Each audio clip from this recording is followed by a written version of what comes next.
It opens on a brutal battlefield, stained a deep, dark crimson like an unwashable sin, as a voice rings out, chillingly calm. A mercenary who doesn't die is just useless trash. The sound is as soft as a whisper, but the scene that follows is ruthlessly detached, with soldiers walking slowly through a sea of corpses, their faces completely blank. They lean down and coldly drive their swords into the motionless bodies just to make sure no breath remains. Thud, thud, thud. The sound of tearing flesh echoes steadily, dry as the battlefield's final heartbeat, while a knight hoists a great sword high in the air. The reason they command such a high price: the heavy sword comes crashing down, its steel blade piercing a corpse's chest as blood spurts out warm for a brief moment before turning cold, is because they are willing to die for their employers, even if we have to listen to that cheap philosophy from the mouths of our clients every single day. A faint sigh escapes, filled with utter exhaustion. What else is there to do? But that question dies the moment it is born. After all, that is just the mercenary life. Jake stands alone on the ramparts, detached from the pile of corpses below, yet not truly any different from them, as the wind blows through his cloak, cold as a curse. He looks toward the distant, hazy horizon and mutters, his voice dripping with contempt. Nobles really are sickeningly predictable. He laughs, a laugh completely devoid of joy. When they need us, they promise us land and honor, speaking grand words as if they've already granted us titles. The smile twists, turning bitter and venomous. But when the time is right, every single one of them turns their back, building a mountain of lies just to wash their hands clean. The wind keeps blowing and the corpses stay put, and Jake understands perfectly well that on this battlefield, only those who die early truly escape. Jake stands tall on the ramparts, his gaze fixed straight ahead. But what you just said goes way too far. I must have misheard you. Amidst the howling wind sweeping through the fortress, the two men face each other in an atmosphere as taut as a bowstring. Jake and the commander-in-chief stand on opposite sides of an invisible battle line. Right, Commander-in-Chief? The man in silver armor stands motionless, looking imposing as his cold eyes stare straight at Jake, and without a shred of hesitation, the Commander-in-Chief replies, "You didn't mishear anything. I just told you to go die." Jake tilts his head slightly, as if he can't believe his ears. "Commander, have you forgotten who I am?" The Commander-in-Chief answers immediately, "I haven't forgotten that you are the captain of the Wolf Fong Mercenary Corps." Jake bursts into a loud laugh that echoes across the ramparts. "Ha ha! You know exactly who I am, and you still say that. I didn't know you were such a joker." He continues, his tone laced with sarcasm. "I know that's not an order, because if it were, you wouldn't be asking a worthless mercenary like me to die an honorable death on the battlefield, just like those noble knights of yours." The Commander-in-Chief remains silent, the wind rustling through his cloak and leaving a heavy void between the two men. Finally, his voice drops low. "Perhaps I was too crude. Forgive me if I gave you the wrong impression." Jake frowns. "The wrong impression?" Cutting straight to the chase, the Commander-in-Chief says, "I simply want to give you one final mission." He begins to explain the situation. "As you know, with our string of consecutive losses, defeat is already certain." Behind Jake, the city sinks into a sea of fire, with black smoke billowing up into the night sky. Ultimately, the blades of the traitors have turned on the ancient guardian family of this land. They are at the throat of the Crawford family. Jake lets out a soft, mocking laugh. "Well, that's just how things turned out." He speaks out loud, but his thoughts are completely different. "I get it, Commander. Looks like it's time for me to pull out." For someone with unmatched talent in the Empire to be cornered like this makes it crystal clear. At least he's a rational thinker. What a shame, but giving me a final mission at this point. Does he want me to find an escape route? If so, I might as well finish the job. The Commander-in-Chief speaks up. "The mission is simple. Tomorrow, those traitors will launch a total assault. Hold them off with me, even if it's just for a moment." He pauses for a beat, "until the Lord safely retreats." "No, if even that is impossible." The distant ramparts collapse in smoke and fire, and his voice drops low, a fierce, murderous intent erupting from him. "Then until I die." The Commander-in-Chief pulls out a brilliant red gem. I will pay the rest of your commission with this when you withdraw. A gem of this size is enough to cover your men's operational costs for 3 years. Before he can even finish, Jake slaps the gem right out of his hand. The commander-in-chief is stunned. What is the meaning of this? Jake replies coldly, I should be asking you that. Jake's eyes blaze crimson, fury erupting within him. Just because I'm always smiling. Do you think I'm an idiot? He snarls. You're using us as meat shields? Even if we help, it will only buy a little time. You want to throw us away just to buy time for your master to run? Fine. Let's say some miracle happens, and we do buy you some time. Then what? The image of soldiers impaled on wooden stakes flashes through his mind. You think those bastards will just let us walk away? The commander-in-chief looks straight at Jake, a complex look in his eyes. You are mercenaries, not knights. The enemy knows that too. So after I die, the army will scatter. Jake cuts him off. Exactly. That's just how this business goes. He looks at him defiantly. But you understand perfectly well, don't you? To those monsters, our mercenary corps is... Memories come rushing back. A dark forest. Corpses strewn everywhere. Nothing more than a sworn enemy that must be killed at all costs. In the dark forest, a wounded knight leans against the base of a tree, coughing weakly, cough, cough. The commander motions with his hand, and another knight immediately runs over, bending down to help his comrade up. But in the next split second, the wounded man draws a knife. It isn't a rescue, it's an ambush. The cold, sharp blade pierces through the armor and drives straight into the neck of the man who just rushed over, blood spurting everywhere and staining the night. The remaining knights stand frozen. The attacker slowly raises his head. Beneath the helmet, crimson eyes reveal themselves alongside a cruel smile as a knight screams. It's a trap. They aren't allies. It's the Wolf Fong mercenaries. The night forest instantly erupts into chaos. The commander panics and screams. These bastards dare disguise themselves as dead soldiers. A close-up shows his face twisted in rage. You honorless scum! Jake steps out of the shadows, his voice dripping with irony. Honor! The sword swings a clean, decisive strike, and the head of the man who just uttered those words flies off his neck, rolling down to his feet. The battlefield falls silent for a moment. Jake looks around, his gaze cold and entirely devoid of mercy. The memory fades away, and he returns to reality on the ramparts. I've taken the heads of plenty of commanders. You must know that by now. Jake leans in close to the commander-in-chief's face. Right now, those bastards are burning with more rage toward us than toward your master. Don't tell me you're actually banking on that, using us to draw their attention. The commander-in-chief responds with a cold stare.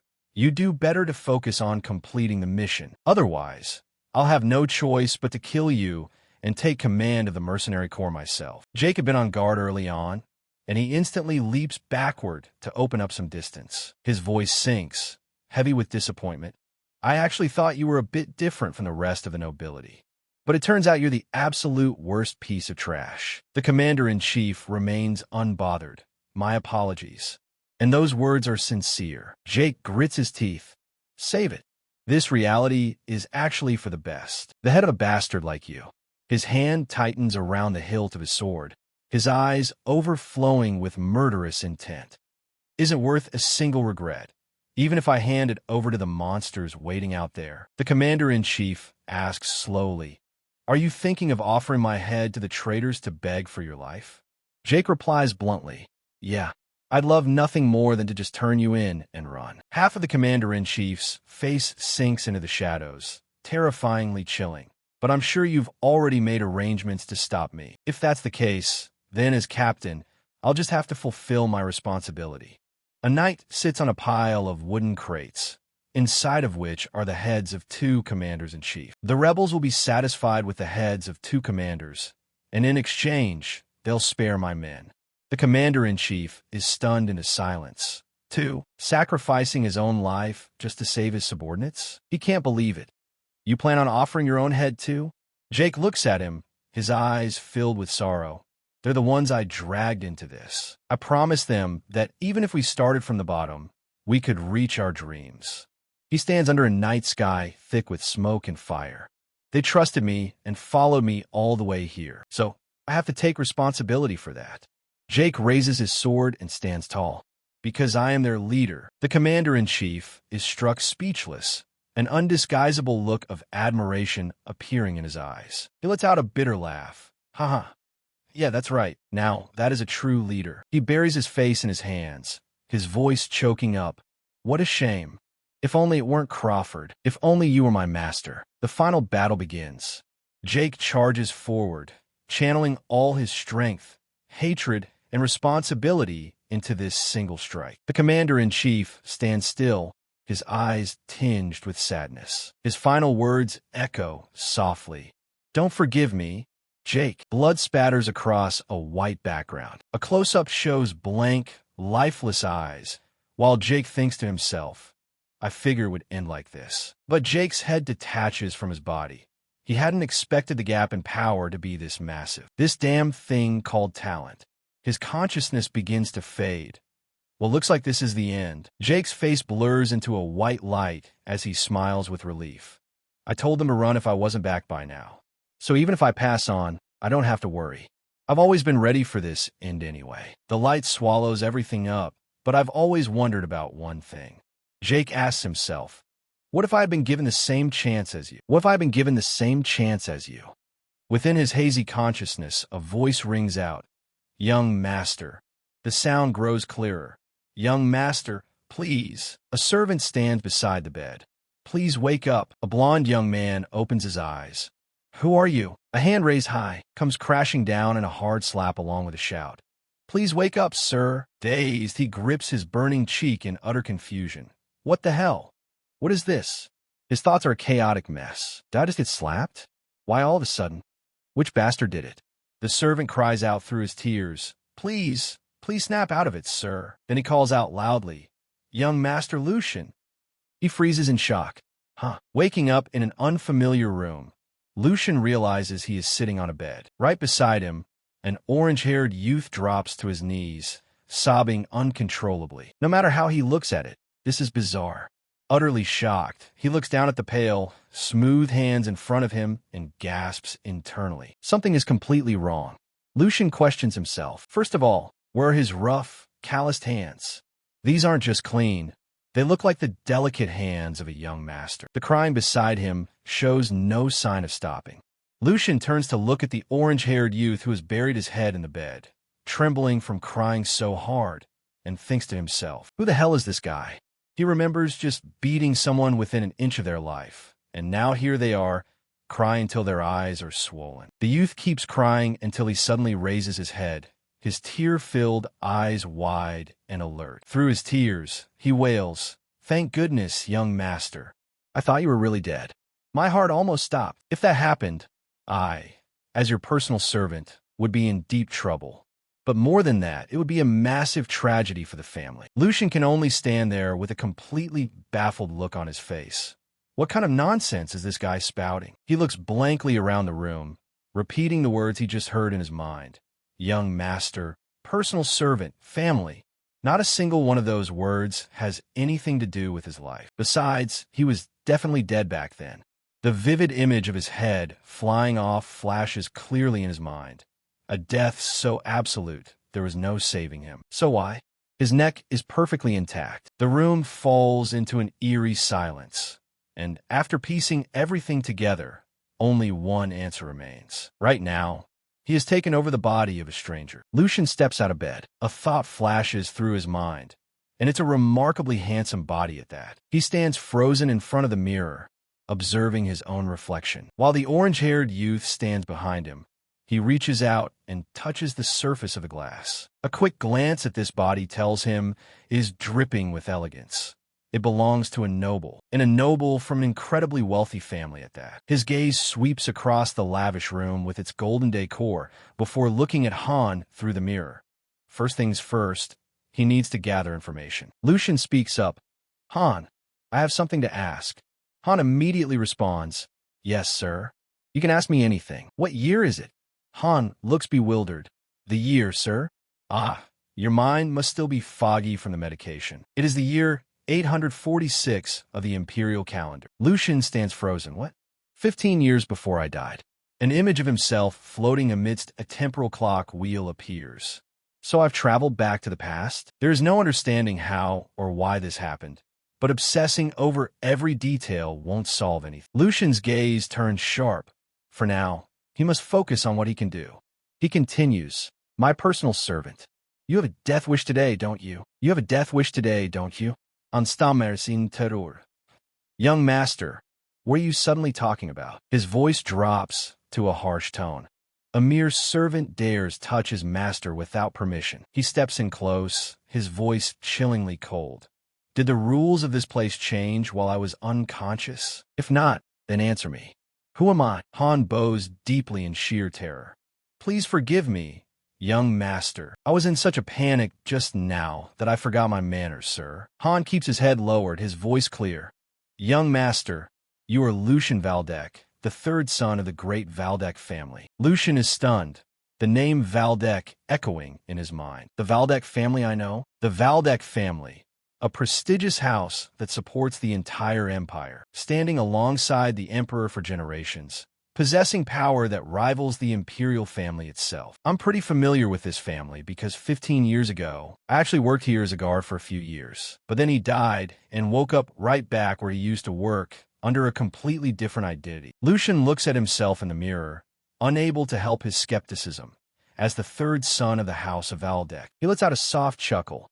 Huh, how ridiculous. Jake spent his entire life enduring all kinds of humiliation just because of his low birth. And now I'm being given a chance? Right before he died, he had wished, if I were given the same chance as everyone else, I wonder how high I could climb. Now I've been given the chance to find out, haven't I? Fine, if that's what you want, then keep your eyes wide open and watch. Lucian throws the balcony doors wide open, letting sunlight flood the room. He looks out into the distance, his eyes burning with ambition.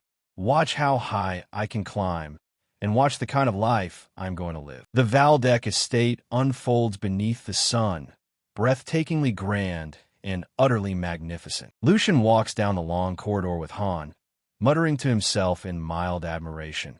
The Valdec family really is cut from a different cloth.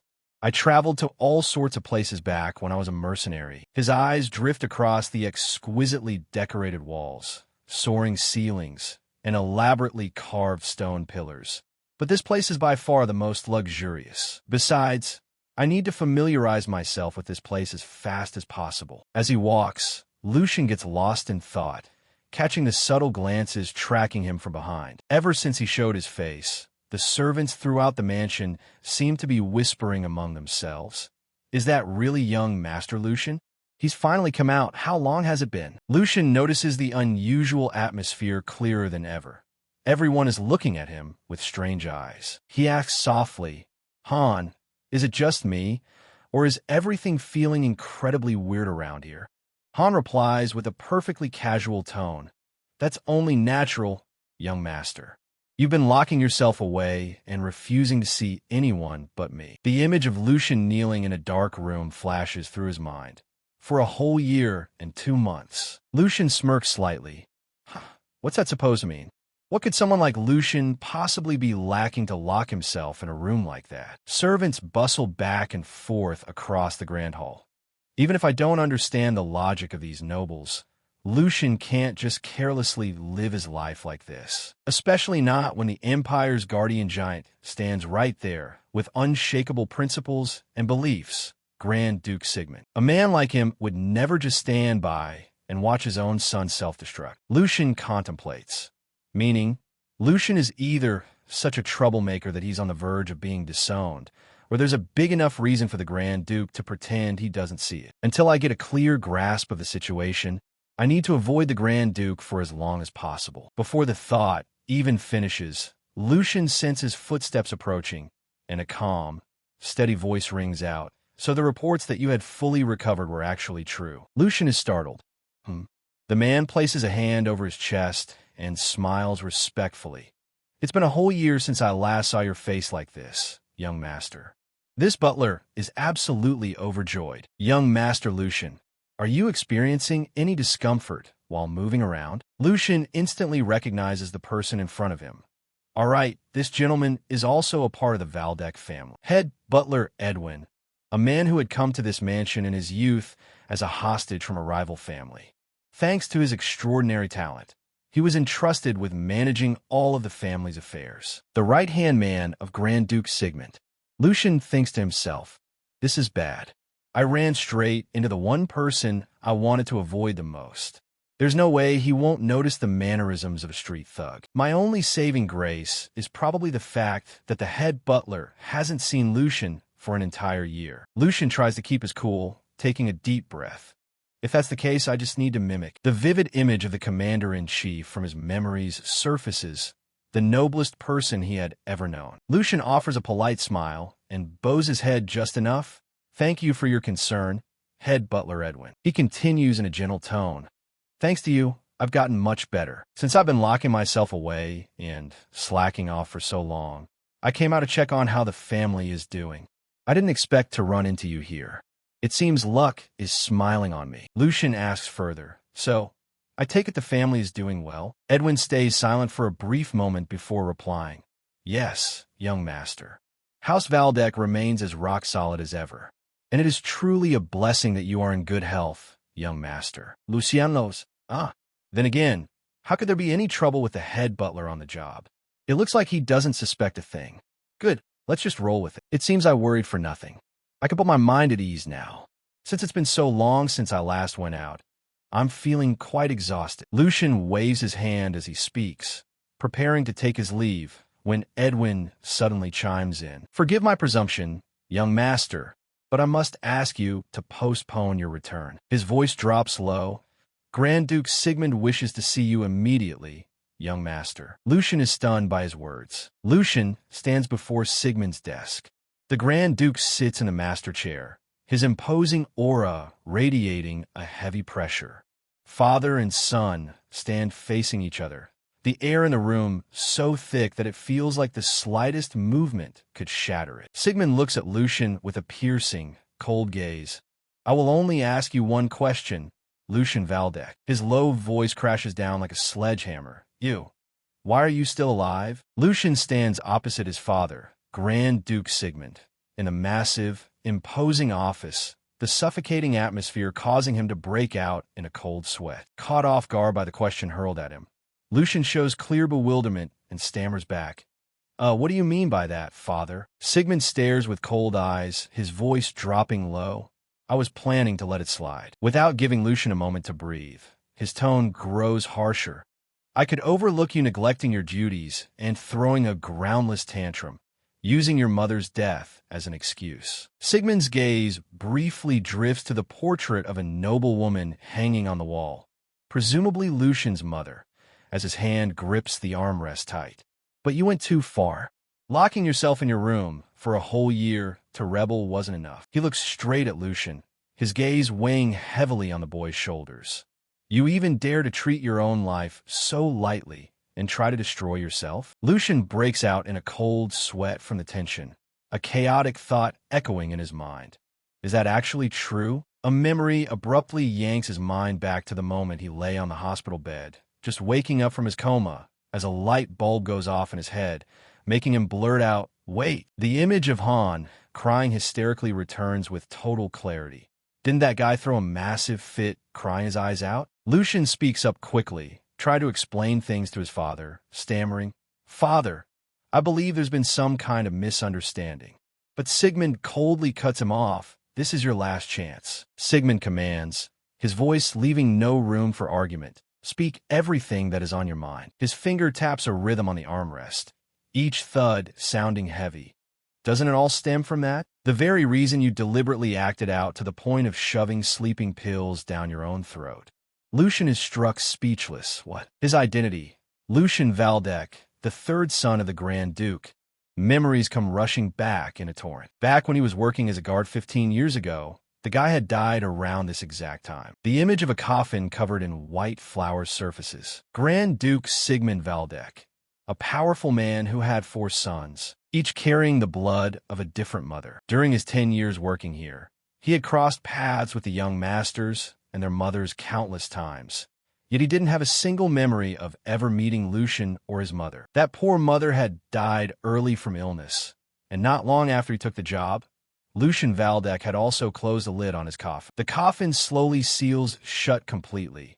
He had suffered the same tragic fate, and back then, I simply thought they were both just too weak, so I didn't pay it much mind. But it turns out there was a real reason behind it. And considering his mother's death piled on top of his unstable position within the family, the pressure was just too much for a kid to handle. That's why he chose an extreme way out, swallowing a massive dose of sleeping pills, hoping to get some attention from his father. But by locking himself away for a whole year, he hadn't accounted for how frail his body had become. That body couldn't withstand the effects of the drug and ultimately collapsed. Lucian catches his breath. What a headache. I thought the Grand Duke was just being overly harsh on a kid he hadn't seen in a year. He looks at Sigmund sitting majestically in front of him. But now that he knows the circumstances, it feels like this reaction is completely justified, no matter how great the Grand Duke is. He must have gone through a lot of misery as a father with a son like that. That being said, now isn't the time to be worrying about other people's feelings, and Lucian sweats cold out of fear. I've currently got one foot in the grave. The surrounding space feels like it's crashing down. This is the ultimate ultimatum he could possibly hear. The sound of a wonderful future collapsing. If he says even a single word that doesn't align with the Grand Duke's wishes, he imagines disastrous outcomes. Being banished to a remote monastery, thrown out to the northern border, or living life as a ragged beggar. Lucian grits his teeth, his eyes flaring with determination. How ridiculous. I finally got a new life like this, and I even had to pay for it with my old one. There's no way in hell I'm going to ruin my precious future over some family drama that has nothing to do with me. Lucian takes a step forward, taking the initiative to speak. Since you've asked me to speak my mind, Father, I will do just that. First, for tarnishing the noble name of Valdek with my insolence and causing you so much worry. Lucian bows deeply. I respectfully offer my sincerest apologies. Head butler Edwin stands to the side, watching in astonishment. This fault lies entirely with me and no one else. There are no excuses to be made. No matter what punishment you decide on, Father, I will obediently comply. Words won't change what's done. So can we move past this now? Sigmund is stunned. What? Lucian steps closer, his voice firm. What happened cannot be undone. So, with this life that I fought so hard to keep, I will no longer bind myself to the past, and I will live my future to the fullest. He smiles at his father. For that reason, as a father rather than the Grand Duke, could you give me a word of encouragement? Sigmund listens in silence as Lucian keeps talking, an erring child sincerely repenting before his father, while parents would voluntarily open their arms to embrace them. Under the laws of nature, isn't that just what a father and son are supposed to do? Edwin is completely dumbfounded, unable to believe his eyes. Even though the atmosphere has clearly shifted, is that really young Master Lucian, the boy who used to cower at absolutely everything? The Grand Duke maintains his silence, observing his son. Lucian's face is filled with confidence, not flinching in the slightest under his father's gaze. Sigmund taps his finger on the chair, his voice dropping low. You dare lecture me on the duties of parenthood? I suppose if you live long enough, you really do see everything. A prolonged silence wraps around the entire room. Lucian smiles gently, maintaining his composure and polite demeanor. In his head, a thought rings out, just as I thought.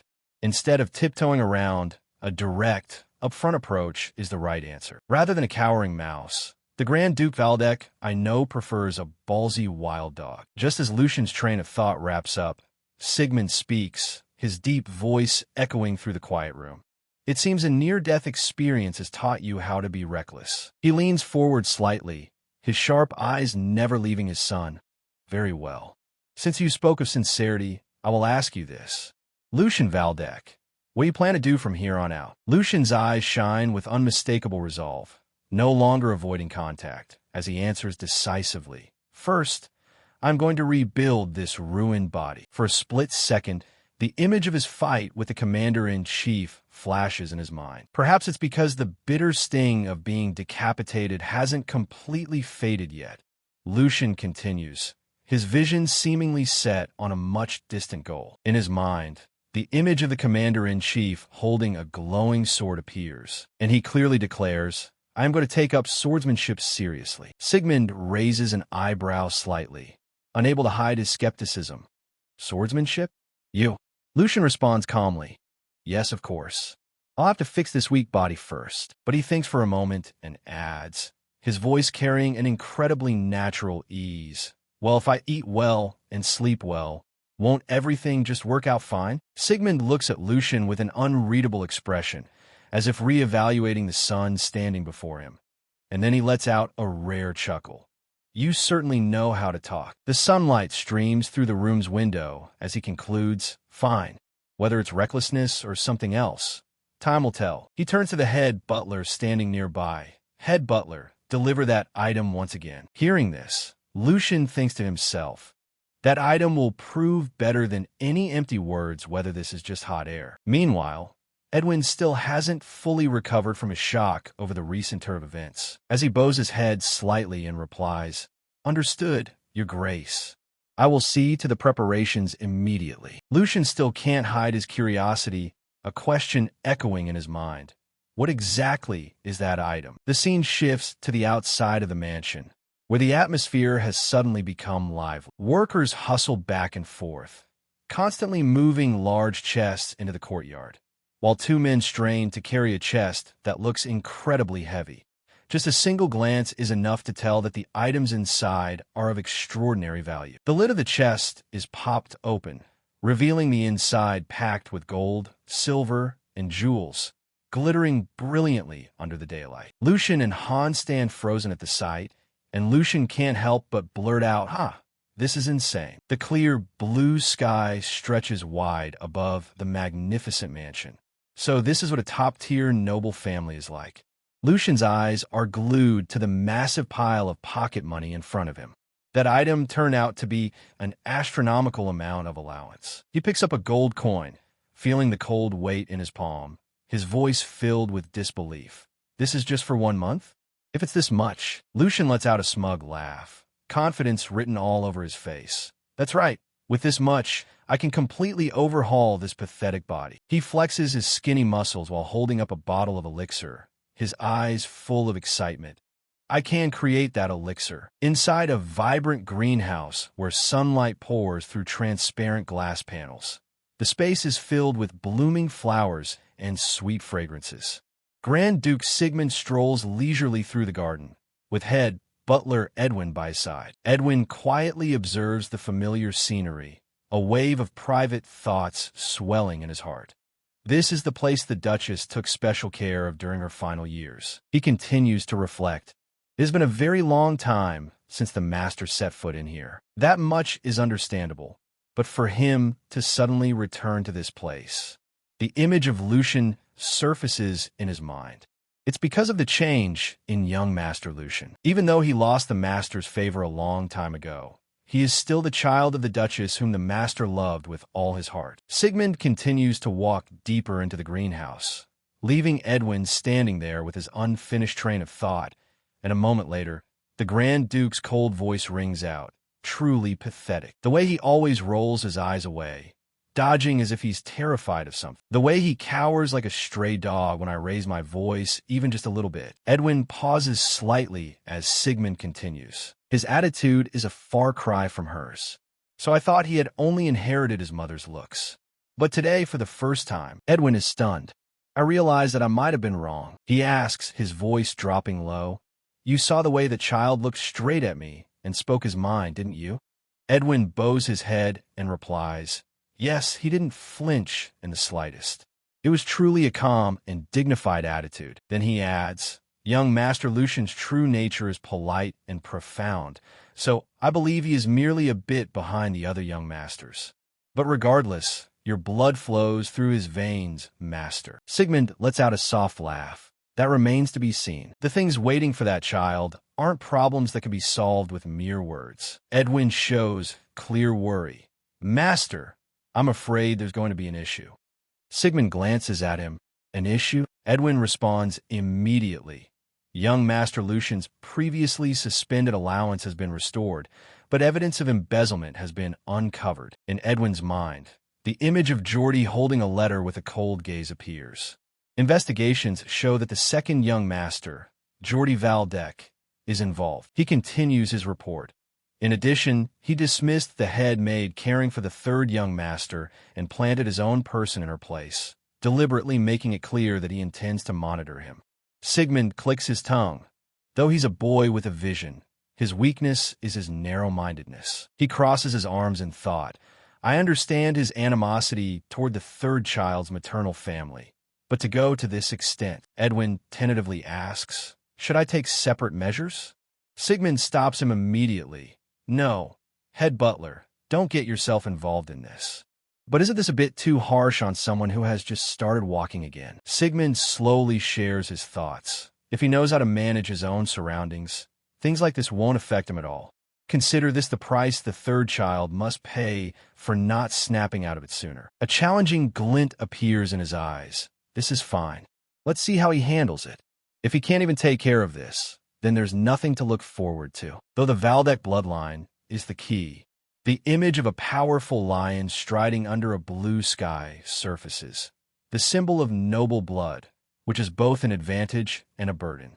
But if you want to open the door, you have to turn the key with your own hand. A few days later at the mansion, the maids gather around whispering. How many days has that kid been like that? Is the young master locking himself in his room again? Han stands outside, his face a mix of anger and worry. It has been 3 days since the allowance was restored. In his mind, the memory of the day they received that money echoes. The young master said that his chat with the Grand Duke went well and that the allowance had been restored. The gold and jewels in the chest were dazzling, but given the relationship between them, that couldn't have been an easy feat. Lucian stood with his back turned, lonely in the middle of the large room. Han could clearly feel the weight of the courage he had summoned all his strength to display. Master must have gathered every ounce of his courage. Han fiet till sin silence. Now, Master was trying to move forward with a heavy burden of emotions on his shoulders. In stark contrast, Lucian seemed incredibly pleased with the money in front of him.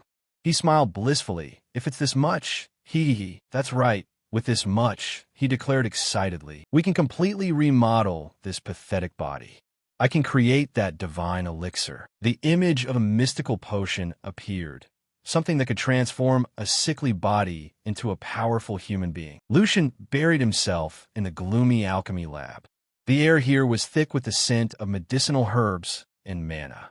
Sweat trickled down his forehead, but his eyes burned with determination. Lucian glanced toward the door, thinking to himself, that kid Han must have a lot of questions, but seeing how he guards the door exactly as ordered, he seems to be a loyal guy. It was hard to believe that the son of the Grand Duke was touching alchemical tools that he had never touched in his entire life. Under the bright full moon, a rare herb glowed.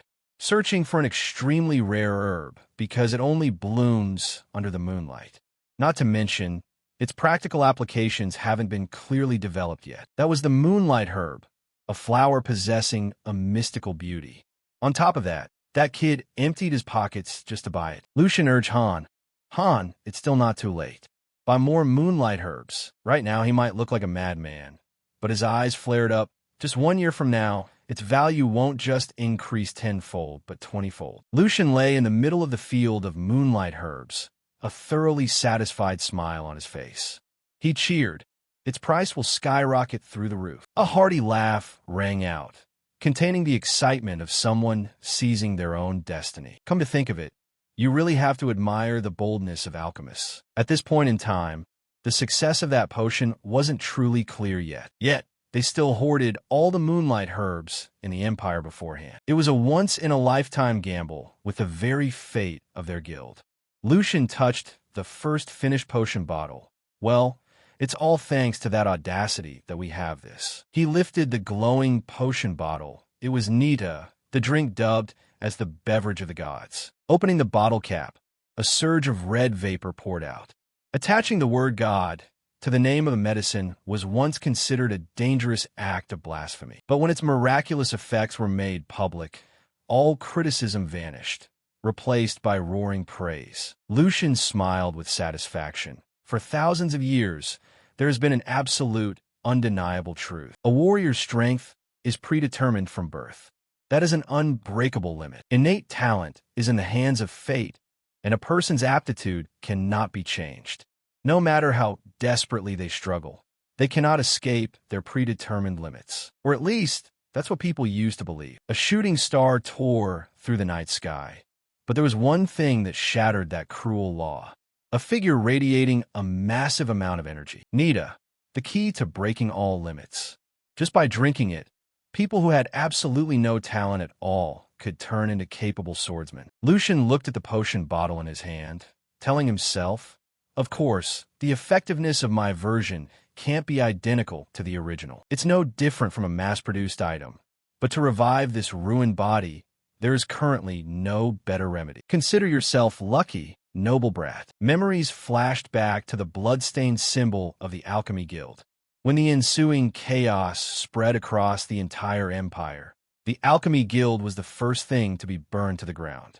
My formula, the thing that overturned the balance of power, was deemed too dangerous to exist, and so the formula was erased. That being said, Jake's reflection appeared in the potion bottle, but I managed to recreate something close to it, thanks to all sorts of clues I gathered. Of course, most people died from side effects during the testing process.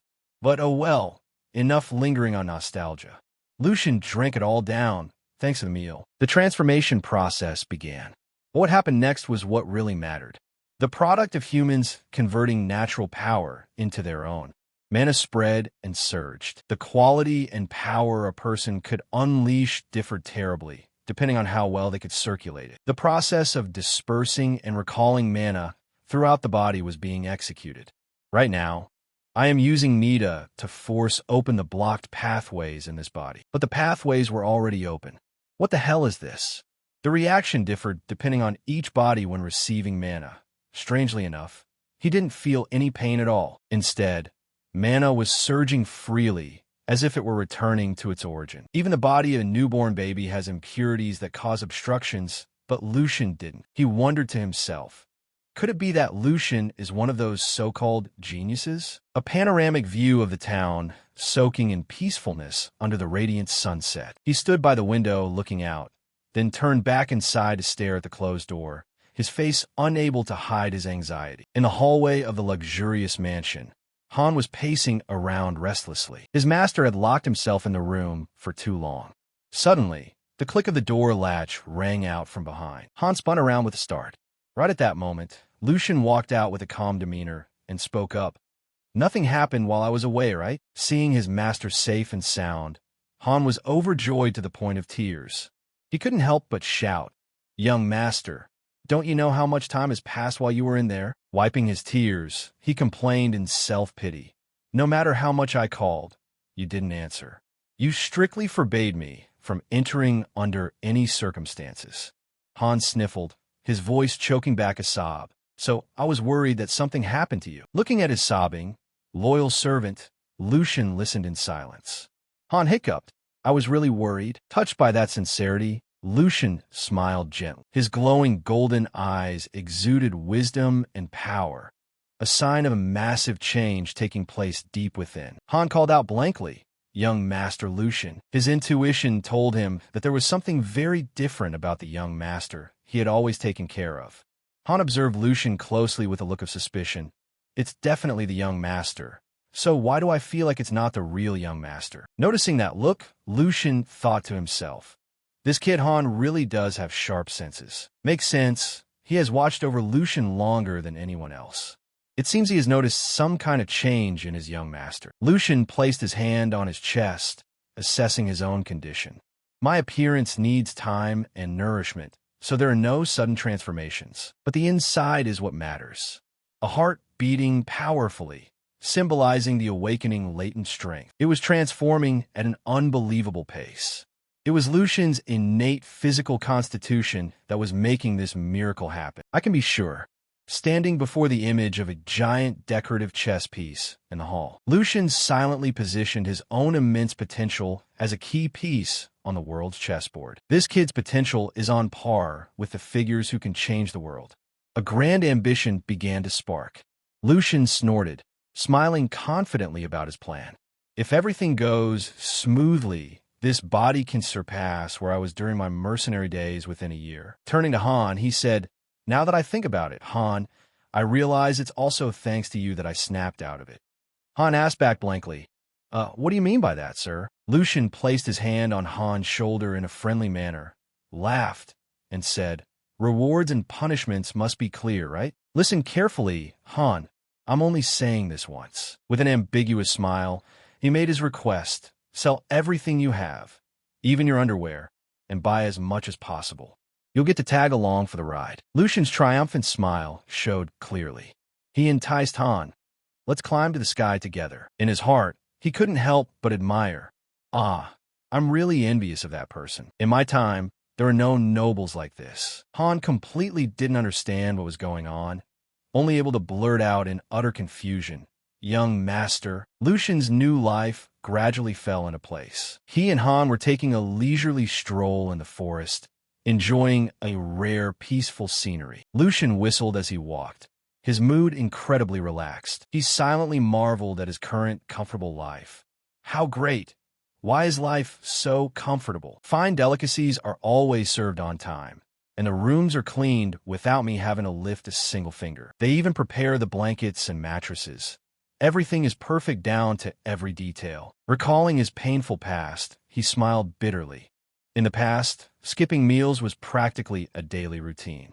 Thanks to these wonderful things, I can fully focus on my recovery. However, there was still one matter weighing heavily on his mind. But there's one thing that keeps weighing on my mind. At this point in time, there's a guard of the Valdek family named Jake. According to the guard captain, there's no one who matches Jake's description even a little bit. And my position has also been given to someone I've never seen before. After pondering for a while, he reassured himself. To be honest, maybe this is better. Meeting another Jake at this time would be both unpleasant and distracting. I don't think I'm ready to face my past self. Meeting again would probably just feel embarrassing. Behind him, Han stared at his master's back with a worried look over his recent strange behavior. He stammered, "Young Master Lucian? Does the young master really intend to go in there?" Han repeated, his voice trembling as he remembered the entrance to the dark sword training ground. "You once said you never wanted to set foot in the training ground again." Lucian turned around in surprise. Han affirmed firmly, "Yes, it was you. After the second young master beat you up during a practice session, you said you never wanted to return here again." Lucian silently deduced. Looking at how Han reacts, I can roughly guess what happened. For the son of a Grand Duke, swordsmanship is practically mandatory. It allowed the second young master to use violence to instill fear into little Lucian. A painful memory flashed back. Under the guise of sword training, the old Lucian was beaten black and blue, left gasping for breath on the floor, so that Lucian would never dare to return to the training ground again. Looking at the blue sky through the gaps in the leaves, Lucian began to reassure Han.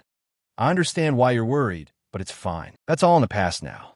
Hearing him declare that the painful past was over, Han looked at Lucian with eyes full of hope. Lucian turned around and continued walking confidently, laughing as he said, "Just trust me and follow along." The training ground appeared in all its grandeur, equipped with the most modern facilities. News of Lucian's appearance quickly spread.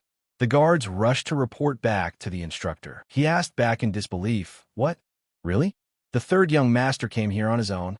The guard confirmed, "Yes, absolutely correct.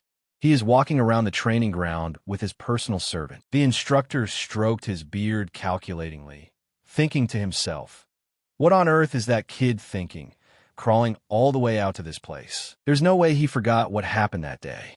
Whatever, this might actually play into our hands." He ordered, "Inform them immediately." Flashing a sinister smile while stroking his beloved beard, he secretly calculated, "I'll prepare a lavish feast to welcome them before they arrive." Meanwhile, Lucian observed his surroundings, silently evaluating. "I thought they just had good gear, but this scale is beyond imagination. Not only is there an abundant supply of backup weapons, so there's no need to worry about weapons breaking, but there's also a massive field for high-intensity training." He didn't expect such a wonderful facility to be privately owned, but then his face darkened slightly, a pang of bitterness rising in his heart as he remembered his old comrades. If we had a place like this back then, would those kids have been able to hold out just a little longer? Suddenly, Supervisor Hendrik appeared from behind, interrupting his train of thought. He spoke in a sarcastic tone. "Oh my, turns out my eyes really didn't deceive me." He approached with a fake expression. "It really is the third young master." I was so shocked that I found it hard to believe at first. "I still remember the time, young Master Geordie was instructing you a year ago, when you bolted like the wind without even looking back. That image is still vividly printed in my mind." Wearing a mocking face, he sneered. "It was just like a sheep being chased by a wolf. Is that why? It seems you are still afraid of this place." Glancing at Han with utter contempt, he continued to taunt.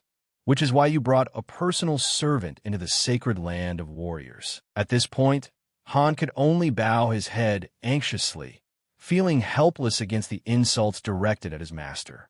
Hendrik greeted Lucian with blatant disrespect.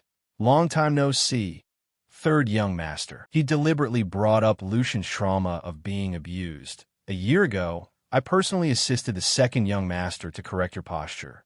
Do you still remember?" A close-up of Hendrik's triumphant face showed him grinning fiercely. What a fun time that was.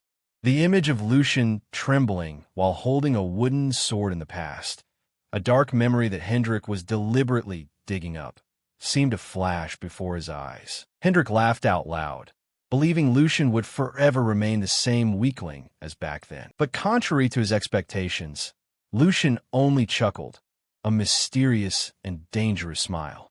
"Huh!" His eyes turned ice-cold, radiating a terrifying killing intent as he stared straight at the man opposite him.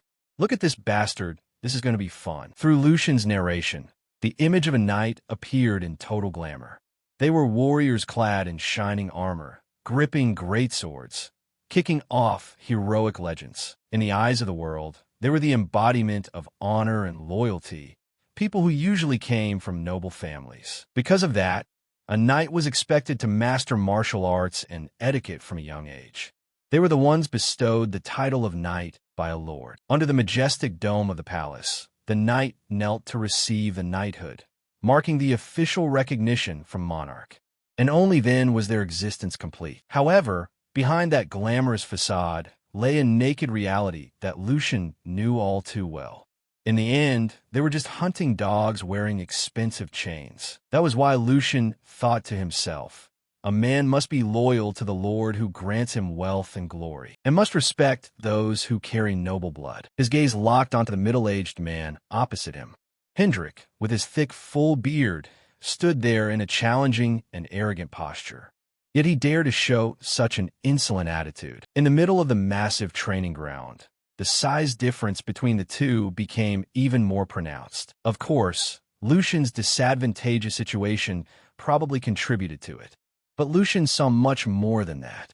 In his mind, the image of an invisible red chain tightly wrapped around Hendrik's neck appeared. But he was only acting this bold because he had someone backing him up.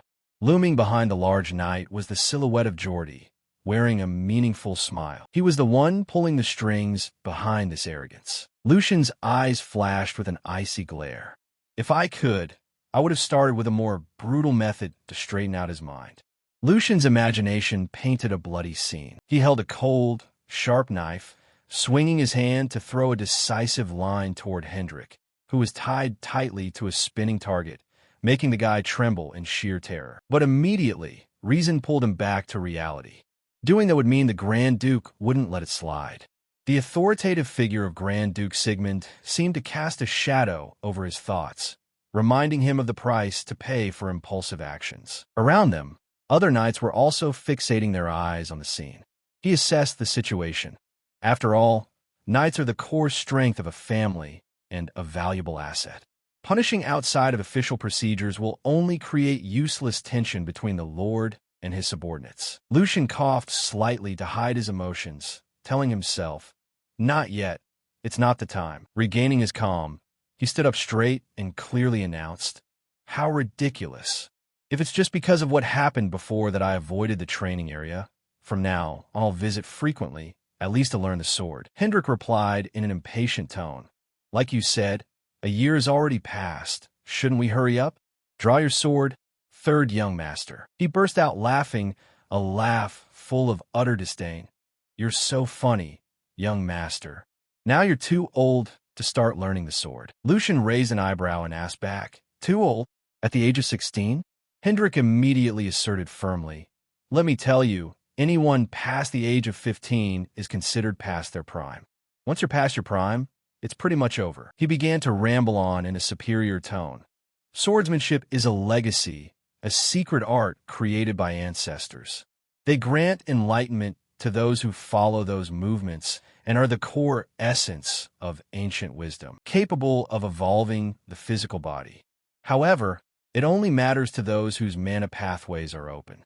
And since that path closes at age 16, it won't have any value other than regular physical training. Hendrik stood, stroking his beard, a triumphant look on his face, then concluded with a viciously sarcastic remark. Swordsmanship without enlightenment is nothing more than a useless, empty shell. He leaned his face close to Lucian, hurling insults. "Come to think of it, it seems to suit you perfectly, young master. This is an opportunity for you to become the master of the greatest meaninglessness in the Empire. That way, you can save time and find your true calling, right?" The surrounding knights began to follow suit, looking at Lucian with eyes full of pity mixed with mockery. And if it turns out not to be, tending the garden every day works too. After all, everyone has a role that suits them. Crossing his arms, Hendrik felt immensely satisfied, thinking to himself, look at you, totally speechless." In his narrow mindset, that flawed knowledge was the absolute truth. In the first place, the myth about mana pathways closing at age 16 was a fabrication. With just a bit of research, anyone would know it was total nonsense, but that didn't matter. And when the time comes, I'll just play dumb, because by then, my goal will have already been achieved. He looked at Lucian, imagining a fool, like a strangled sheep, unable to utter a single word of resistance, frozen in fear while letting a family retainer insult him, only showing a pathetic face to the world, exactly like last year. Suddenly, Lucian's voice rang out, cutting off his train of thought. "But Mr. Hendrik," Lucian casually adjusted his sleeves and calmly questioned him back. "For some reason, that doesn't match what I remember. Don't you think something's off? The mana pathways don't close at age 16, but around age 25. So from what I understand, there shouldn't be any problem learning it now." Hendrik frowned, asking back skeptically, "Huh, are you sure about that?" Lucian continued to set the trap. "I think you're mistaken. Does Mr. Geordie think so too?" "Of course, that's just common knowledge," Hendrik replied, completely off guard, lightly running a hand through his hair, his demeanor still full of smugness. "Well then, that's that. I wouldn't dare argue if you bring him up." "Yep, just as I thought, because Mr. Geordie himself said so." Lucian shook his hand and turned to look at his servant, letting out a pessimistic lament. "Han, it looks like the Valdek clan is doomed." He placed his hand on Han's head, an action that seemed partly comforting and partly theatrical. "You must think so too, right?" "True. It's not like you have any other choice." Han panicked at suddenly being dragged into the conversation. "Young master, what does this have to do with me?" Lucian suddenly faked an outburst, his shout echoing across the training ground. "This is something so basic that even stray dogs know it. Yet a man of that age got it wrong. It's unbelievable just thinking about how many talents were robbed of their chances because of this piece of misinformation. Oh, it breaks my heart to the point of tears." He held his head and lamented, utterly shocked. "To think my own brother is such an airhead." "What are you talking about?" Lucian punched his own chest, looking completely grief-stricken. "Don't try to stop me. If what you said is true, this is an insult to the family name, an undeniable crisis." Then he suddenly flashed a chilling smile, his voice turning threatening. "Surely you wouldn't dare lie to me. Where's your lord's son, anyway? You aren't that stupid, are you?" Silence enveloped the entire training ground. Hendrik began to panic, stammering his defense. "Are you saying I intended to lie to you? What does that mean?" Lucian quickly shifted his attitude. "All right, please forget what I just said. It was a slip of the tongue, because this situation is just too unbelievable." He smiled deviously. "A knight of the Valdek house would never resort to such petty tricks, right?" Hendrik stepped back, absolutely terrified. "Of course, young master. That goes without saying." "Yep, just as I thought." Worry was written all over Hendrik's face. Lucian flashed a triumphant smile. "If that's the case, then this isn't something I can easily overlook. Lucian continued.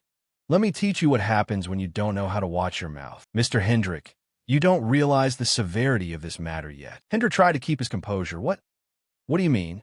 If you simply intended to insult me, I was ready to let it slide. Lucian shouted, playing the part perfectly like a master actor. Not just you, everyone looks down on me. So how could I blame you for that? His voice hardened with heavy authority.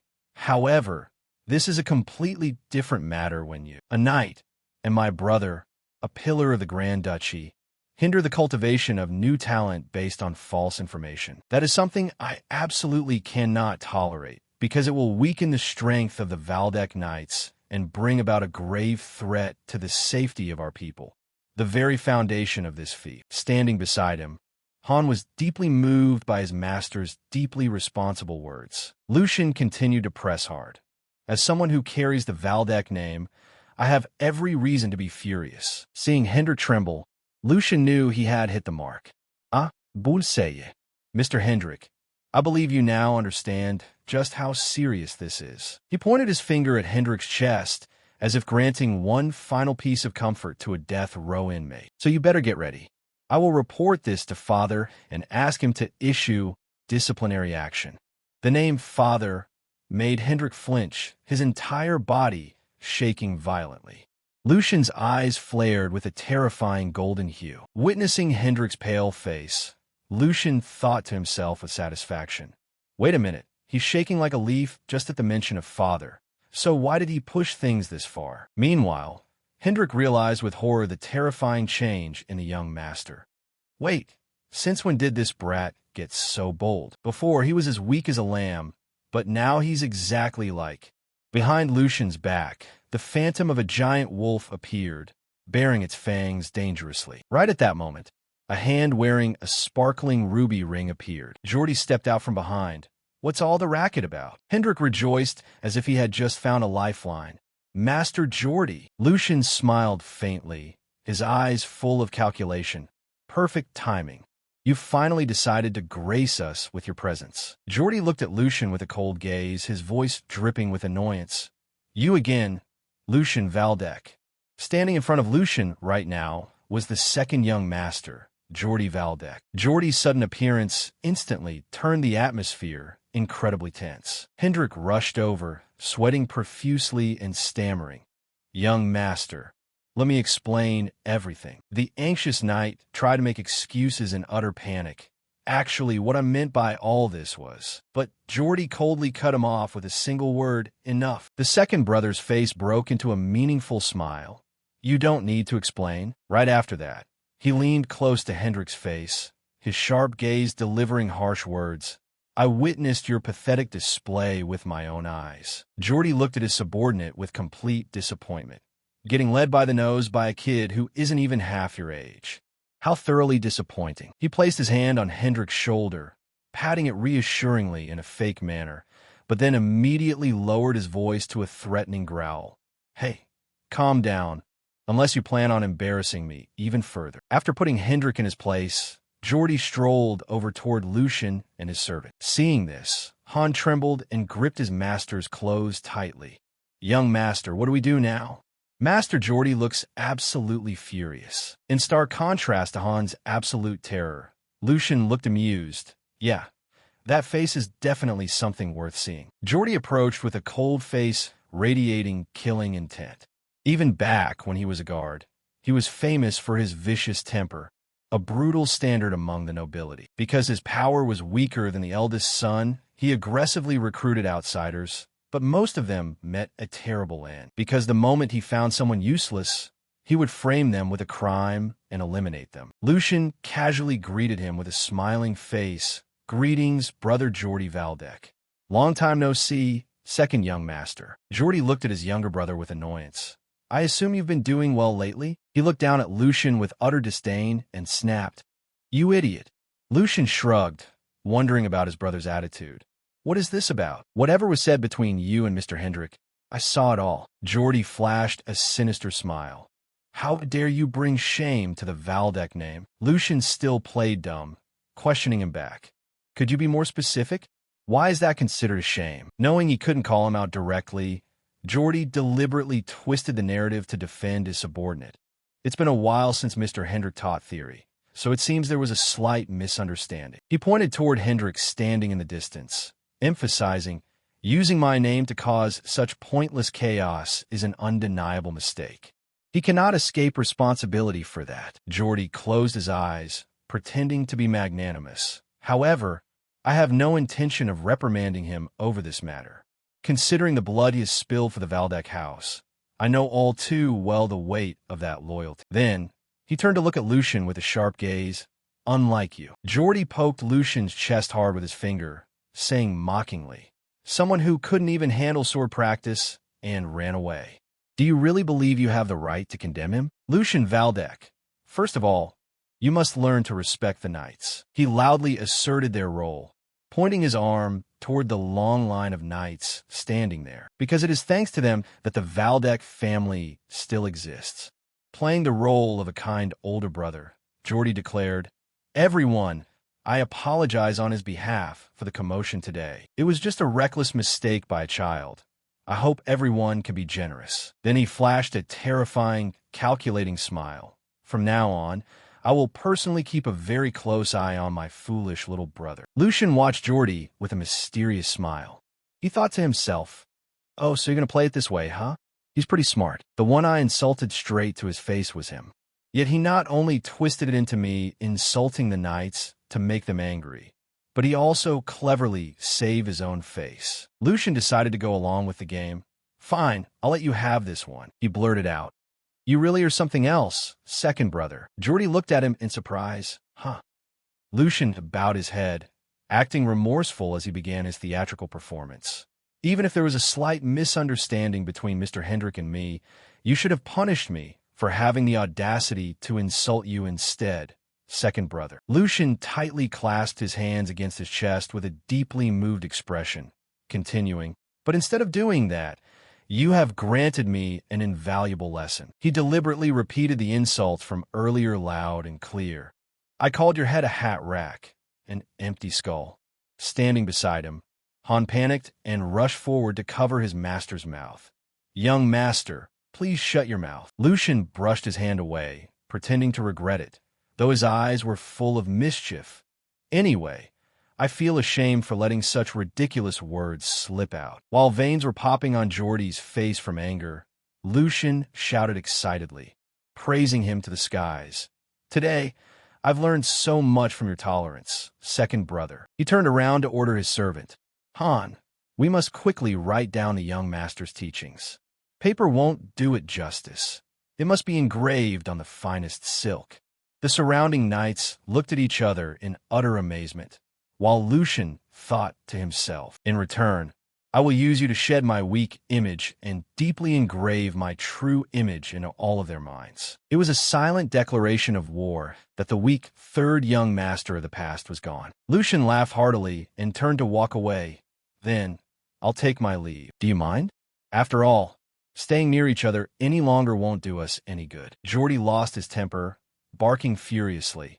You bastard, you really don't know fear, do you? You think I'm just going to let you walk away like that? Lucian stopped and questioned him back. Did you forget? Father has been keeping an eye on me lately.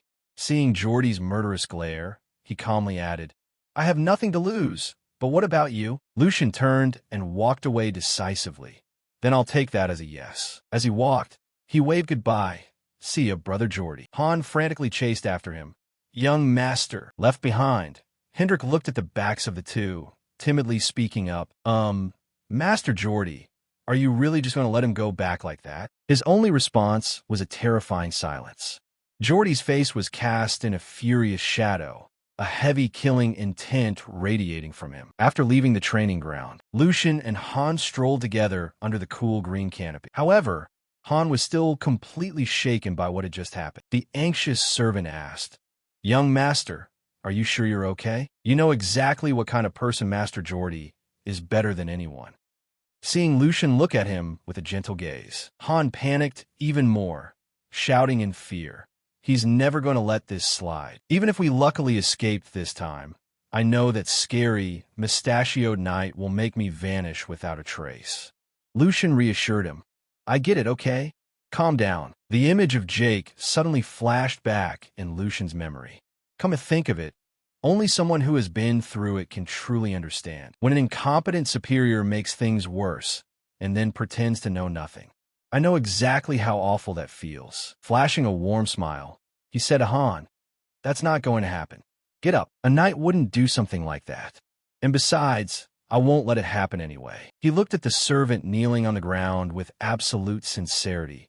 You've suffered a lot because of me, Han. When a master acts stupid, it's the subordinates who pay the price. Especially you, being my personal servant. It must have been even harder. Han's eyes welled up with emotion. With a resolute gaze, Lucian extended his hand toward Han and solemnly declared, I promise you one thing. From now on, my foolish actions will never cause my people to be looked down upon or feel insecure again. So let's work perfectly together, Han. Under the pouring sunlight, Lucian and Han shook hands, marking a fresh start. Under the brilliant sunny sky, a panoramic view of the mansion displayed its luxury and grandeur. However, in stark contrast to that peaceful scenery, inside the castle hallways, Lucian and his servant Han were walking as fast as the wind. As he walked, Lucian's mind was spinning with calculations. He thought to himself, I was wondering why everything was so quiet after leaving the training ground. His eyes hardened as he continued to deduce. From what I know, that Geordie guy isn't the type to sit back and take a hit. Lucian's hand gripped the budget sheet so tightly it crumpled. He realized the truth of the matter. So he actually pulled a petty move like this, huh? Anger flared up, and he clenched his hand into a fist. I've been waiting for this day for a long time. Han, running close behind, couldn't hide his frustration either, agreeing with his master. That's right, young master. This is absolutely something we can't let slide easily. Stopping in his tracks, Lucian turned to Han with a face full of determination. Are you ready? Han stood up straight, replying clearly, ready when you are, young master. As if waiting for exactly that, Lucian shouted in his long-suppressed rage. Messing with my allowance. Han was equally miserable, wailing tragically. And my bonus pay too. It all started with the budget estimate that arrived today. Before that, Lucian had been incredibly excited when he received the envelope. He had daydreamed about buying more moonlight herbs and getting everything he needed. That was the day he was positive his pockets would be full of cash. But then his smile completely vanished. Lucian's expression changed as he looked at the numbers inside. The paper dropped to the floor, and he blurted out in shock, The summary clearly stated, Lucian's allowance was cut by 75% and Han's salary was cut by 30%. That was an undeniable fact. A thought flashed through Lucian's mind. That damn young master messed with my allowance. He didn't do it himself, but through the head maid he planted in my villa. Lucian and Han stopped in front of a large door. He muttered, Embezzlement, even in noble society, is a capital crime punishable by death. Pushing the door open, Lucian thought bitterly. Yet he still managed to pull off something so ridiculous. His sharp eyes scanned the room. It's because there was a loophole on our side for him to exploit. After the third Duchess, Lucian's mother, passed away, the sight of the maids working in the hall reminded him of his mistake. Lucian had delegated the budget management to someone else. It should have been Dana, the loyal head maid who had been by his side for years, not that young maid over there. In front of them was the cunning face of the young maid, Jenny. She bowed to Lucian and Han with a fake gesture. This is the first time I've got to meet and greet you directly like this. Jenny smiled smugly as she introduced herself. A pleasure to meet you. I am Jenny, the newly appointed head, maid replacing Mrs. Dana. Without giving them a chance to react, Jenny continued in a patronizing tone. When I took office, I intended to bring the paperwork over for adjustments. But back then, it looked like the young master had absolutely no intention of stepping out of his room. She narrowed her eyes, asking mockingly, Has that period of being lost finally ended? Unable to stand that insolent attitude, Han barked. What kind of tone are you using with the young master? Lucian raised his hand to stop Han, his face strangely calm. Calm down, Han. She's not wrong. He smiled meaningfully.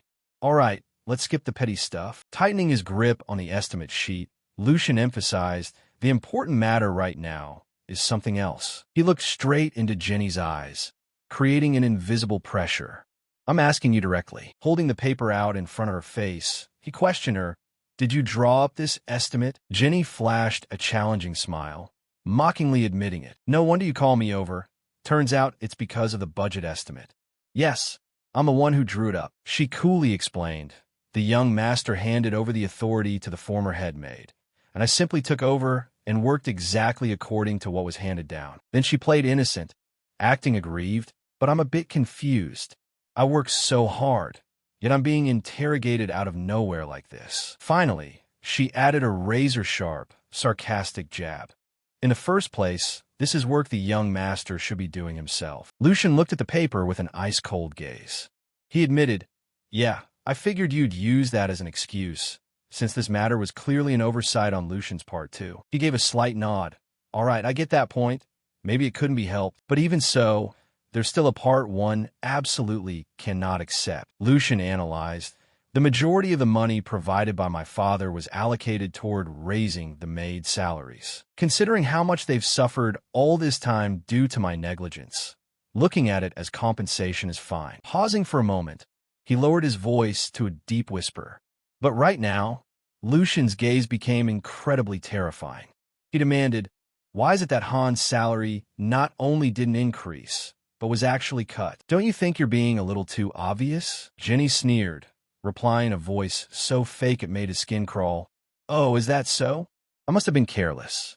Managing a household just comes with too many things to worry about." She looked around, searching for support.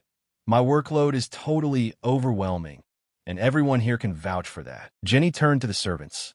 "Right?" The maids trembled in fear and quickly agreed. "Yes, Miss Jenny has been exceptionally busy lately, so we will make sure to assist her much better from now on." How could their timidity and sheer terror ever escape Lucian's notice? He observed them in silence, then tilted his head slightly and let out a soft sigh. He coldly ordered, "Let's go back." Han was utterly shocked. "Young master?" Just like this. Lucian turned and walked away with Han, feeling a bitter pang in his heart. This body is mine, yet my own hands and feet only listen to others. He walked on in silence, but then abruptly came to a halt. Without turning around, his voice echoed back. "Headmaid, I will ask you one last question. Answer very carefully." Lucian looked back, his eyes drilling into Jenny with a threatening glare. "Do you even know who the master you're supposed to obey actually is?" She replied insolently, leaving her implication hanging in the air. "About that." In her mind, a thought flashed. "Let me go ask Lord Geordie first and see." Night fell, blanketing the deserted streets. Lucian made up his mind. A rotten organization has to be completely uprooted if you want to survive. In a dark alleyway within the city, two disguised figures stood before a dilapidated-looking tavern. Han asked in confusion, "Young master, didn't you say we were going fishing to clear your head?" He looked around anxiously, filled with apprehension. Inside this place, however, the atmosphere was entirely different. It was a chaotic scene of a crowd roaring wildly around a fighting ring. Curses filled the air. "Hey, you worthless piece of trash, can't you fight properly? I bet my entire bonus on you today." Two fighters were brutally lunging at each other. The crowd continued their savage cheering. "Yeah, hit him harder. Smash him to pieces." Lucian smiled mysteriously beneath his cloak. He asked Han with a smug look, "Can't you feel it?" Then he answered himself in his thoughts, "That feeling that we're about to catch a big fish." Lucian walked up to the bar with confident strides. The bartender immediately growled, "This place isn't for kids like you to loiter around. Know what's good for you and get lost." He glared at him with a dismissive look, but that attitude flipped 180 degrees the moment Lucian slammed a heavy pouch of gold onto the counter. Lucian stood casually in front of the bar and muttered, "What kind of casino makes things this difficult?" He looked at the bartender with a provocative smirk and shot back, "Well, aren't you going to serve your guest?" The image of the headmaid, Jenny, flashed through Lucian's mind. She was smiling with an arrogant, self-satisfied look. He pondered and calculated. There was a good reason why he hadn't made a move to deal with the headmaid just yet. Under the grand chandelier of the luxurious bar, Lucian took a sip of his drink to let his thoughts drift away. First of all, Jenny wasn't just some ordinary headmaid. She was the daughter of the wet nurse who had raised Geordie since childhood. Acting rashly would only make everything much harder. While Lucian and Han were being enthusiastically doted on by the waiter, his mind never stopped analyzing. Second of all, things were in a state of chaos that went far beyond imagination. For an extraordinary situation that defied logic, it was only natural to employ an equally extraordinary method. Curving his lips slightly, Lucian told himself, in the end, there's no way the Grand Duke doesn't know about this. The imposing figure of Grand Duke Sigmund flashed across his mind. In other words, cleaning up this mess was also a test. If that was the case, he had to put on a real show. Having made his decision, Lucian casually sat down at a gambling table. The game began, and the cards were flipped over one by one. Lucian's skills were unbelievably exquisite. His hands glided over the cards as if he were dancing. As he played, he kept his train of thought going while making a little extra cash on the side. Lucian raised his head and asked triumphantly, "How many consecutive wins is that now?" Around him, a curious crowd had gathered tight, and incessant whispers broke out. His skill is seriously terrifying. But his opponent is supposed to be a seasoned veteran too, right? In stark contrast to the crowd's excitement, the dealer was trembling, breaking out in a cold sweat at the young master's terrifying streak of luck. He blurted out in utter despair, "I actually lost." Twirling a chip in his hand, Lucian threw out a taunt. "Are you planning to give up already? I was just getting warmed up." He looked straight into his opponent's eyes, his gaze filled with challenge. "Play a little longer before you leave." The dealer's voice cracked as he frantically waved his hands. "No, please, I'll stop right here." Standing to the side, Han held his head, his face a canvas of a million question marks. When on earth did the young master learn how to do this? With a thoroughly bored expression, Lucian propped his feet up on the table and groaned. "Fine. Who's the next opponent?" His eyes swept across the crowd, his tone dripping with disappointment. "I came all this way because of the rumors, and this is all you've got?" In reality, he was waiting for a real piece of prey. Now that he had cleaned them out to this extent, it was about time for that guy to make a move. Right at that moment, the large doors of the casino burst open. Lucian glanced toward the entrance, the corner of his mouth curving into a satisfied smile. Speak of the devil, a massive man walked in, every slow movement of buttoning his suit jacket exuding the dangerous aura of a kingpin. A long scar was etched across his fierce, rugged face. He stood looming over Lucian, speaking in a deep, gravelly voice. "How rude of me not to recognize such a distinguished guest visiting us. Please forgive my late greeting." He began to introduce himself. "I am Hugo, the manager of this place." Hugo gave a slight flick of his fingers, and his henchmen immediately dispersed to clear out the remaining guests. He smiled sinisterly at Lucian. "I am deeply, deeply sorry, but we are forced to close early today due to some private matters. If you visit us again next time, we will definitely show you the finest hospitality." The crowd of guests began to filter out, leaving the atmosphere inside the casino deathly silent. Hugo continued, "Even if it bothers the other guests, what does that matter? As long as young Master Lucian can comfortably enjoy his time here." Lucian looked at Hugo with amusement. "Oh, I haven't been out in quite a while, yet you still recognized me? I guess you really need sharp eyes to survive in a place like this." Hugo replied, maintaining his fake deferential attitude.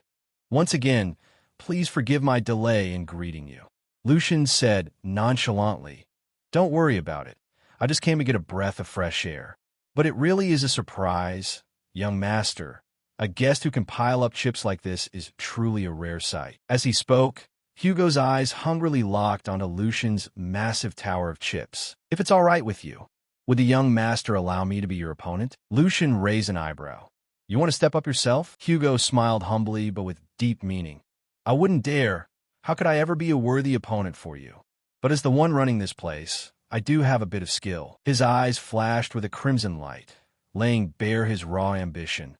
Playing around just for amusement should be more than enough. Sensing the thick bloodlust, Han fearfully grabbed Lucian's arm and whined. "Yo, young master, can we please go home? We've already made so much money." The servant boy trembled as he looked at Hugo and whispered, "That man gives me a seriously bad vibe. I've met plenty of terrifying people back at the mansion, But that look in his eyes is truly rare. Lucian smiled to reassure Han. But in his mind, he made an evaluation. Han, it looks like he's not the type who just survives on luck. He caught a glimpse of Hugo and replied to Han, I suppose so. Hugo was smiling, a very corporate, polite smile. But Lucian knew exactly who was hiding behind that grin. In his memories, his moniker was Hugo, the very name that would later shake the entire underworld to its core. His footsteps began from the pitch-black alleys behind a city. It was a bloody sight left behind by ruthless purges. All he had in his hands was a brutal, savage body. Lucian recalled the image of Hugo walking alone past corpses strewn all over a dark alleyway.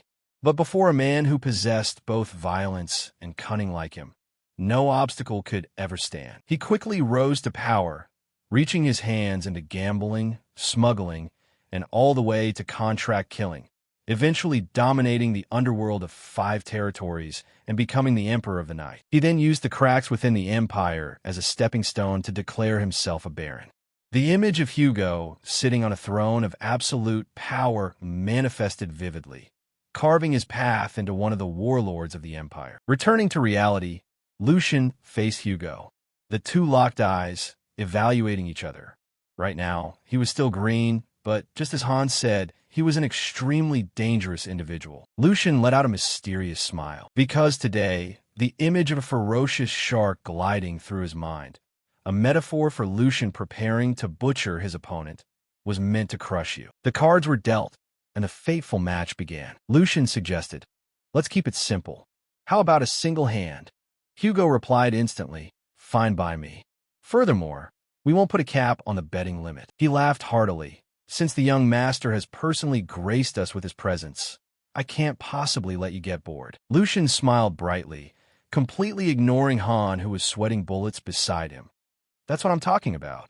Finally, someone who actually knows how things work has shown up. Hugo looked at Lucian, a fleeting look of contempt crossing his eyes as he thought to himself, what an honor, young master.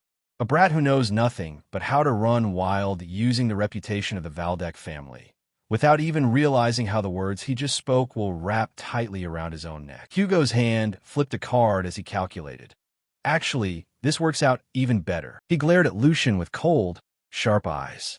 Having his designated casino cleaned out of its capital wasn't part of the plan, but the waiter smiled and clapped his hands, signaling that the dealing was done. Hugo gloated silently. Impetuous kids like this, the more they lose, the deeper they sink. At this moment, Lucian smiled and gently glanced over his cards. Meanwhile, Hugo bared his teeth in a grin, his face flushed with the triumphant confidence of a predator. I'll gnaw you down to the bone, you foolish little brat living in a glass cage. Suddenly, Lucian blurted out, oh dear, my mind is really... Hugo paused and asked, is there a problem, young master? Lucian smiled radiantly, looking straight at Hugo. It's nothing major. It's just that before we start, I'd like to ask you something, if that's all right. Hugo replied in a calm tone, of course, young master. I shall answer honestly. Even though today is the first time we meet, I find myself liking you quite a bit. Glancing subtly at Hugo's 2 burly henchmen, he lowered his voice and continued. Just looking at the aura of your underlings is enough to guess the stature of their leader. Even if this isn't a legally operated establishment, managing a scale like this isn't something an ordinary person could pull off. Lucian continued, his tone conversational. If you had crossed the line, it would have surely reached our ears and been wiped out long ago. Hugo bowed his head humbly.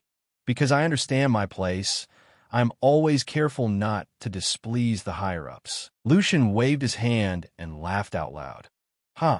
There's no need to be so tense. Even though I'm a Valdec, I'm not the type of person who suffocates others. Then, abruptly, he rested his chin on his hand, his gaze becoming sharp as a dagger, pinning Hugo right where he sat. So just give me a straight answer. When do you plan to start large-scale production? Hugo blinked in confusion, completely lost as to what was happening. He asked back, what exactly do you mean by that, sir? Lucian delivered the final blow. Oh, come on, that thing you guys are preparing. The moment the words left his mouth, Hugo's eyes widened in sheer shock, his fake composure shattering to pieces. That illegal hallucinogenic drug. It was just a softly spoken sentence, but the atmosphere in the room instantly froze, turning suffocatingly tense. The servants standing nearby immediately stiffened, holding their breath as they heard the young master mention that forbidden poison. Standing behind him, Han couldn't hide his terror, his face losing all color until it turned completely pale. In stark contrast to the enveloping fear, Hugo maintained a chillingly calm exterior, but deep within his eyes, he was calculating his next move very thoroughly. However, that superficial calm quickly cracked under the invisible pressure radiating from Lucian. He began to lose his cool, sweat trickling down his temples as he stammered out, "Young master, what are you talking about? Hallucinogenic drugs. What on earth?" Lucian nonchalantly played with the chips in his hand, the rhythmic clicking sound echoing like a countdown timer, his voice dripping with mockery. "Oh my, you heard me loud and clear. So why ask again?" Without giving him a moment to steady himself, he went straight to the point. "The Logren family made you do it, didn't they?" Lucian's sharp eyes, along with his knowing smile, pierced straight through the man opposite him, cornering him completely. "I mean your little project to destabilize the Valdek family by distributing contraband drugs." Saying this, Lucian waved his hand with a bored expression mixed with disdain. He let out a sigh, his voice dropping low. "I never expected a Marquis to give such a low-class order. There are lines that should never be crossed." He tilted his head, his gaze cold as a blade boring into the man. "Am I right, Hugo?" At this point, Hugo broke out in a cold sweat, feeling the absolute dominance of the young master. Lucian didn't let him off the hook, dealing another psychological blow. "Oh wait, in this case, you're actually the one who's more impressive. Where on earth did you find the balls to pull off a stunt like that right inside the Valdek family's territory?" In the dim shadows of the room, Hugo sat entirely isolated on his chair, while Lucian's voice kept ringing in his ears like a death sentence.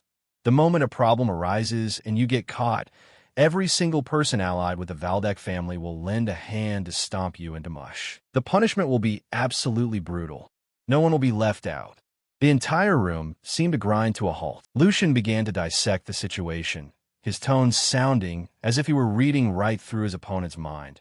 "Hugo, your head must be a complete mess right now. A failed plan means this life you've exposed is forfeit." Lucian's hand pointed directly at the ominous Joker card resting on the table, getting shut down right in front of the worst faction of the Valdek family. In Lucian's mind, a script from his past life flashed by, back when Jake led a group of people to storm this place. Originally, this matter wouldn't be exposed for another 2 years. Around that time, the Grand Duke would finally receive a report about the drugs spreading throughout the territory. And despite his best efforts to clamp down and raid the headquarters, leaving the room completely ransacked, Jake could only gnash his teeth in anger amidst the ruins. Because by then, Hugo had already fled the city, but that painful blow from the past had now become his absolute trump card in the present. Hugo desperately squeezed out his last shred of hope, his voice strained. "Young master, it seems there has been some kind of misunderstanding." Lucian merely shot back mockingly. "A misunderstanding?" Hugo bowed his head, trying to pull off the most pitiful and pathetic face he could manage. "I'm just a poor man scraping together pocket change in a tiny shop. How could someone like me ever touch drugs?" He clenched his fists, the veins on his neck bulging as he shouted out in sheer desperation. "Someone who envies me must have spread malicious rumors. If you give me a chance, I will personally track down the source." Lucian let out a soft, mocking chuckle. Malicious rumors, you say?" He began to expose the man's hidden cards, one by one, slowly and ruthlessly. "If that's the case, then that production workshop you're funding is just an ordinary storefront." Lucian paused for a beat before continuing. "And that underground tunnel right here leading outside the city walls is just a dry sewer pipe. I take it?" Hugo froze in sheer horror as his life and death secrets were laid completely bare. Lucian asked one final time. "I will ask you one last time. How far along are you guys?" Hugo was completely overwhelmed, his throat tightening up so much he couldn't utter a single word. He looked up with a face full of despair, his mind racing frantically to calculate his options. "He even knows about the front business and the secret passage?"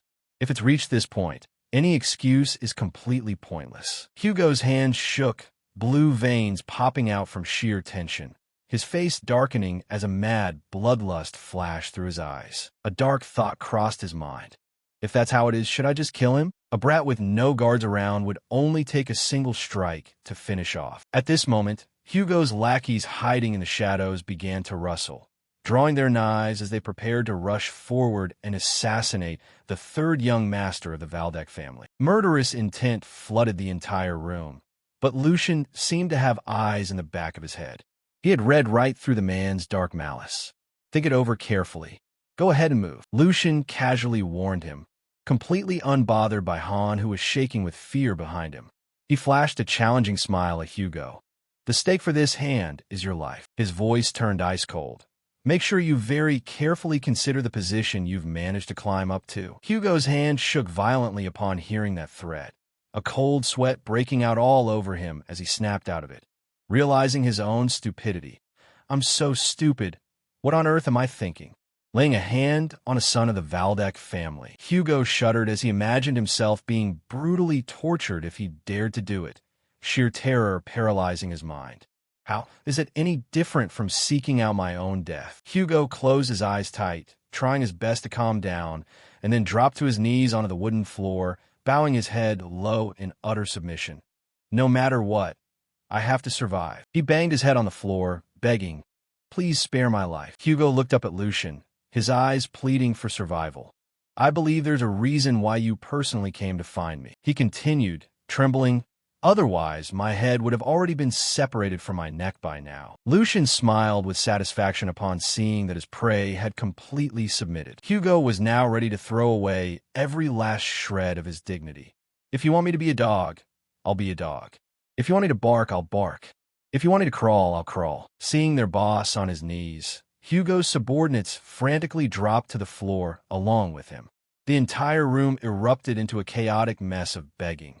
Please spare our lives. Please spare us. Young master. Lucian's hand lightly touched the stack of chips on the table, then slid a single chip over to Hugo. He stood up, radiating absolute authority, and said nonchalantly, well, keeping a dog around isn't a bad idea. After all, I did feel like I was missing an obedient errand boy. Hugo caught on like a drowning man catching a rope, hurriedly replying, thank you, sir. Please give your orders. I will do anything. He looked up at Lucian with a face full of hope, but Lucian leaned down, looking straight into the eyes of the man kneeling beneath his feet. But then he asked an insightful question. Wouldn't that be a little too boring? You don't look like the type who'd be satisfied with just being a hunting dog. Lucian suddenly placed a hand on Hugo's shoulder in a familiar manner, making a proposition that shook him to his core. How about this, Hugo? Do you want to try being a knight? Hugo was stunned. Those words were like an arrow piercing straight through his calloused exterior and striking the deepest, most hidden corner of his heart. Did he want to be a knight? Hugo lowered his gaze as memories of his long-lost ambitions came rushing back. It was once a dream he had desperately yearned for, but in the end, he had no choice but to abandon it. Over time, that reality had only become clearer. He remembered the days he used to put in every ounce of effort. No matter how much he refined his skills, the image of his past self holding a sword with eyes full of determination vividly resurfaced. No matter how many times he risked his life for a master, at the end of the day, he was still just a convenient tool for the aristocracy. He painfully realized that no matter how hard he tried, the status he was born into could never be changed. Yet, Lucian's invitation kept echoing in his mind. Do you want to try being a knight? Like a lost soul finally catching a glimpse of light, Hugo slammed his forehead hard against the floor, showing absolute submission from the bottom of his heart. If it's actually possible, I would sell my very soul for it. Can I really become a knight? Lucian's gaze was steadfast and brimming with power. He asserted, I swear on the honor of the Valdec family. If one day you can attain an honor and integrity that you yourself aren't ashamed of. Lucian stood up straight, a brilliant aura seemingly enveloping him as he declared, then a trivial thing like your birth status won't be able to stand in your way. He flashed a radiant smile, extending his hand toward Hugo. Hugo, do you want to live like a human being instead of a tool? Hugo looked at that hand, his eyes overflowing with sheer admiration and absolute loyalty. A few days later, beneath a crisp blue sky, the grand castle of the Valdek family stood in all its magnificent glory. Inside the grand hall, the maids were buzzing with gossip. Every single curious eye locked onto the stranger standing next to the young master. Lucian announced in a clear, resonant voice, "Let me introduce him to everyone. He's a talented individual I recruited from the outside." The appearance of Hugo, a massive man with a rugged, weathered aura, caused a small wave of whispers to ripple through the crowd. Lucian sat back comfortably in his chair and ordered, "All right, now go ahead and introduce yourself." Hugo stood tall and proper, his demeanor completely transformed from the man who had been kneeling in that dark room just days ago. He spoke clearly. "My name is Hugo. Starting today, I will be serving the young master." Hugo flashed a confident, well-meaning smile, but in the eyes of the servants, the ex-convict grin still had something incredibly terrifying about it. "It's a pleasure to be working with you all." Inside the luxurious office, the air turned thick and suffocatingly tense as Lucian summoned the domestic staff. Adopting the posture of an absolute superior, Lucian casually propped his feet up on the desk, his eyes not even bothering to glance at his subordinates, showing blatant contempt. A dry, hollow clap rang out, cutting right through the terrifying silence. Lucian spoke up, "Well, that covers the introductions." A dangerous glint flashed in his eyes as he delivered a sharp, decisive command. "Bring the head maid here." This sudden demand caught the servant completely off guard. His face went pale as he stammered back, "You mean the head maid, sir? Why are you suddenly calling her here?" Lucian merely let out a cold, mocking chuckle, loosely gesturing his finger toward Hugo. "Why else? This guy needs to introduce himself to her, doesn't he?" In Lucian's mind, the image of Jenny surfaced as an arrogant tyrant who always used her authority to crush the weak. He thought to himself, "I can't just let myself get scolded like last time, right? I absolutely have to report this to our busy headmaid." Lucian silently observed his subordinates' reactions. Everything was playing out exactly as he had anticipated. These employees had long passed the point where conventional methods would work. Of course, the answer was staring them right in the face. In their eyes, Lucian was just a frayed, useless rope that wasn't even worth holding on to. The room fell dead silent, with only the inanimate objects witnessing the suffocating tension. Lucian told himself, "Then I'll just have to make them understand." The servant stood deferentially before Lucian, trying to salvage the situation with a desperate tone. "Young master, please consider our circumstances." He gesticulated wildly, trying to shift the blame onto their situation to justify himself. "You know how it is, don't you? Lord Geordie pays special attention to the headmaid. We don't have any authority here." Chiming in, complaints began to echo throughout the entire room. "He's right. Please try to understand us. Why are you deliberately adding fuel to the fire like this? We just want to live a quiet life like we did before." Han couldn't take those cowardly words for another second. His face hardened, and he gnashed his teeth in fury before roaring, "You people better wake up right now. Have you completely forgotten your duties? The master of this place is young Master Lucian, not the second young master, Geordie." Hugo stood to the side, quietly observing the scene before chiming in, "Not the second young master, Geordie." Stepping forward, Hugo spoke in a highly confident tone that exuded raw, suffocating bloodlust. "Senior Han, please leave this matter to me." He smiled at Han, his eyes glinting with a sharp intensity. His razor-sharp words seemed to be far beyond their capacity to comprehend. Turning to Lucian, Hugo bowed respectfully. "Young master, I realize what needs to be done."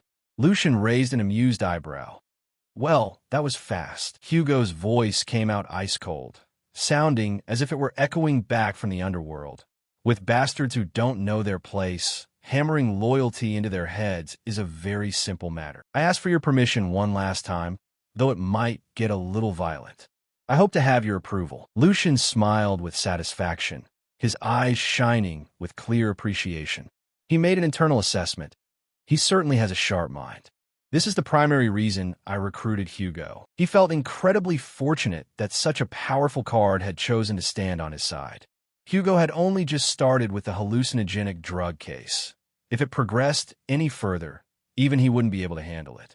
Without a moment's hesitation, Lucian patted Hugo on the shoulder. Of course you have my permission.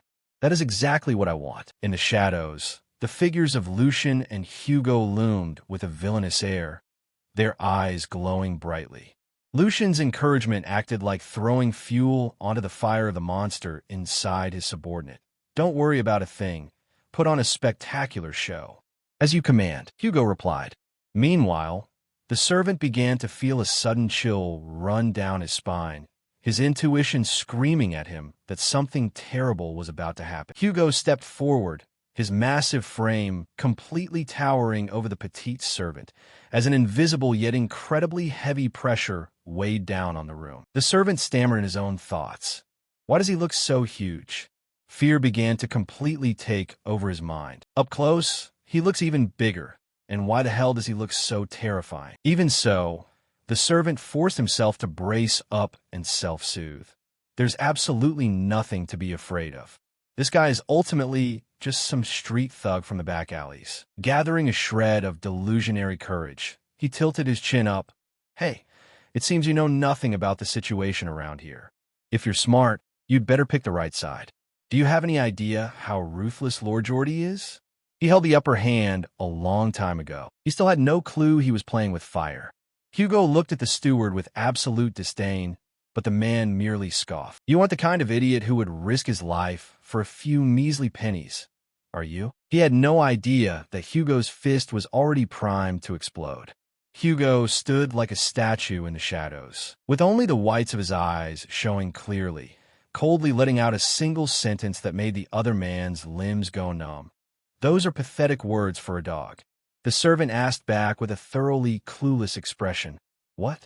What did you just say? A lightning-fast punch smashed straight into the servant's face, choking the words right out of his throat along with the sound of crushing bones. The punch carried the force of 1,000 pounds, not only flattening the insolent fool, but also causing the surrounding air to seemingly explode. The crowd below was paralyzed with horror.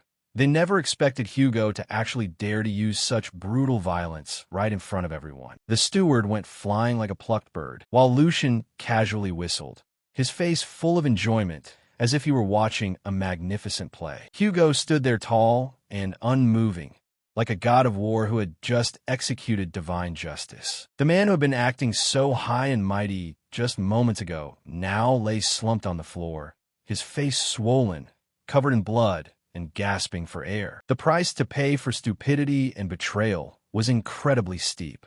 This was a first-hand lesson for anyone else harboring similar ideas. The other servants trembled, and one pointed a finger at Hugo with a face full of disbelief as panic screams broke out. What the hell is that? Using brute force. They still tried to cling to their illusion of power, even if you were brought in by the young master. Do you think you have the right to do this? Hugo stood proud, his eyes closed in supreme confidence as a powerful smirk curved on his lips. I have more than enough right, because I happen to be an expert when it comes to educating arrogant bastards. The declaration hung over the servants' heads like a death sentence, and the room suddenly fell into an eerie, bizarre silence. The servant groaned in agony, his face deformed as he tried to crawl up from the wreckage of his shattered pride. Suddenly, I darted toward the door. Let me go. I said let me go. Jenny was dragged roughly into the room, her mouth never stopping its screaming. Jenny glared at the servants holding her down, her face flushed red with absolute fury. She still hadn't grasped the reality of the situation, still trying to play the superior. Do you people really think you can get away with this? The servant snapped back, seemingly beginning to fear Lucian's authority. Shut your mouth and just walk. Do you still not understand what's happening? Jenny was shoved down onto the floor. When she looked up, she froze dead in her tracks at the sight before her. You dare raise your voice at me? She was about to unleash a tirade, but the words suddenly caught in her throat. I will make you pay for what you've. Jenny's threat was cut short by a wave of pure, unadulterated terror. Before her eyes, all the arrogant servants from earlier were now bowing flat at Lucian's feet like devout worshippers, every single face riddled with anxiety and dread. A trembling voice broke out, shattering the heavy, suffocating silence. "Young Master Lucian, by your command, I have brought the head maid, Jenny." The report echoed clearly, marking the absolute collapse of Jenny's faction. Lucian still stood there, his back turned to everyone like an absolute sovereign savoring his victory in the dark. A faint smile played on his lips as he turned around and waved his hand. "Ah, you're here." Looking down at Jenny, who was kneeling on the ground between two servants, Lucian said nonchalantly, "I only told them to call you here, but it seems everyone got a little carried away, didn't they?" Jenny gnashed her teeth so hard they clicked, her eyes looking as if she wanted to rip Lucian apart and eat him alive. She still couldn't believe she had been reduced to such a pathetic state, screaming out in sheer desperation. "What is the meaning of this? Do you really think you can get away with this? If you think you can intimidate me, you are sorely mistaken. Lord Geordie will absolutely not let this slide." Even at this point, Jenny still tried to drag Geordie out as her final shield, foolishly attempting to negotiate. "If you stop right now, I will consider today's matter settled." Lucian scoffed. My, what exactly is settled?" Lucian's hand lightly glided over a leather whip, a small gesture that carried an incredibly brutal message. "This is just the beginning." Lucian picked up the whip, twirling it in his hands like a toy. As he looked at Jenny with the eyes of an apex predator, "Say whatever you want to say, headmaid, because today you're going to die right here." Lucian stood in the darkness, his golden eyes burning bright with murderous intent, leather whip in hand, ready to strike. Execution. Since ancient times, this remained the most transparent and highly effective method of deterrence. This approach was considered both morally justified in a society that revered discipline and absolute obedience, and it also clearly defined the target. When justice was served publicly beneath a cold, sharp blade, people didn't need to hesitate over who had to face punishment.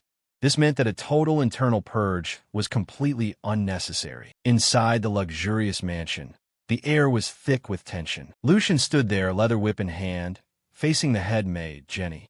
Both sides were locked in a stagnant standoff, one side holding the crushing authority of the master, the other side showing the stubborn defiance of a mere employee. Jenny glared at Lucian with eyes full of resentment and defiance, looking as if she didn't even know what fear meant. In response, Lucian threw her a hollow look that was brimming with pure bloodlust. He thought to himself, just acting like this is more than enough. Lucian's hand tightened around the handle of the whip, making up his mind. Even if it's today, I must force the Grand Duke to see with his own eyes that the useless third young master of the past is completely gone. Without a moment's hesitation, Lucian gave a sharp gesture to signal his men. A servant immediately stepped forward, while Jenny still sat stunned, failing to adapt to the sudden transformation of the young master she had always looked down upon. Receiving the order, that servant lunged forward and grabbed her tight. With a brutal shove, Jenny was slammed down, forced to kneel miserably flat against the floorboards. Pinioned tightly by the servants, Jenny looked up at Lucian standing high above her, the leather whip held ready in his hand like a grim reaper deciding her fate. Despite this, she still tried to maintain her usual arrogance. "Young master, I advise you to think very carefully before you act. Do you truly intend to take my life?" She immediately pulled Geordie out as a threatening shield. "If you harm me, even if it's just a single scratch, do you really think Lord Geordie will just let this matter go easily?" Seeing Lucian's silence, Jenny pushed further. "Furthermore, my mother is the one who raised Lord Geordie from infancy, and as the daughter of his wet nurse, I am practically like a sister to him." Lucian coldly cut her off, his eyes dripping with blatant disgust. "Is that all you have to say? This is likely your very last chance. Are you seriously going to keep repeating those pointless words?" He curved his lips, mocking the pathetic state of the creature kneeling at his feet. "If the only thing you know how to do before you die is scream out my older brother's name, isn't that just too miserable?" Jenny's confidence began to shake violently. Lucian challenged her to play her final card. "If you have any other backup plans, you better bring them out right now." In the suffocatingly quiet space of the room, Jenny's voice grew feeble.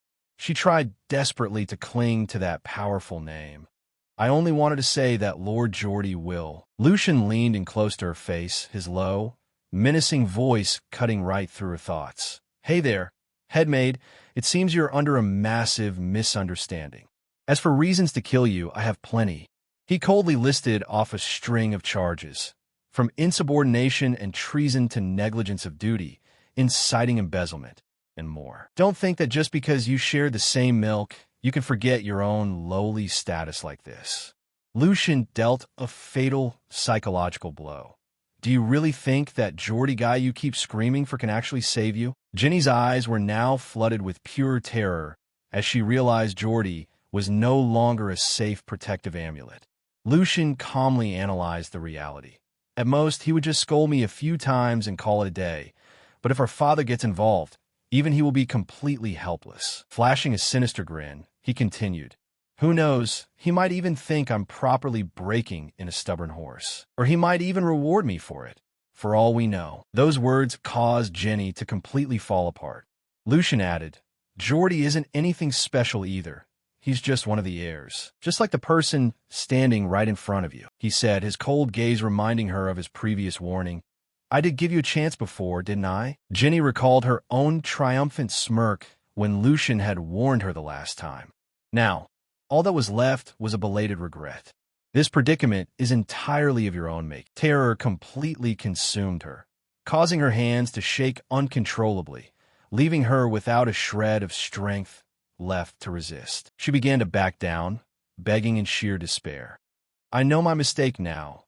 Young master, please spare my life." Lucian merely offered a soft smile, a smile that carried absolutely zero warmth. In the blood-red light cast from the window frame, Lucian's shadow raised the whip high, preparing to deliver the final blow of punishment. He coldly declared, "Blame your own fate." Crisp cracking sounds echoed throughout the entire room, followed by the sight of blood splattering in streaks across the cold floor. In stark contrast to the horrific scene inside, the exterior of the mansion still maintained a facade of peace beneath the clear blue sky. Geordie, along with his servants, were sprinting frantically through the corridors, desperately trying to prevent the absolute worst from happening. Geordie's face was painted with utter panic.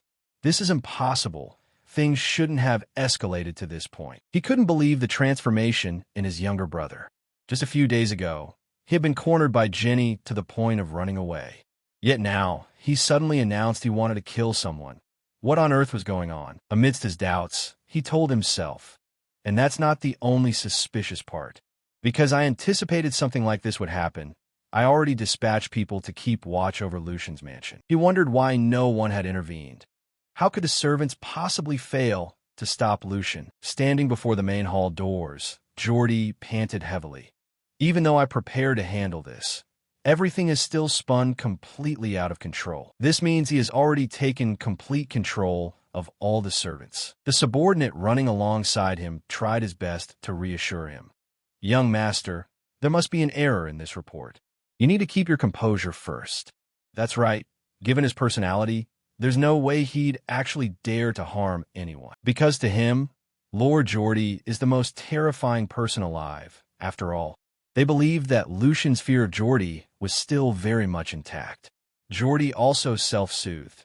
"Right, this situation is indeed highly bizarre." But suddenly, Geordie's eyes went vacant as he heard a gut-wrenching scream echoing out from the other side of the doors. Without a moment's hesitation, he burst the doors open and rushed inside. The very first image that hit Geordie's eyes was fresh, crimson blood dripping down from the whip in Lucian's hand. He froze dead in his tracks when he saw Lucian standing casually beside Jenny, who lay collapsed in a pool of blood. Her back was completely shredded from the whip strikes, blood thoroughly soaking through her maid outfit. Geordie's fury reached its absolute boiling point upon seeing his close confidant brutally tortured. He roared, "What kind of crazy stunt are you people pulling?" Lucian casually turned around, flashing a welcoming smile as if absolutely nothing had happened. "Brother, did you come here for something?" Then he coldly and subtly dismissed him. "Apologies, I'm currently occupied. Please come back another time. Today, I am absolutely pulling this thorn out of my side, no matter what." Geordie didn't care and immediately ordered his guard. "Hugo, help her up." Hugo respectfully replied, "Understood, young master." Geordie continued to shout loudly, ordering his other subordinates to charge in. Oliver, Jurt, get over there and bring Jenny back right now. Geordie's subordinates simultaneously lunged toward Jenny, completely disregarding Lucian's presence. Right at that exact moment, Lucian softly called out Hugo's name with a completely expressionless face. If anyone dares to step within 3 paces of us, take the maid's head off. I will personally bear all the consequences that follow. Before the words could fully leave his mouth, Hugo had already pressed his sword against Jenny's neck per his master's order. Lucian glared, delivering a terrifying warning. Don't let a single person leave this place in one piece. Geordie's subordinates froze instantly, not daring to take another single step forward. Hugo tightened his grip on his sword, ready to execute the command. Please rest assured, Master. Your servant understands. The razor-sharp blade was already touching her skin. Just a single micro-movement would be enough to take her life. Jenny wailed through her tears. Lord Geordie. Geordie tried to use his authority to pressure Hugo. Drop that blade right now. If you dare defy my orders at a time like this, then not only you, but your entire family will have their heads chopped off and hung on the city walls as an example. Defying the threat, Hugo replied calmly, I cannot obey that order. Geordie was stunned. What? Hugo declared firmly. I only serve young Master Lucian. I have no reason to listen to someone who isn't my master. No matter what the consequences may be, as long as it's my master's order, it's my duty to carry it out. Geordie shook with rage, his fists clenching so hard his knuckles turned white and veins popped. He turned to question Lucian. Lucian, what crime did Jenny commit to deserve such a harsh punishment? Lucian casually listed the offenses in a flat voice, insulting a superior, defying orders, and embezzling funds. I'm just handing down a fitting punishment. Looking at Geordie with a cold gaze, Lucian asked back pointedly, You should be the one who understands this best, shouldn't you, brother? Geordie gritted his teeth, his face contorting as the truth was laid bare, exposing his humiliating defeat to the younger brother he had always looked down on. In the middle of the gloomy room, a faint blue light cast down from behind, highlighting the solitary yet commanding presence of the luxurious chair placed right in the center. It was the ultimate symbol of status that everyone coveted. First was the eldest son, Tristan Valdec. Next was the second son, Geordie Valdec, the one currently holding the real power and never hesitating to use any ruthless means to secure his position. The power within the family was clearly split between their 2 factions. To be precise, for Geordie, building up his faction's strength before Judgment Day arrived was the absolute top priority. He couldn't afford to make any mistakes. However, Geordie's careful calculations were now shaking violently. Not long ago, Lucian had publicly humiliated him, forcing him into the bitter situation of firing Sir Hendrik, losing a crucial right-hand man. With things getting so down to the wire, if he couldn't keep Jenny this time, a highly critical pawn for him, it would send a direct signal of failure to his subordinates, and it would undoubtedly mark the beginning of cracks of suspicion within his own faction. Geordie stood silently in the shadows, feeling the situation slip out of his control. His ringed hand clenched tightly, veins bulging to show his suppressed fury. In short, this was a complete dead end. With nowhere left to retreat, Geordie finally backed down, his voice hissing through his teeth. You win. Let her go. Hearing the order, Geordie's subordinates were utterly stunned. Hans stood frozen in his tracks, unable to believe the situation unfolding right before his eyes. On the opposite side, Hugo kept his knife pressed against the neck of Jenny, who was shaking in absolute terror, his expression completely cold. Lucian remained still, looking remarkably unfazed. He slowly turned around, a sarcastic smirk playing on his lips. How ridiculous. Do you really think you can just say the word and it all ends that easily? After you trampled all over someone's precious life. Lucian's eyes flicked to the crumpled piece of paper sitting lonely on the floor before staring intently at Geordie, continuing, You 2 brothers must think your tongues are plated in gold, expecting everyone to just blindly believe you. These nobles really are a pain. Right after that, his attitude flipped in a split second as he played dumb. Big brother, what are you talking about?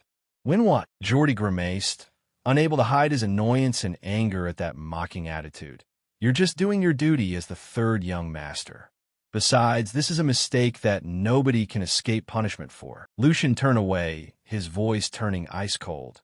If we just let this slide like it's nothing, how do you think others will look at this? But since my respected older brother has spoken up so seriously, I also want to end things right here. But then a satisfied, knowing smile spread across Lucian's lips. He raised his head, his eyes burning with a challenging fire. It completely lacks justification. Geordie subtly clenched his trembling hand in sheer outrage. He couldn't take this beating around the bush any longer and growled, gritting his teeth hard. Cut the crap. I want a straight answer. What exactly do you want? Lucian replied nonchalantly. According to old laws, anyone who dares touch someone else's property usually faces the same punishment. He lightly lifted the leather whip. Seeing this, Jenny couldn't help but shudder in terror, her face already drenched in tears. Lucian coldly declared, "They must compensate multiple times the value of what was taken." Hearing this, Geordie's face shifted. He instantly realized Lucian was targeting his wallet, nothing else. Beads of sweat started breaking out on the second young master's forehead, his expression incredibly tense. Lucian made a money gesture with his hand, a bright smile on his face that practically reeked of calculation. "In your case, brother, I'm sure you already know the exact number." At the main mansion of the Valdek family, Sigmund stood silently by the large window, listening to the report from Edwin, the head butler. His face didn't show much emotion, but the authority of the family head was present in his every breath. Edwin bowed respectfully.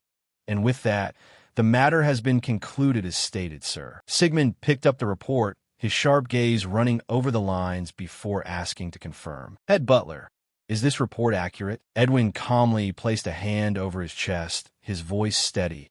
"I investigated it personally, my lord." Young Master Geordie paid young Master Lucian under the guise of compensation, totaling 10 times the original amount. As for young Master Lucian, he brought in an outsider named Hugo to quickly purge the spy network in the logging area. Sigmund sat down in his chair, listening with a pensive look. The result of that is the third young master's logging operations. That area is now being monitored more strictly than anywhere else. After hearing the report, Sigmund turned back to look out the window, his reflection appearing faint on the glass. A subtle, slight smile appeared on the family head's face. Just then, a knock came at the door. "Come in." Lucian stepped into the room, looking confident yet perfectly polite.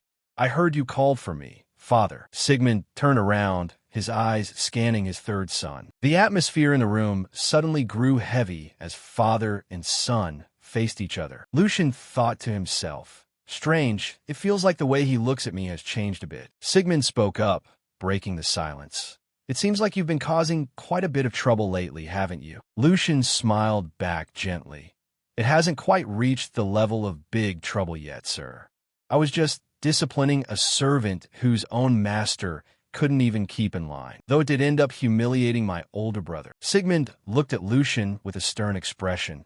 "He will definitely hold a grudge over this. Are you sure you can handle the fallout?" Lucian answered clearly, without a shred of hesitation. "I am fully prepared to accept any consequences regarding this matter, father. I was merely restoring order and hierarchy." Lucian's face lit up, a confident smile clear as day. "If we run away from what needs to be done just because we're afraid of the consequences, would the Valdek name even mean anything anymore?" Sigmund looked at his son, his expression unchanging as he calmly remarked, "You simply chose to do what keeps the family reputation from being tarnished." At that, he closed his eyes, smiled faintly, and continued, "If Geordie keeps provoking you relentlessly, you have every right to fight back. However," then his voice dropped, carrying a massive weight, "if that clash crosses the line, at that point, I will side with Geordie, regardless of who is right or wrong." Hearing this, Lucian flinched, his eyes widening in surprise as he asked back, flustered, "Father, what exactly does that mean?" Sigmund replied matter-of-factly, as if stating an obvious truth. "Is there really anything to be surprised about? Even if Geordie is a bit hot-headed, the achievements he has brought to the family are significant. Unlike you, who let a whole year go by in vain." As the head of the family, Choosing the person who contributes to the house is only natural. He pondered for a moment, then smiled, his eyes turning resolute. Those words just now. If I'm not misunderstanding, it sounds like you're telling me to surpass my older brothers, amass power, and bring benefits to the family. And then I'll get the answer to my own question. Sigmund looked at his son with a challenging gaze. Exactly. Lucian secretly realized. The point is he's intentionally applying pressure to force me into action. And if he's willing to state it this clearly, it means the succession structure is about to be finalized. Looking at his father's tall back, Lucian smiled to himself. That's why, before it's too late. He wants to push me to seize that opportunity quickly. Is that just how a father's role always is? Lucian had made up his mind.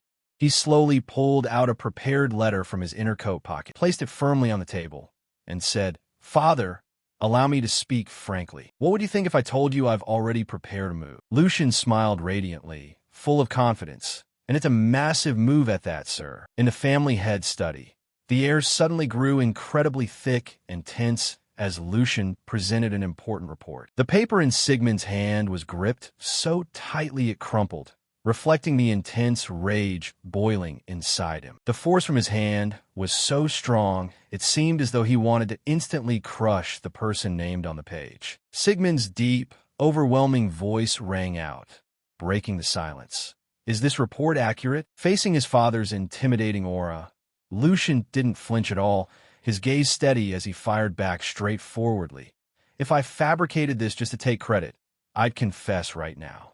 It's the absolute truth, without a single lie." He paused for a beat before continuing to lay it bare. "I caught the mole who was operating to distribute narcotics under the orders of Marquis Logan's house." His voice was sharp and confident. "You can verify it right now." Instantly, a terrifying pressure exploded from Sigmund, shaking the entire room. The wrath of the Valdec lion had truly been awakened. He roared the enemy's name, his eyes burning with fury. That shameless Marquis. Sigmund was absolutely furious, his shout booming like thunder. How dare he defile Valdec territory? Standing right in the middle of that storm of aura, sweat began pouring down Lucian's face. In his mind, he was secretly terrified. The pressure is heavy enough to choke me. So this is the Empire's shield, the head of the Valdec family. At this rate, I'm going to be the one in trouble first. Trying to steady his mind, Lucian boldly spoke up to pull his father out of his blind rage. "Father, if I may be so bold, could I add a few words?" Seeing the crushing aura ease up a bit, Lucian began analyzing the actual situation.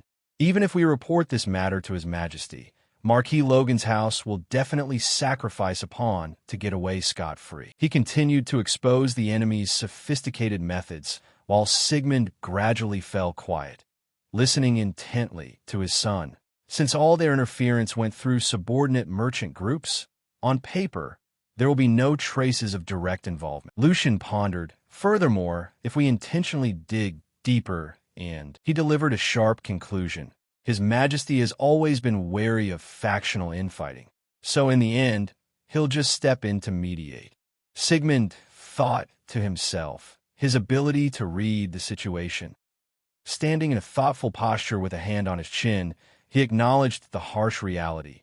In other words, even though they caused a massive scandal against the Valdec family, they'll only lose a bit of money, and the whole thing will be swept under the rug. But then Lucian's tone suddenly shifted, turning ice-cold and ruthless. "It's only proper that we take one of their arms off at the very least, right?" The room fell into dead silence. Sigmund looked at his son with a completely new light in his eyes. He slowly sat back down in his chair, completely withdrawing his intense aura from moments ago. With an intrigued look on his face, Sigmund asked, "Tell me plainly, what exactly are your intentions?" Lucian smiled confidently. "How do we make sure they can't escape?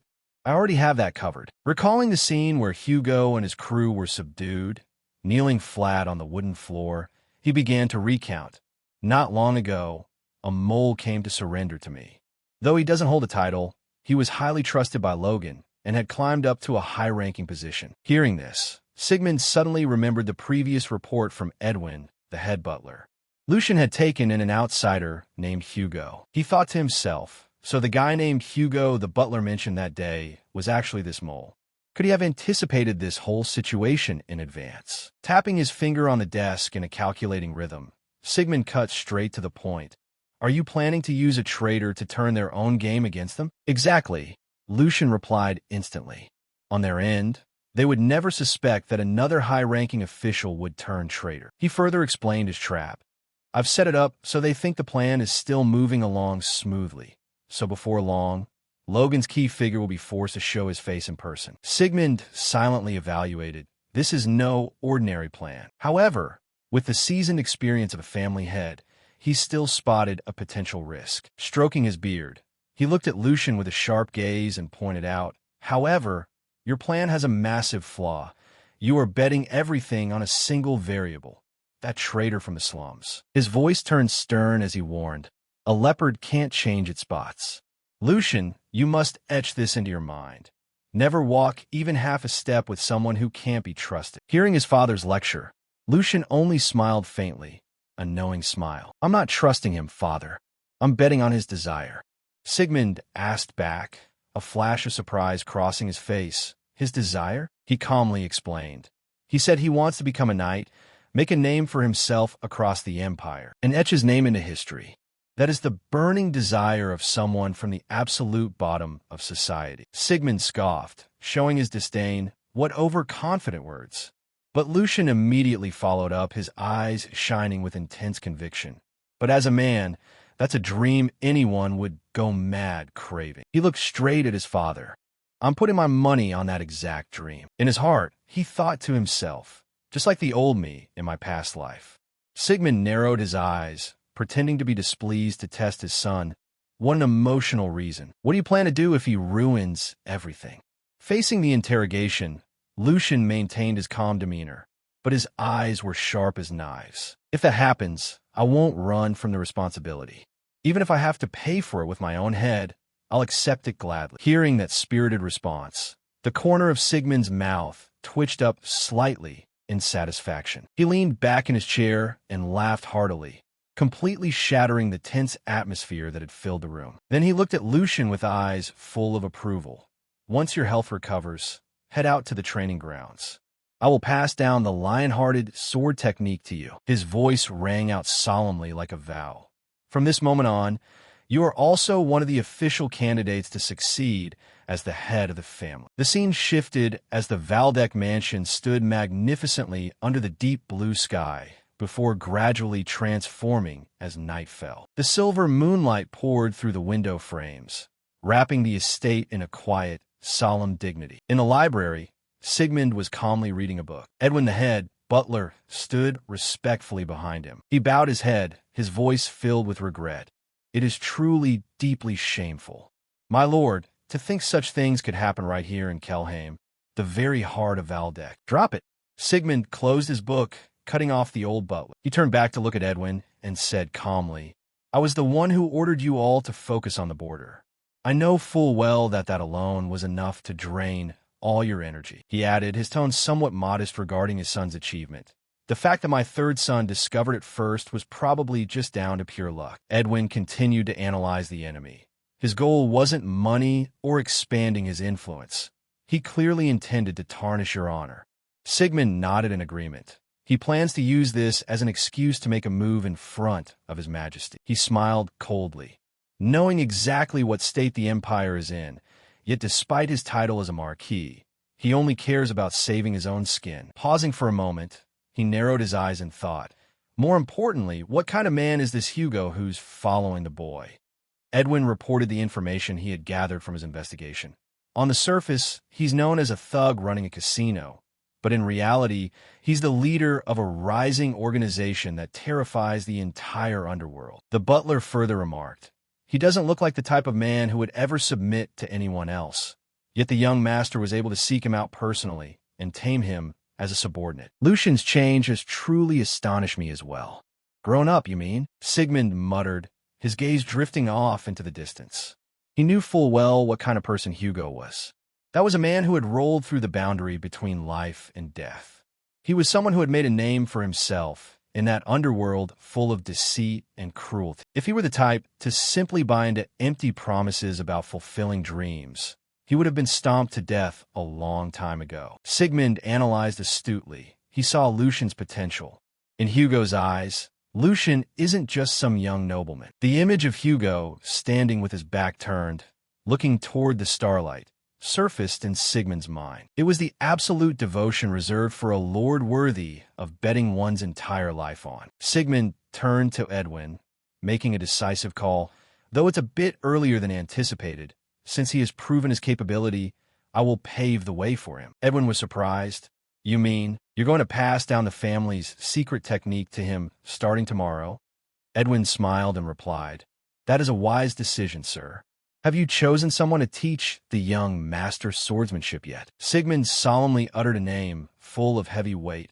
I will ask Sir Eisen. A look of slight surprise crossed Edwin's face as he said with some hesitation, though it is a bit of a shame to disturb his retirement years. Right at that moment, in another location, a pillar of brilliant blue energy suddenly shot straight up into the night sky, ripping through the thick fog as rolling energy surged wildly, signaling the presence of a heavyweight figure. Sigmund smiled knowingly, but I'm sure it will be a meaningful time for him as well. Night wrapped around the grand mansion of the Valdek family, the perfectly round moon casting its light down onto the stark white stone walls. However, in stark contrast to the peaceful exterior, a startled, panicked shout rang through the corridors inside.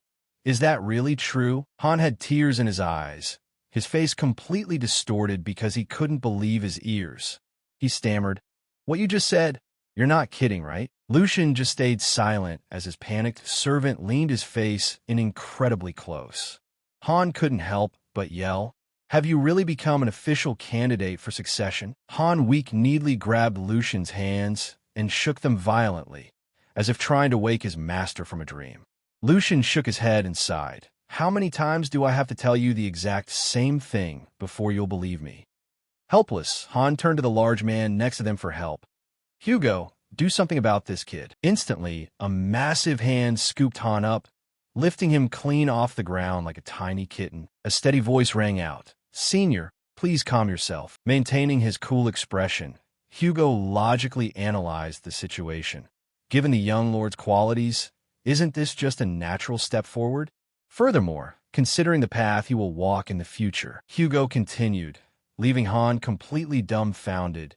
It wouldn't look good if a senior, who is his right-hand man, got rattled to this extent. Han asked blankly, What?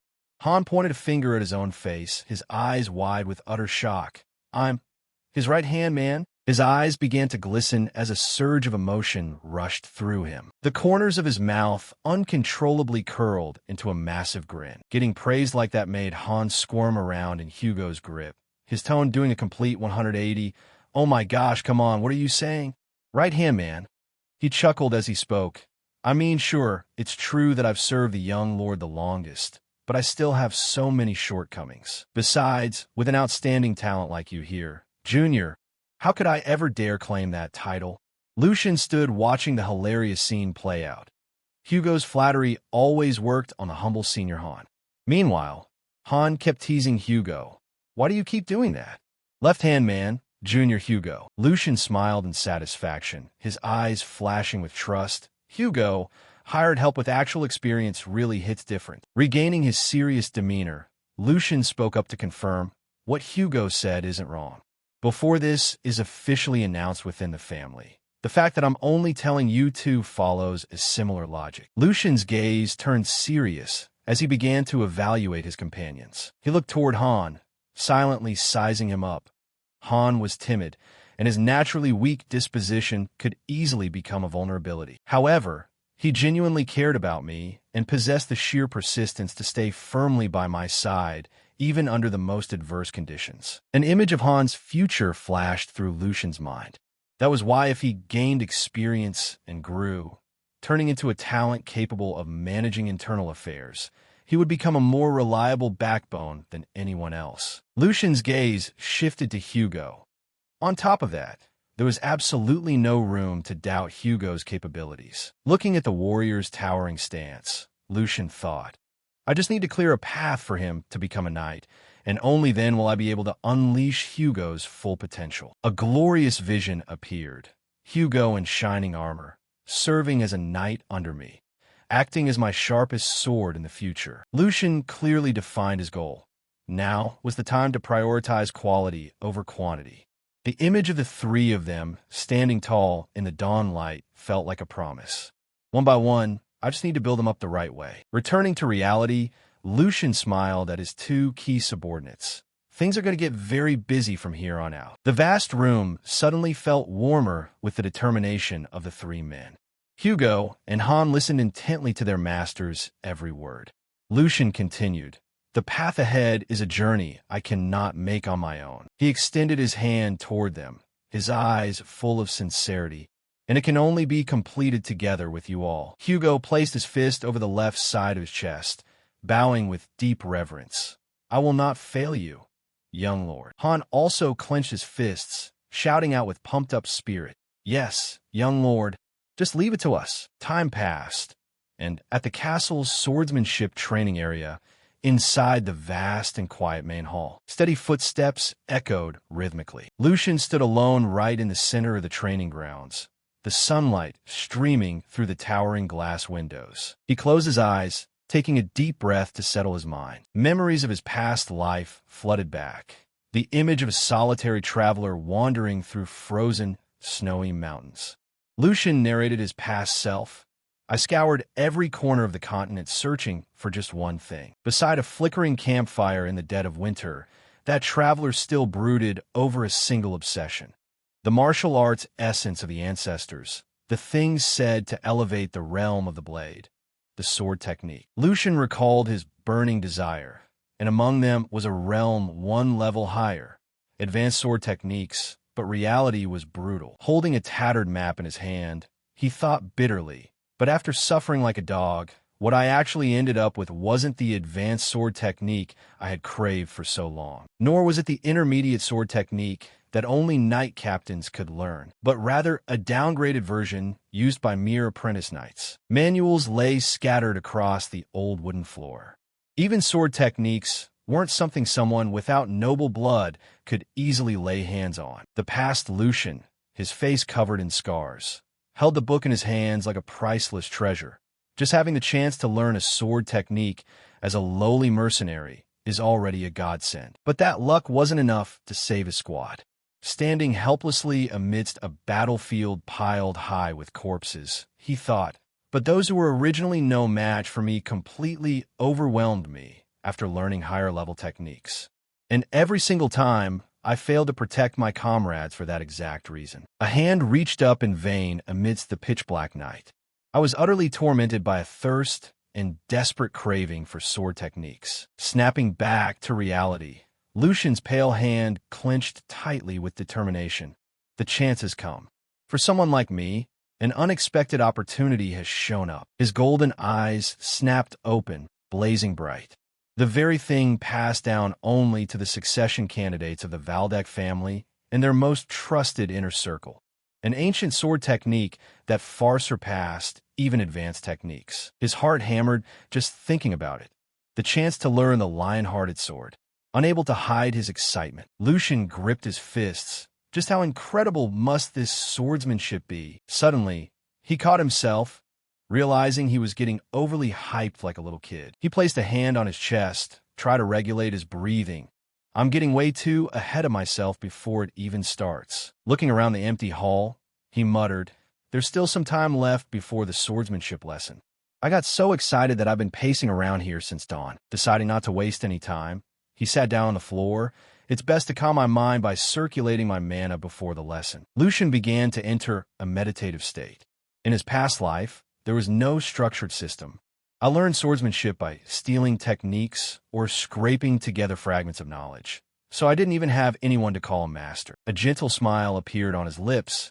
Getting to live his second life really is a wonderful thing. He sat there silently and alone in the middle of the light-flooded hall. From high above, through the patterns of a stone railing, someone was watching him. The sky outside was a deep blue, with white birds soaring freely. A long shadow cast across the stone floor, signaling the arrival of an important figure. On the high balcony, a man was quietly observing Lucian meditating below. It was an old man with hair and a beard as white as snow, his sharp eyes filled with experience.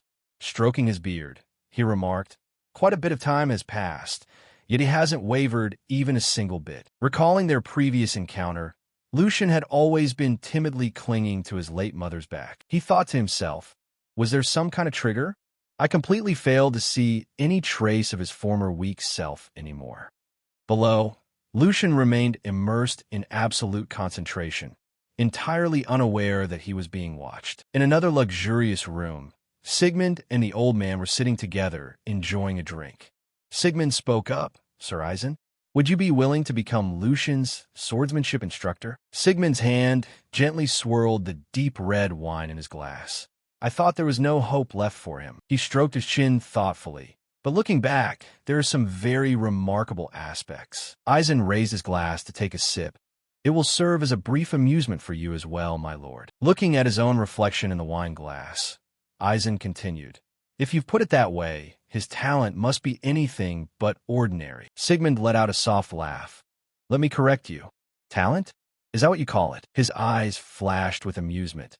"More than that, it's his mindset that's truly astonishing." Eisen listened in silence as Sigmund concluded, "You'll understand what I mean once you see it for yourself." Back in the present, Eisen stood on the balcony, looking down at the meditating teenager, an intrigued smile spreading across the legendary swordsman's aged face. He was none other than the Sword Saint, Eisenbreitner. Sword Saint, a title that echoed across the entire world, evoking absolute reverence. It was the supreme title reserved for one who had reached the absolute pinnacle of swordsmanship. A superhuman being who had completed the awakening process and reached the limits of mana circulation. A supreme title granted to the one who rose to the very peak of the blade. A rare existence even within the long history of the Empire.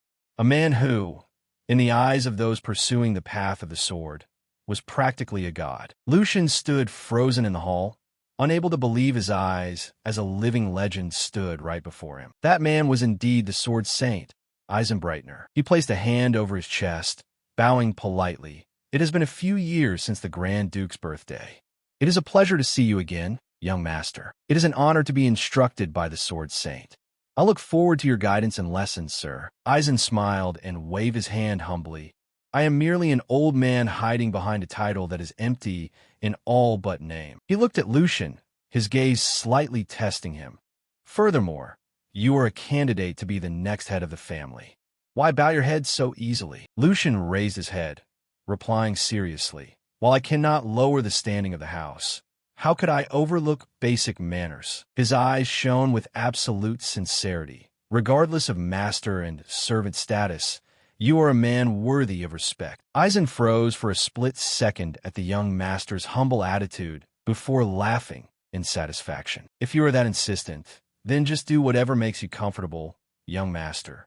"Thank you for your understanding, sir." Without wasting any time, Eisen moved straight to business. "Then let us begin training immediately." Lucian replied instantly, "Yes, I am ready." The Sword Saint pointed toward the large, sunlit doors. "Young master, let's start by running laps around the outdoor training grounds." Lucian immediately dropped into a starting stance, turning sharply to ask his instructor, "Are we starting right this second?" Eisen quickly spoke up to stop him. "Hold on a moment, young master." Noticing Lucian ask blankly, "Yes? Is there something wrong, sir?" He then questioned him, "Do you have no questions? Why do you have to run? How far do you have to run? Or what is the meaning behind this?" Lucian smiled and replied, "I am curious, but wouldn't you only ask because it's necessary, sir? There must be a reason why you didn't explain.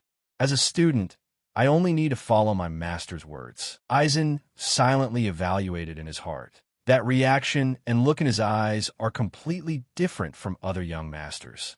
This child holds a pure admiration for swordsmanship. He smiled in satisfaction. "Now I understand what the Grand Duke meant." "Very well, young master. Let us begin immediately." At the command, Lucian dashed off with excitement, heading straight for the large doors leading to the training grounds. Under the brilliant sunshine, he began running his first laps while Eisen stood on the steps watching him. Lucian maintained a steady pace, his face full of determination, each step hitting the ground rhythmically and powerfully. As he ran, he reflected to himself, Actually, there's another reason why I followed his words without asking anything. And that's because I already guessed the true purpose of this running. He is testing his disciple's character. In other words, measuring my potential. In his mind, the image of a sprouting seedling vividly emerged. Lucian recalled his past life. Back when I was a mercenary captain, I used to do something pretty similar. When giving a rookie a task that seemed completely trivial, all you had to do was watch their reaction and attitude to learn a whole lot about them. Returning to the present, Lucian glanced toward where Eisen was standing with a determined look in his eyes. I already showed him where I stand with a pretty solid answer. So now there's only one thing left: sheer endurance. I'll keep running until I pass out. An hour later, the more he ran, the more Lucian noticed something strange. What is this? This shouldn't be happening. I've been running at full speed this whole time, but I don't feel tired at all. He could clearly feel the change inside him. In fact, the more he ran, the lighter his body felt. All I did to recover my body was drink a few bottles of mass-produced Nita, and my only exercise was just taking walks. So how is this even possible? He ran past Eisen once again without slowing down at all. The Sword Saint watched him intently, his mind filled with conflict. I only told him to run to check his overall physical condition, so I didn't expect much from his stamina. But this makes no sense. Not a single drop of sweat is falling, and his breathing is as still as a calm lake. Even a knight who has trained their mana for years would find it hard to maintain this kind of composure. Eisen's hand subconsciously gripped the front of his robe at this unbelievable sight. He realized in sheer shock. Could it be? The image of Lucian meditating this morning flashed through his memory. The training ground seemed to spin before him at this earth-shattering realization. Eisen rushed over and shouted, "Stop! That's enough running." Lucian stopped in his tracks and turned to ask, looking as casual as if he hadn't worked out at all. "Yes? Is something wrong?" Eisen stared intently at him. "Are you actually using mana right now?" "Young master, let me ask you a question. What you did this morning, the way you cleared your mind and regulated your body, was that actual energy circulation and not just simple meditation?" Lucian replied calmly, "If you mean what happened at the indoor training ground, then yes, I was circulating my energy just like you said. I found that nothing works better than that to clear my thoughts." A cold sweat broke out on Eisen's forehead, just as I thought. I wasn't wrong. He stepped forward and grabbed the boy's hand, his voice urgent. "Forgive my rudeness, but I need to check your physical condition. Don't move, even if it feels a bit strange." A surge of blue mana began to flow from his hand into Lucian's. The powerful, swirling torrent of energy illuminated the mana pathway system inside the young man's body. Eisen's eyes widened in absolute shock. He stood frozen at what he had just sensed. A perfect flow of mana vividly mapped out in his mind. "I have my suspicions, but you have already reached the exact same limit of energy circulation that I have." He delivered a shocking verdict. "However, this isn't the end. You've actually surpassed the realm that I achieved." In Eisen's eyes right now, Lucian looked as if he were standing in the middle of a massive pillar of light. This child was forging a completely new path. In the vast, sunlit hall of the training area, Lucian stood facing Eisen. The old sword master was carefully holding the third young master's hand, his face etched with deep thought as he examined something extraordinary inside the young man's body. After a thorough examination, Eisen let go of Lucian's hand, his fingertips still tingling from the shocking sensation he had just felt. His hand trembled slightly, unable to hide his astonishment, and he looked up, pressing for answers. "Third young master, what is the meaning of this? Since when?" In contrast to Eisen's utter confusion, Lucian remained calm, simply looking up at his master. Eisen couldn't suppress his curiosity, looking straight into Lucian's eyes as he asked, "When exactly did you reach the absolute pinnacle of mana circulation?" Lucian asked back in confusion, The absolute pinnacle? What are you talking about?" Eisen continued, "I just checked your physical condition, young master." Outside, the sky was still a clear blue, and sunlight illuminated every corner of the training grounds. Eisen looked at his own hand and stated with absolute certainty, "The purity of your mana is as blindingly white as snow. There is no mistake about it." Eisen's words echoed over the mental image of a rushing torrent, symbolizing a powerful inner strength. "Furthermore, Your body has automatically adjusted itself to maximize your mana efficiency to its absolute limit. One could say you are in a state of absolute perfection. He described the process with a vivid metaphor, comparing the constant, ceaseless circulation of energy to a water wheel. This was exactly what top masters spent their entire lives training desperately to achieve, and only a select few ever reached this realm.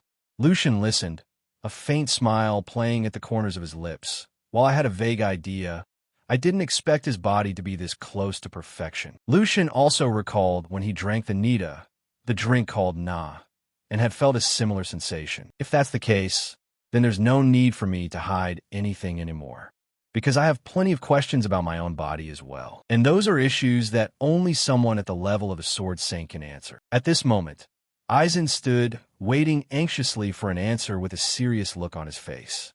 Lucian looked straight at the old sword master and revealed the truth. If you want to know the answer, I started circulating mana about a month ago.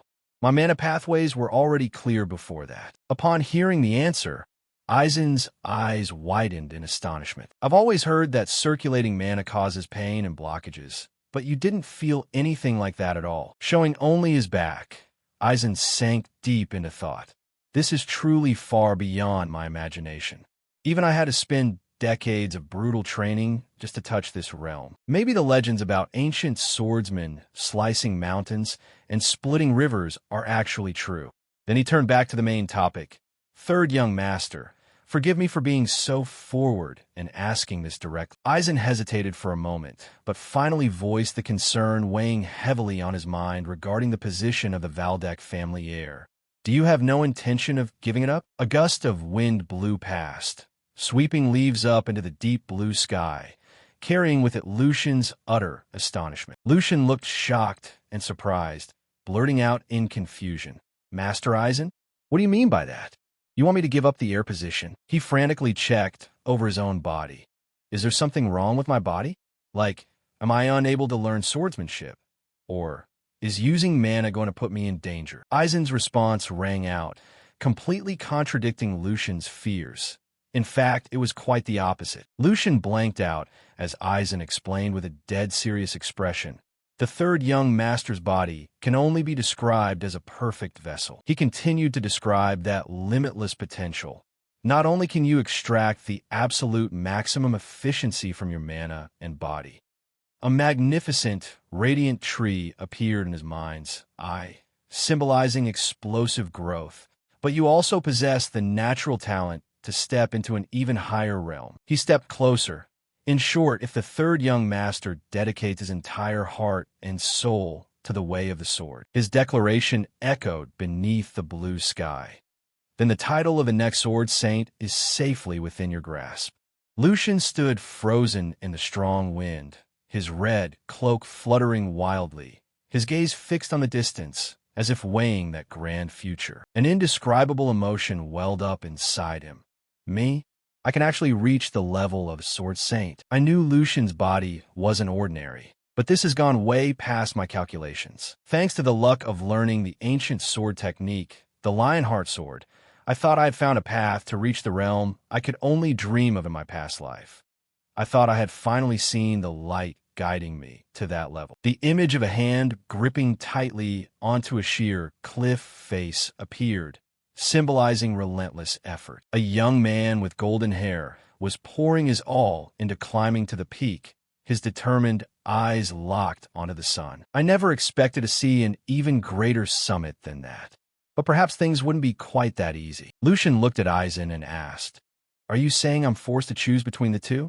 Because being the heir and pursuing the path of a sword saint can't go hand in hand. Aizen bowed his head, looking away as if avoiding his gaze. Precisely, third young master. To be more accurate, my time is running out. He raised his calloused hand in front of him.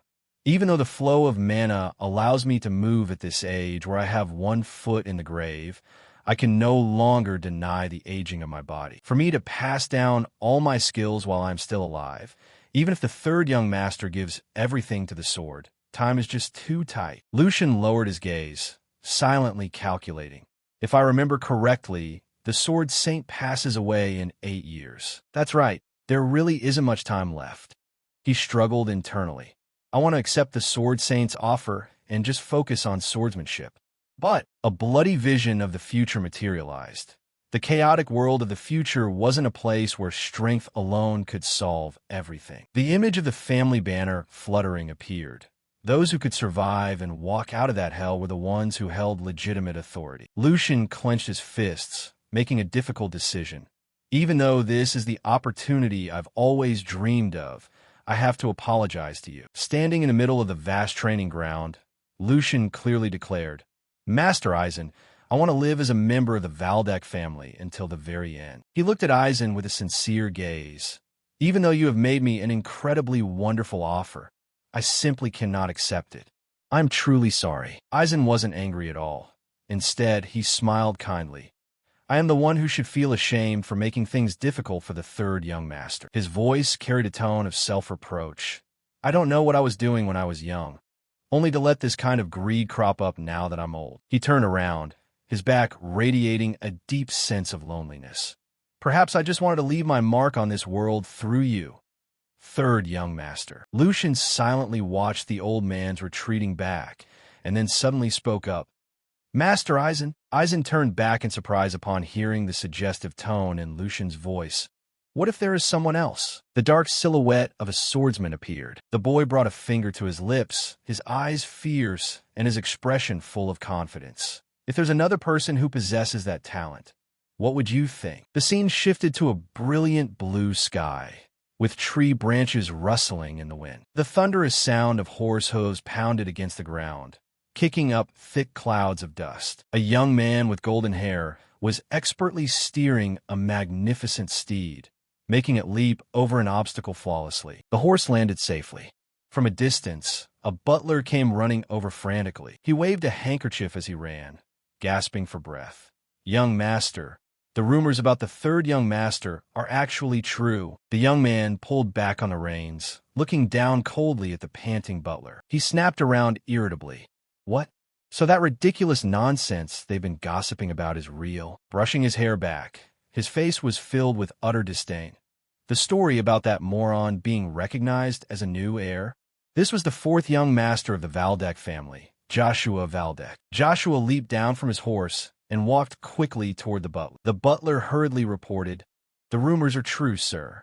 The Grand Duke has already added the third young master to the list of heirs, and it has now been confirmed that he is currently practicing swordsmanship with Master Aizen. Hearing that, Joshua gritted his teeth in fury. Damn it, nothing but irritating news. Dealing with those two older brothers is already exhausting enough. He roared. Where the hell did this new option for the neutral faction suddenly pop up from? Unable to contain his rage, Joshua slammed his handkerchief down onto the dusty ground. He rushed forward, grabbed the poor butler by his collar, and screamed his face. Couldn't that guy just stay quietly in his room like a piece of trash? The butler pleaded in terror. Please calm down, young master. Joshua shoved him away violently and barked. Calm down? Who could stay calm in a situation like this? What if the people I worked so hard to win over start wavering? Just the fact that I have to call that guy Lucian, who is the exact same age as me, brother, is enough to make me want to throw up. Joshua bit down hard on his hand, his eyes darting back and forth wildly. I can't just sit back and watch this happen. A cold gleam flashed in his eyes. There has to be a way. He turned his back, his voice dropping to a terrifyingly calm register. Butler, if Lucian has started practicing the sword, he's going to need a sparring partner sooner or later, right? The butler broke out in a cold sweat upon hearing the next command. Go prepare 2 very sharp swords for me. Joshua leaned against his horse, emphasizing every single word. They must be real swords meant for killing, not wooden training swords. He let out a wicked smirk. I just want to give him a little reminder. His smile grew wider and wider, revealing his dark ambition. To let him know that his worthless nature hasn't changed one bit. Lucian looked at the sword saint in front of him, opening with a probing question. If there were another talented individual, what would you think? He continued to persuade him, his eyes shining with confidence. Though it might take some time to find him, it will definitely be worth the effort. It will ensure that the name of Sword Saint Aizen is remembered for hundreds of years to come. At this point, Aizen was still listening intently. Lucian stated with absolute certainty. I'm talking about a genius of that exact caliber. Aizen fell silent, sinking deep into thought. He looked straight at Lucian, his voice lowering. I feel terribly apologetic, as it seems I have unintentionally placed a burden on the third young master. He smiled kindly and waved his hand. Just knowing that the young master cares this much for this old man is enough. Please do not trouble yourself over that matter. Thank you for your kindness, third young master. But Lucian still kept trying to convince Master Aizen. Thoughts raced through his mind.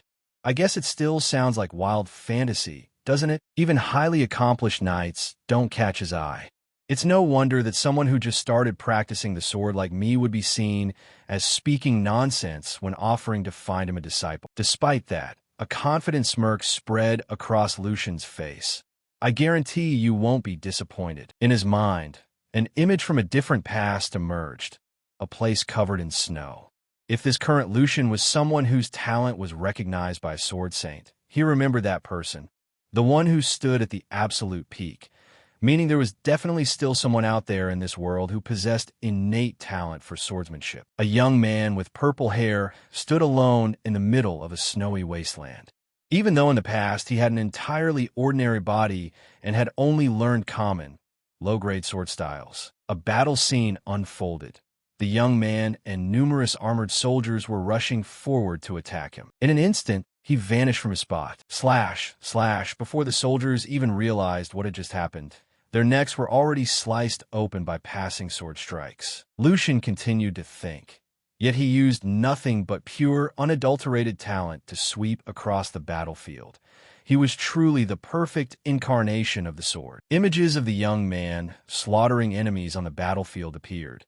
He stood there completely alone amidst a field of corpses. People called that young man, the demon swordsman, Felix. Lucian recalled the bond between them. He was my strongest subordinate, and he will also be the disciple who inherits everything from you. Returning to his training, Lucian held a wooden sword and stood in front of a wooden dummy. Aizen stood watching, looked at Lucian, and said, "All right, before we begin learning swordsmanship, I want to check the third young master's current level first. Try striking this wooden dummy. Start with a vertical slash, then a horizontal strike, and then a diagonal cut. If you have already passed the energy circulation training, controlling mana shouldn't be too difficult. Finally, show me an attack infused with mana." Lucian thought to himself. This is the first time holding a sword in Lucian's body, isn't it? Lucian swung the sword.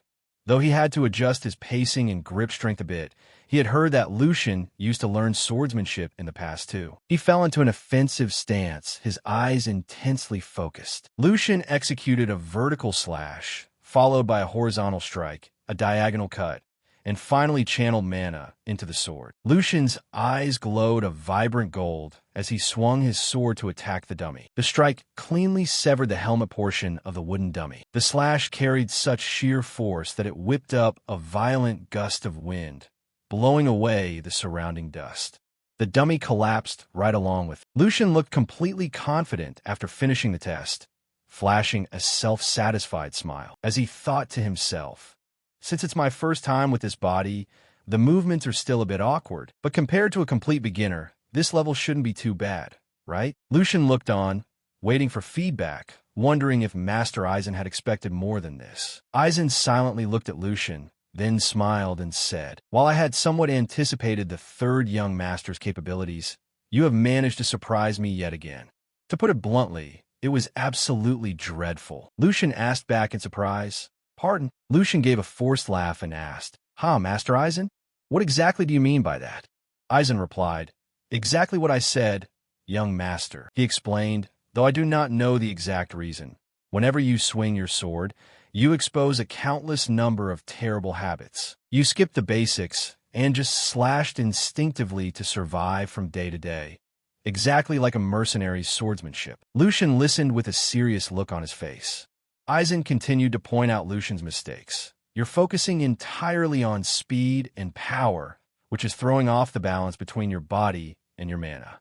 As a result, your blade has grown dull and you're leaving yourself wide open when you move. Besides, with that final strike, how long do you think it took you to channel mana into your sword?" Lucian replied, flustered, It was probably when I was trying to convert the mana, so it took about 1 or 2 seconds, sir. Aizen's voice turned stern.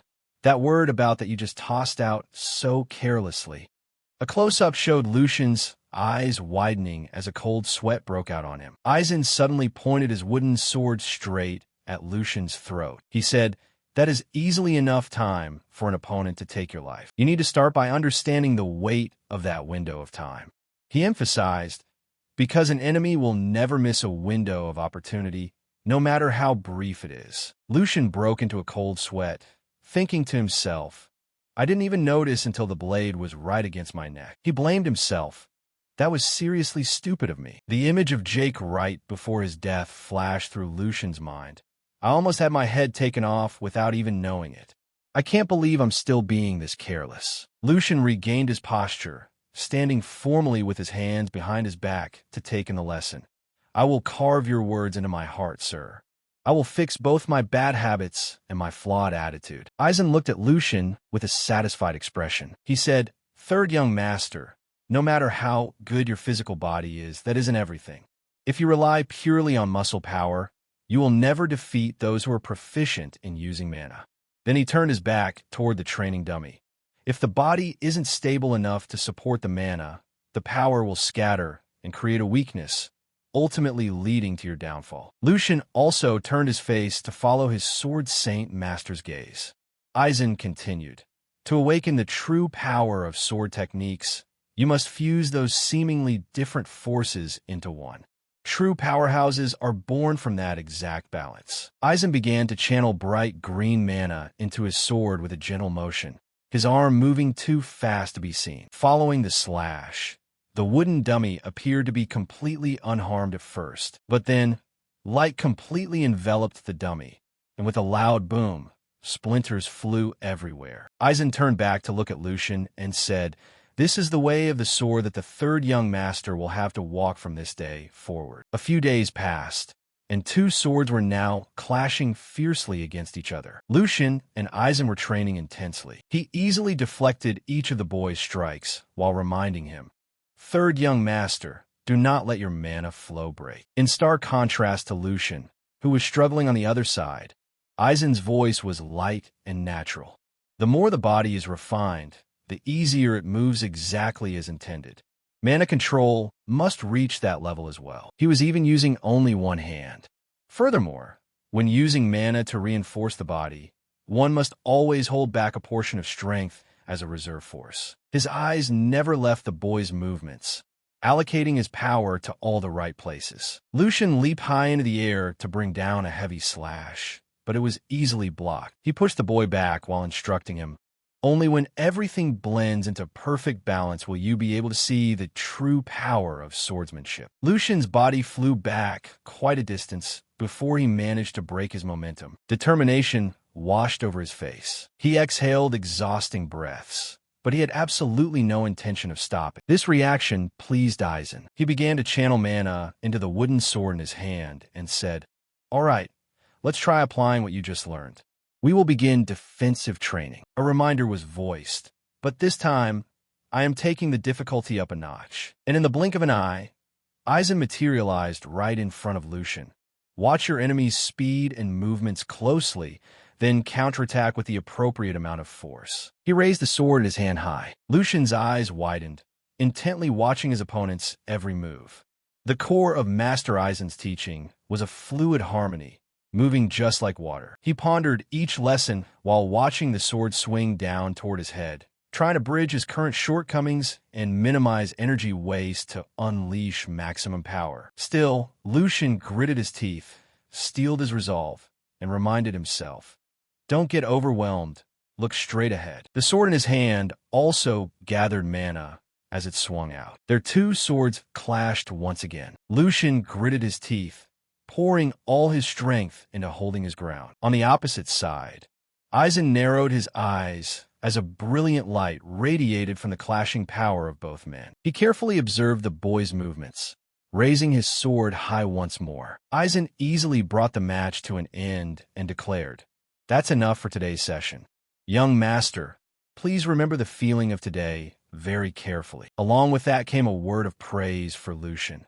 Keep this up, and you can become an outstanding swordsman. He only offered a tired smile before his body lost all strength, and he collapsed, sitting flat on the ground. Lucian looked up at his master and said politely, "Thank you for the lesson, sir." As for the training ground, it had been heavily damaged in several places from their fight.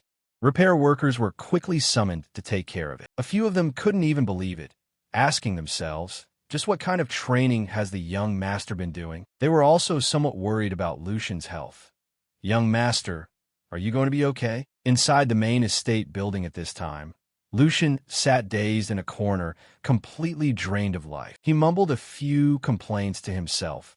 Today's training session went smoothly enough, I guess. Next, he looked down at his own trembling hands and thought, unbelievable.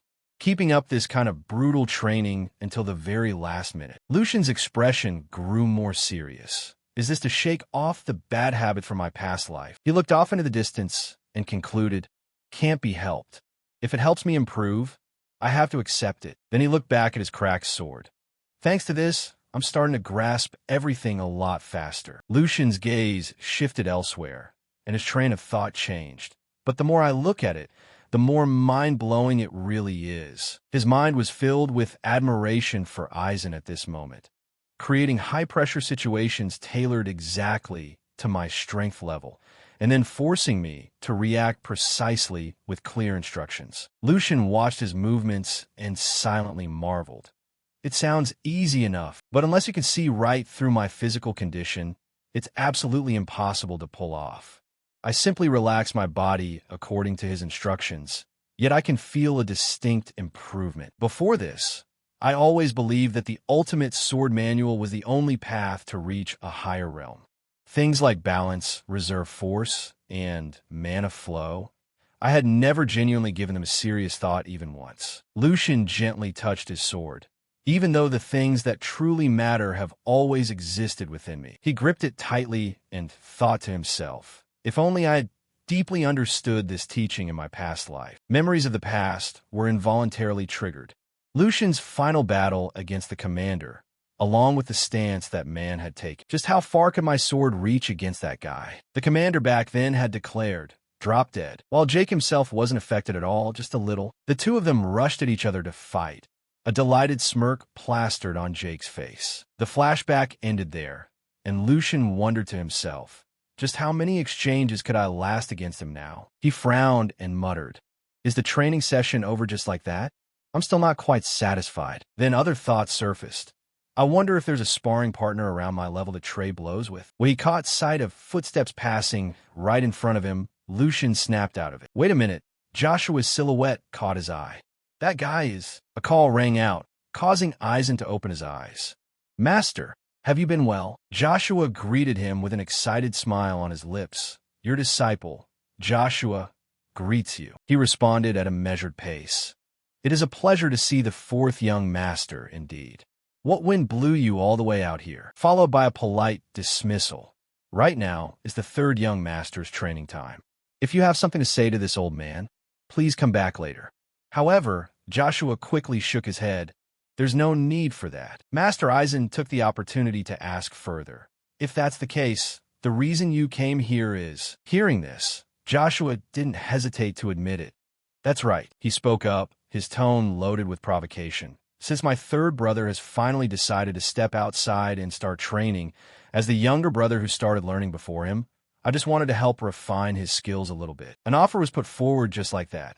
Third brother, Lucian, what do you say? Lucian's hand tightened around his sword, the smile on his face losing all of its warmth. Well, look at that. An excellent sparring partner just delivered himself right to my doorstep. Everyone present fell completely silent, until Aizen's voice rang out. Fourth young master, what are you saying? You plan to help train the third young master. Joshua just smirked upon hearing that and explained, don't we need real combat with each other to put mana operations into actual practice? Followed by an innocent-sounding declaration. I want to be that opponent. He shifted his eyes toward Lucian and murmured, as you already know, master, due to our current schedules, we brothers barely have any time to interact. If not now, it'll be hard to get another chance. Joshua's voice was filled with apparent sincerity. That's why I took the liberty of coming here. Please, master. On his side, Lucian slowly stood up, silently evaluating the situation in his mind. Seriously, the bloodline of this family really takes the cake when it comes to smooth talking. What? Helping with training. A disdainful smirk played on his face, as if you're here to help train and bond. Not only did he show up here uninvited, but he even brought a real sword in front of an older brother who hasn't even been formally learning for a week. Yeah, with just that much, he figured it out almost instantly. The intent is so glaringly obvious it almost looks childishly innocent. His goal is clearly to crush me to solidify his own position. Lucian thought to himself as he observed Joshua's smile. Since this is happening under the guise of helping an older brother, it won't cause any issues. Next, he thought, and with the Sword Saint watching, this live combat will carry even more weight. To think even a wet behind-the-ears brat dares to try and suppress me like this. Do you have no intention of giving up? Master Eisen was advising him to drop out of the succession war. Lucian observed his actions. If I just leave things as they are, he'll end up in an awkward position. Next, he took a few steps forward. A declaration was made. Master Eisen, please accept my younger brother's offer. Eisen was caught completely off guard. Third young master, Lucian was still smiling brightly at this moment, acting as if his youngest brother's intentions were incredibly precious. He also began to play the part of a kind older brother. Of course, I can't just turn a blind eye to this rotten attitude and the ridiculous notion that these sweet-talking lies can fool anyone.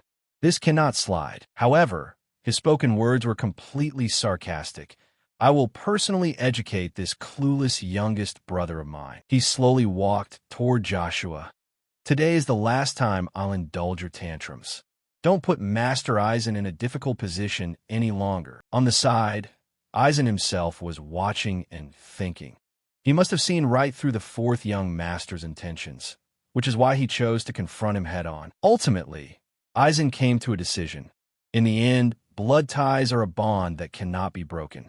If both of you want this, I will grant it. Then he voiced a warning to the two facing each other. However, this sparring match will be the last one, and if I sense any danger, I will bring it to a halt immediately. Both Lucian and Joshua replied in unison. I will keep that in mind. He turned to Joshua, placing a hand on his head as he continued. Let's make this an amazing sparring match, little brother. Joshua looked visibly annoyed, but he could only manage a smile.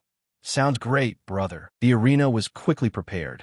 Eisen took on the role of the referee, laying out the rules at a steady pace. This is not a battle to inflict injuries on one another, but merely a sparring match to test what you both have learned. He instructed them thoroughly. The third young master must enter the match with a mindset to learn, as this is his very first live combat experience. Everyone in the arena nodded as they listened.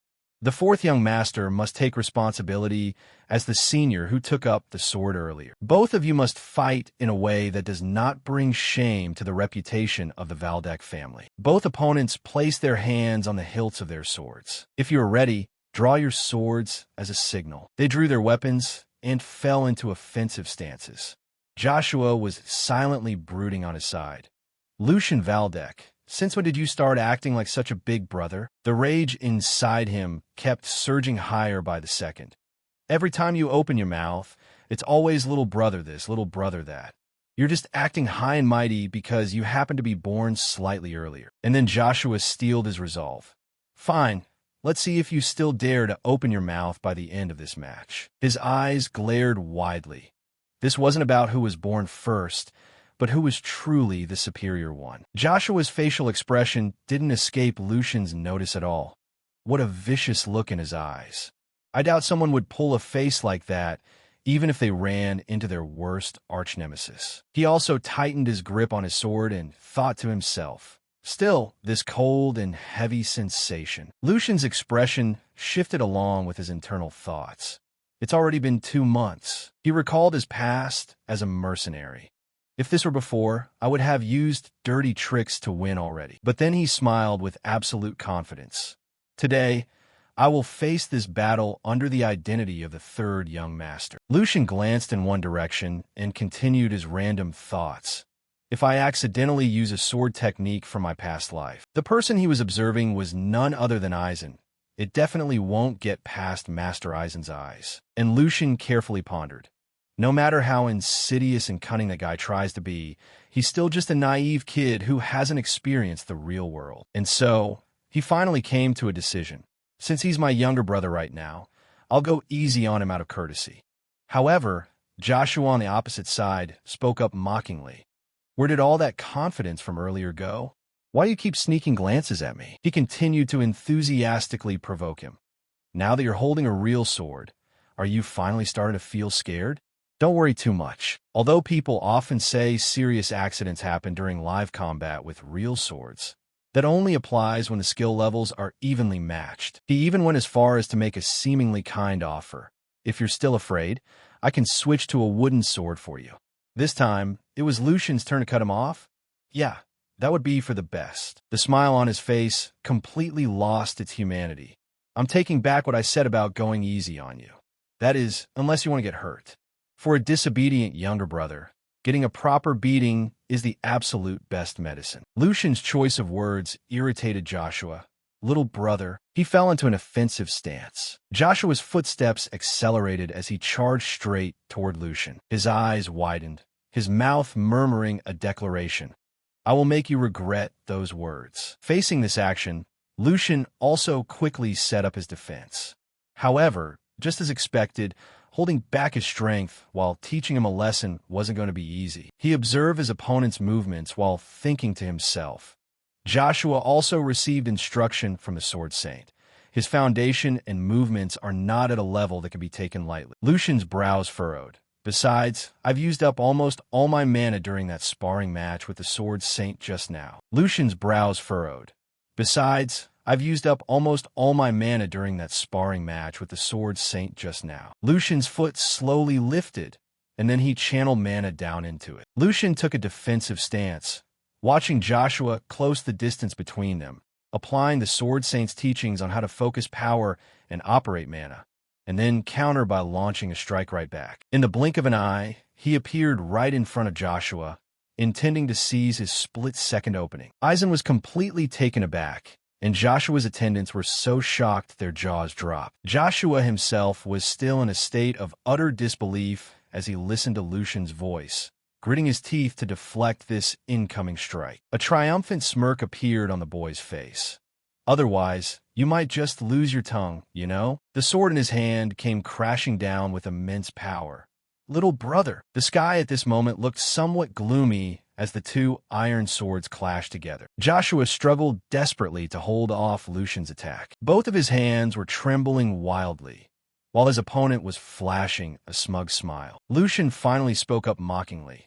Listen up, little brother, a true man. At the same time, Joshua awkwardly picked himself back up, determined not to easily fall to his knees before anyone. He was so furious he gritted his teeth, shut up, and successfully pushed Lucian back. Shut your filthy mouth, followed by an attack that sent Lucian flying back a considerable distance. Joshua declared in a rage. That was only a single strike. Your survival, just now, was nothing but pure luck. He immediately rushed forward to attack again. You won't be so lucky next time. A sword strike infused with mana was unleashed just like that. The more Lucian retreated, the faster Joshua charged forward. He managed to deflect Joshua's relentless onslaught. A look of sheer smugness plastered Joshua's face at this moment, while Lucian remained perfectly calm as he parried the blade. He countered, and Joshua gave tit for tat. His expression gradually turned fierce. Lucian's face mirrored a similar attitude. The sword strikes were unleashed with ever-increasing power. Aizen and the butler, who were standing on the side watching, could no longer hold back. Joshua's butler hesitantly suggested, Master Aizen, this match is getting far too violent. Should we stop it here? He wiped away his sweat as he explained. Young Master Joshua has always viewed young Master Lucian as a rival. Because of their close age, they've always been compared to each other. That has only deepened his resentment. Therefore, whenever it comes to young Master Lucian, he throws all reason out the window. Next, he voiced his own anxiety. If a mistake happens and someone gets hurt. Hearing this, Aizen finally replied, You're worrying too much, head butler. A proud smile graced his face. The fourth young master might be a bit hot-tempered, but he isn't stupid enough to forget his own standing. Right now, he's just venting his anger in a crude and childish manner. Aizen's voice carried absolute certainty.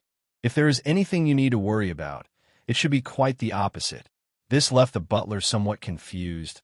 What do you mean by that, sir? Aizen's expression turned serious almost instantly. He watched the two fighting and silently noted, "Indeed, if we look at the gap in their strength, that logic doesn't quite add up." Aizen was silently evaluating them in his heart. The third young master was born with a magnificent innate physical talent, but he lacks the time and experience to utilize it properly. In contrast, the fourth young master only possesses ordinary talent, but he has constantly honed it through brutal, relentless training. Joshua and Lucian's swords clashed once more. This means that even in a match where sword techniques aren't being used, the gap between the two of them is simply too wide to be bridged by mere luck. Aizen observed Joshua's face and thought to himself, and yet, the fourth young master is letting his emotions dictate his movements, rendering his own advantage completely useless. Next, he looked back over at Lucian. Meanwhile, the third young master is calmly biding his time, waiting for an opening. Aizen's fingers tapped gently against his arm. For him to maintain this level of composure when facing a live blade, he has undoubtedly overcome his own fear first and foremost. An observation was made regarding Lucian, who displayed such incredible calmness. Unless he's an idiot who doesn't even know to fear death, he must possess the unyielding willpower of someone who has stared death in the face countless times. Aizen's expression grew increasingly grave, and for some reason, my gut tells me it's the latter case. On this side, the movements were taking a heavy toll on the arena floor. Joshua and Lucian continuously swung their swords at one another. He questioned in a raised voice, "Where did that arrogant attitude from earlier go, huh? You should have listened to me while I was still being nice." Then he issued a declaration. "If you beg me to sheath my sword, I might actually agree to it." Lucian, on his side, thought to himself while defending, "This kid, is he seriously enjoying this?" Then he issued a declaration. "If you beg me to sheath my sword, I might actually agree to it." Lucian, on his side, thought to himself while defending, "This kid, is he seriously enjoying this?" While fighting, Lucian calculated, "Initially, I plan to end this match with a single blow, because there is no enemy easier to handle than one who easily falls into a provocation trap. The only mistake was that Joshua is better than I anticipated, and I don't have enough mana to bring him down in just one strike. Right now, I don't even have enough mana to reinforce my body. If that's how it's going to be." He finally came up with a plan. "I'll pour everything I have into the next clash." No sooner said than done. Lucian swung his sword forward with all his might. Joshua's eyes widened, completely stunned by this strike. Lucian's sword suddenly became incredibly heavy. Does he really still have this much strength to spare? However, he quickly reassured himself by observing Lucian's signs of exhaustion. No, looking at the state he's in, that's impossible. And then he let out a smirk. He's just squeezing out the last drops of his remaining strength for a final struggle. With that, Joshua raised his sword high and declared, "I'll put an end to this ridiculous match right here." He brought down a powerful strike. Lucian, on his side, had yet to make a move. However, his gaze shifted, accompanied by a declaration. "All right, that is exactly what I wanted." Joshua struck the ground hard, sending a thick cloud of white smoke billowing up. However, he had only hit empty ground. Did he really dodge my full-force attack? Joshua was visibly bewildered. "All right, I can still understand that. But if my eyes aren't playing tricks on me," he recalled Lucian's recent expression. He was smiling just now. "I'm sure of it. Was all of this calculated?" At this moment, Lucian finally spoke up. "Joshua Valdek, you completely failed to account for a follow-up strike on that last swing, didn't you?" Followed by a questioning remark from him. "You didn't realize at all that my exhaustion was just bait." Lucian wore a smug expression as he continued. "And that's exactly why you're the younger brother, and why I'm the older one." The more Joshua listened, the more annoyed he became by his brother's words. He was determined to strike back. "Save those annoying lectures until you actually beat me." The sword in his hand was swung forward. Unexpectedly, the silhouette of something had already appeared. Lucian's foot blocked his sword, and then he pinned Joshua's hand straight to the ground. He struggled to break free, but Lucian had no intention of letting that happen. I will, don't worry. Lucian's smile became increasingly merciless.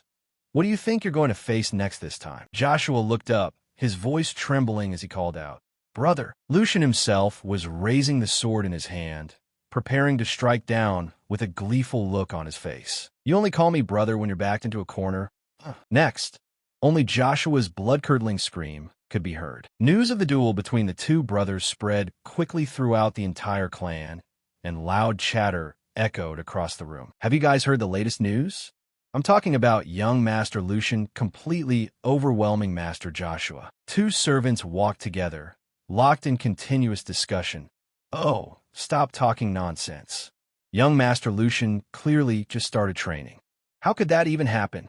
"I thought so too at first, but the Sword Saint himself witnessed the whole thing with his own eyes, I swear." Even the maidservants were talking and laughing. "I heard the fourth young master showed up looking incredibly cocky, but when he left, he looked completely defeated. I also heard that he actually burst into tears at the end." Naturally, there was a reason the story spread so fast, and also a reason why it was a bit exaggerated. They cheered when they saw Hugo. "Hugo, you came at the perfect time.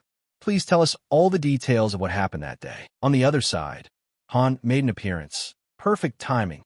Han, is it true that the Sword Saint himself praised young Master Lucian's talent?" Hugo rubbed his chin and remarked with a look of surprise, "The news spread that fast?"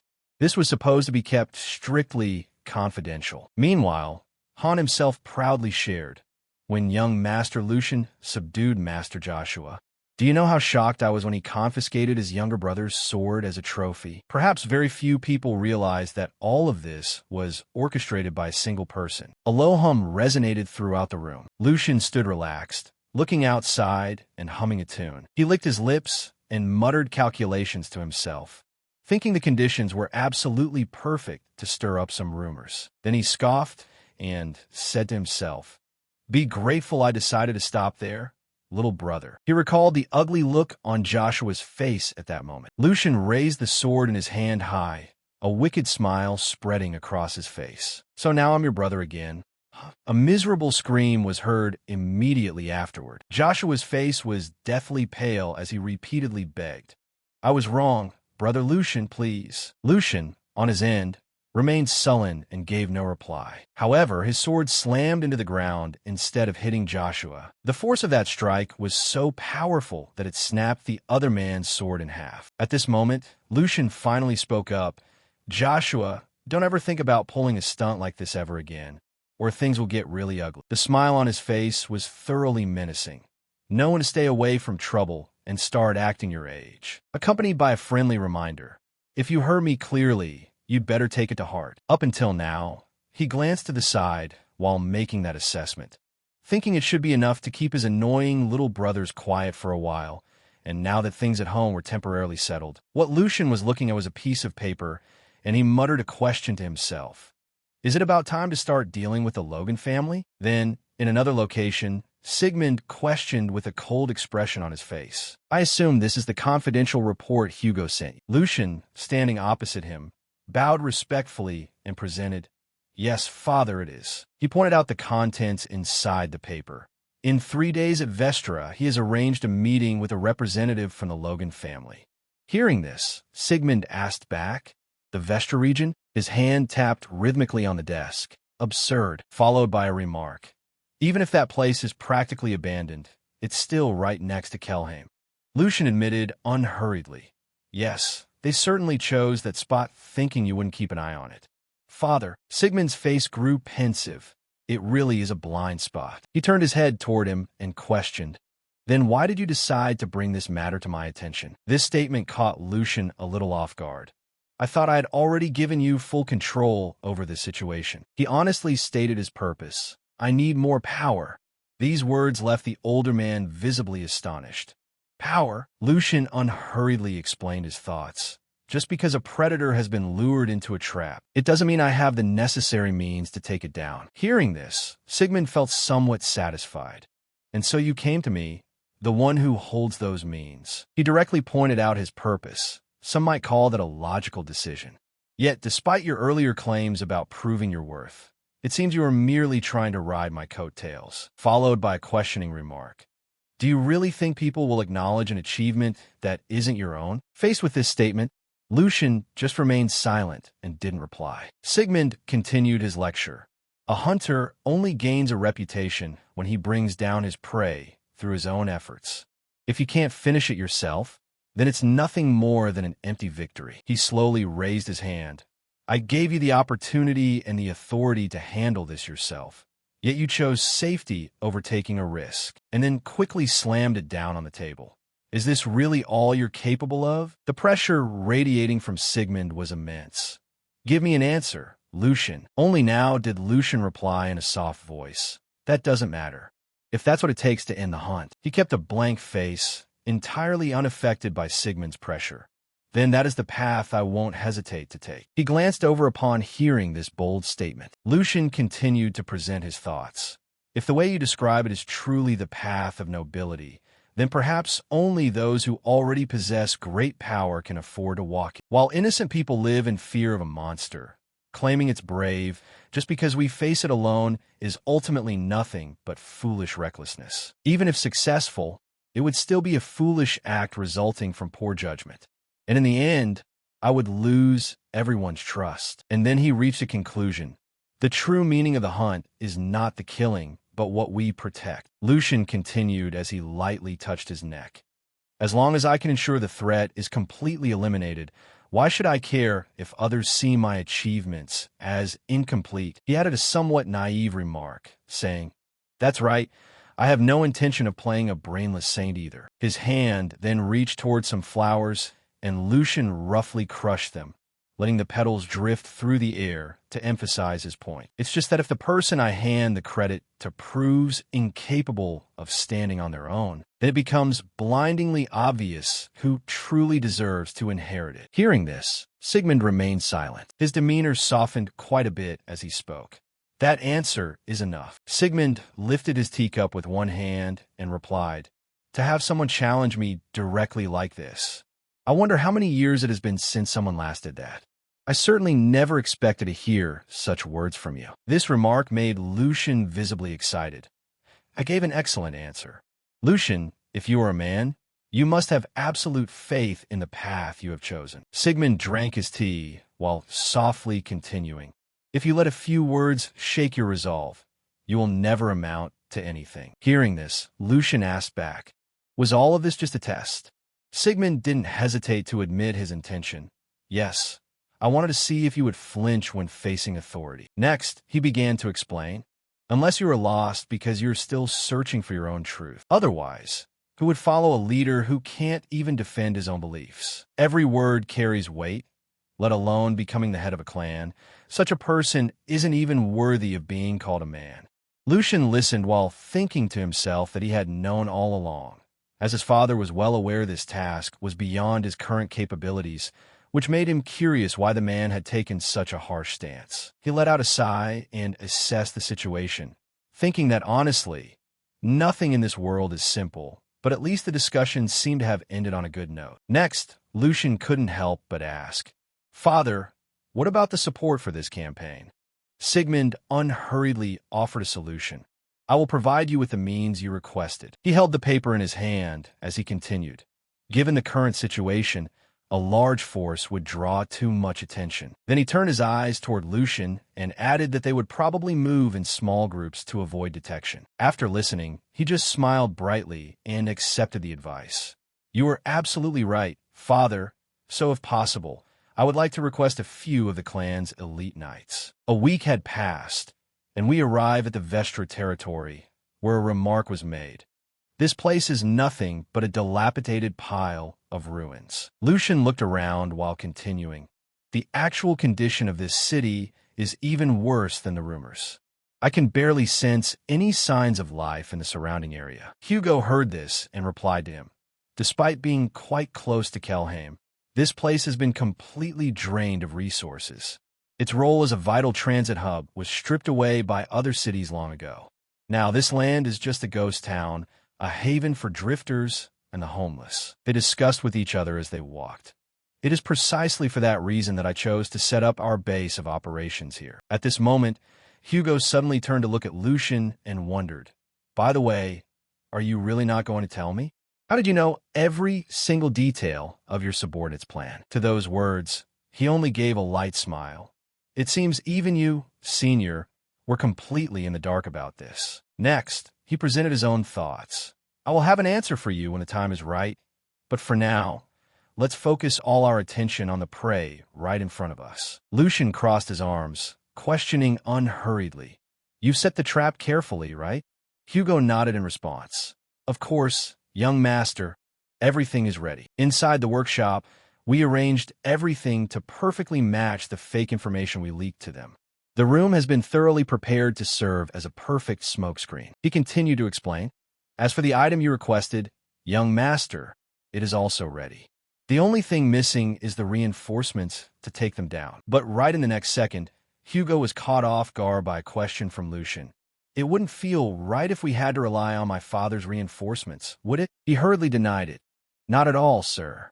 Considering the gravity of the matter we are dealing with this time, I understand very well that we cannot afford to make even a single mistake. Then looking down at his hands, he thought that he just felt very disappointed with his own weakness, wishing he had enough strength to settle everything neatly by himself. Hugo then offered an explanation. I could have helped you shine, young master. Lucian placed a hand on his shoulder and replied seriously. Hugo, it's not that I don't understand how you feel, and then gently reminded him. But remember that our journey has only just begun. Don't let impatience cloud your judgment and sway us from our chosen path. The next words were spoken with a mocking tone. Besides, you're only 30 years old. The road ahead was still long, and Hugo's mood lightened up because of it. Young master, actually, I'm only 23. Next, he also sincerely explained, 30 is still a long way off for me, and our age gap isn't even that wide. Young master, this mind-blowing truth left Lucian completely agape. The space between the two of them fell into a dead silence. Lucian turned his head away, tried to avoid the topic. Right, well, since you're still in your early 20s. Unexpectedly, the more he spoke, the more it hurt Hugo's youthful soul. Please don't correct it anymore. It only makes me feel worse about myself. Several crows in the sky were continuously circling. Lucian stood rooted to the spot, looking around and quietly evaluating. In any case, the deciding moment is drawing near, but why isn't there any sign of them appearing yet? Their conversation was interrupted by a call. Third young master. Hugo reacted almost instantly, his hand grasping the hilt of his sword and quickly drawing it. Unexpectedly, before he could act, he was stopped by a hand, followed by a remark about being too slow. This movement caused Hugo to feel concerned, thinking his speed exceeds the limits of an ordinary person, and with his weapon tightly gripped like this, he couldn't budge even a bit. He grimaced, his vigilance heightening, thinking this is the first time anyone has beaten him in terms of pure physical strength. And now he was subdued by this guy and rendered useless. However, Lucian spoke up again at this moment. Step back, Hugo. He softly explained, this person is not our enemy. However, Lucian's expression couldn't hide his own awareness that the killing intent radiating from the man was directed right at them. What is your true purpose in coming here? The identity of the person who just appeared was thus revealed. The Blackguard. Hugo stepped back, both to protect Lucian and to keep his distance from the man, then turned around to wonder. Young master, could it be that the reinforcements you mentioned earlier are actually the legendary Blackguard? It was said that the Blackguard were entrusted with the most confidential and brutal missions of the Valdek family, an army of shadows that answered only to the Patriarch. Lucian confirmed unhurriedly. That's right, Hugo. They're the hunters sent here to help us carry out this mission. A few other members appeared as well, all of them collectively known as the Blackguard. A member of the squad spoke up. Greetings, third young master. His expression was extremely serious. What I just did was merely a small test to gauge your bodyguard's reflexes.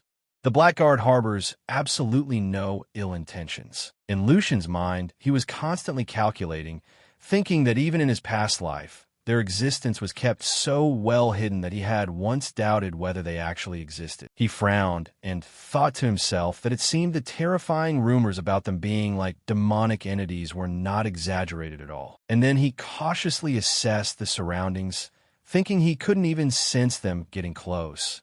And despite his high state of alertness, even standing right in front of him, They could mask their presence so perfectly that he couldn't grasp it at all. Every single one of them was a truly terrifying monster. Finally, Lucian let a smile grace his face. He thought of Sigmund and mused that this was truly beyond his expectations, as his father had granted him an incredibly powerful backing. Very quickly, they moved inside a building. The one who began the briefing was none other than Lucian. I believe all of you have been clearly instructed on every detail of this mission. The Logan family has fallen into our trap and is currently on their way here. Just as planned, he seriously explained. Therefore, you have only one objective to execute. Capture the mastermind behind all of this alive. As for the others, you are authorized to eliminate them all. Once they dare to cross that line, we have no need to show any mercy. Afterward, Lucian began assigning tasks. I leave all remaining decisions to your discretion. His demeanor was observed and noted by a member of the Blackguard, who thought that at first they assumed the Grand Duke had deployed them here just to keep the third young master from getting his hands dirty. But it seemed that wasn't the only purpose. Even when faced with an unexpected situation, he maintained the composure and aura of a true young master. And right now, he was also quietly evaluating their strength to prepare for any contingency. Later on, he boldly ventured a guess, wondering if this family would enter a new era along with the young master. Finally, they spoke in unison. We are ready. It was already late afternoon when the meeting concluded and the carriage rolled slowly down the road. When it stopped, the door was quickly opened. Philip's cursing echoed even before he stepped down. What a long and boring trip. A maid delivered a letter, and he thought that if it weren't for his father's orders, he would never have set foot in this godforsaken place. Philip slowly stepped out of the carriage, his expression filled with utter disgust. Let's settle everything quickly and go home. Philip's eyebrows furrowed as he muttered an observation. The air here is foul and absolutely nauseating.